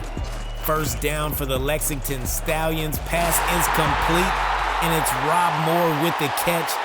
Gain of 8 on the play. Great catch by him. 2nd down and 2 now. Handoff goes to Otis Anderson, and our short yardage specialist, Mr. Anderson, is going to pick up a gain of exactly 2. 2nd down and 9 now from the Lexington 30-yard line. We got a man. We got the wrong man. We have the wrong man with the reception. That is a turnover for Lexington. We threw the interception, and Rodgers is not happy about it, and he's going to let that defense know. 1st down and 10, and just like that, Mike Ditka scores a touchdown, and the Pittsburgh Ironmen will take the lead. It is a 1-point game. 4 minutes and 50 seconds left to go here, so we are not panicking whatsoever. We gonna make something happen. Handoff goes to Tom Rathman, and Rathman will pick up a gain of 9. We need all hands on deck, and we need it right now. Handoff goes to Otis Anderson, and Otis will take us to the Pittsburgh 49. Now it is 3rd down and 8. From the 47-yard line, we are switching a couple routes up, and we are looking downfield. Pass falls incomplete. 4th down and 8, and we are going for it. That is correct. Rodgers dropping back, looking right, and no. I really hope that is not our last pass of the season, because that's, I don't even know what to call it. That was terrible. Absolutely terrible. We get the stop on 3rd down, and we have 1 minute and 52 seconds left to go in the game to keep our playoff hopes alive. And what was that? Fam. Oh. Taylor cannot bring the catch in. 3rd down and 5. And now it's Abdullah that misses the catch. What is happening? 4th down and 5 now. And this could be our last chance to make something happen. Pass is to Taylor, and he totally redeems himself. Catch is made as we move up to the Lexington 35-yard line. 1st down and 10, and the clock is still running. We still have 1 timeout left, but we are not in a hurry to use it. Pass is almost intercepted. Pass was almost intercepted. 2nd down and 10 now. 56 seconds left to go. Rodgers fires, and we got Rob Moore downfield. And this is probably gonna be the biggest drive of the year. Not probably, never mind that. This is the biggest drive of the year. What can we do with it? Hit as he throws, and it's overthrown.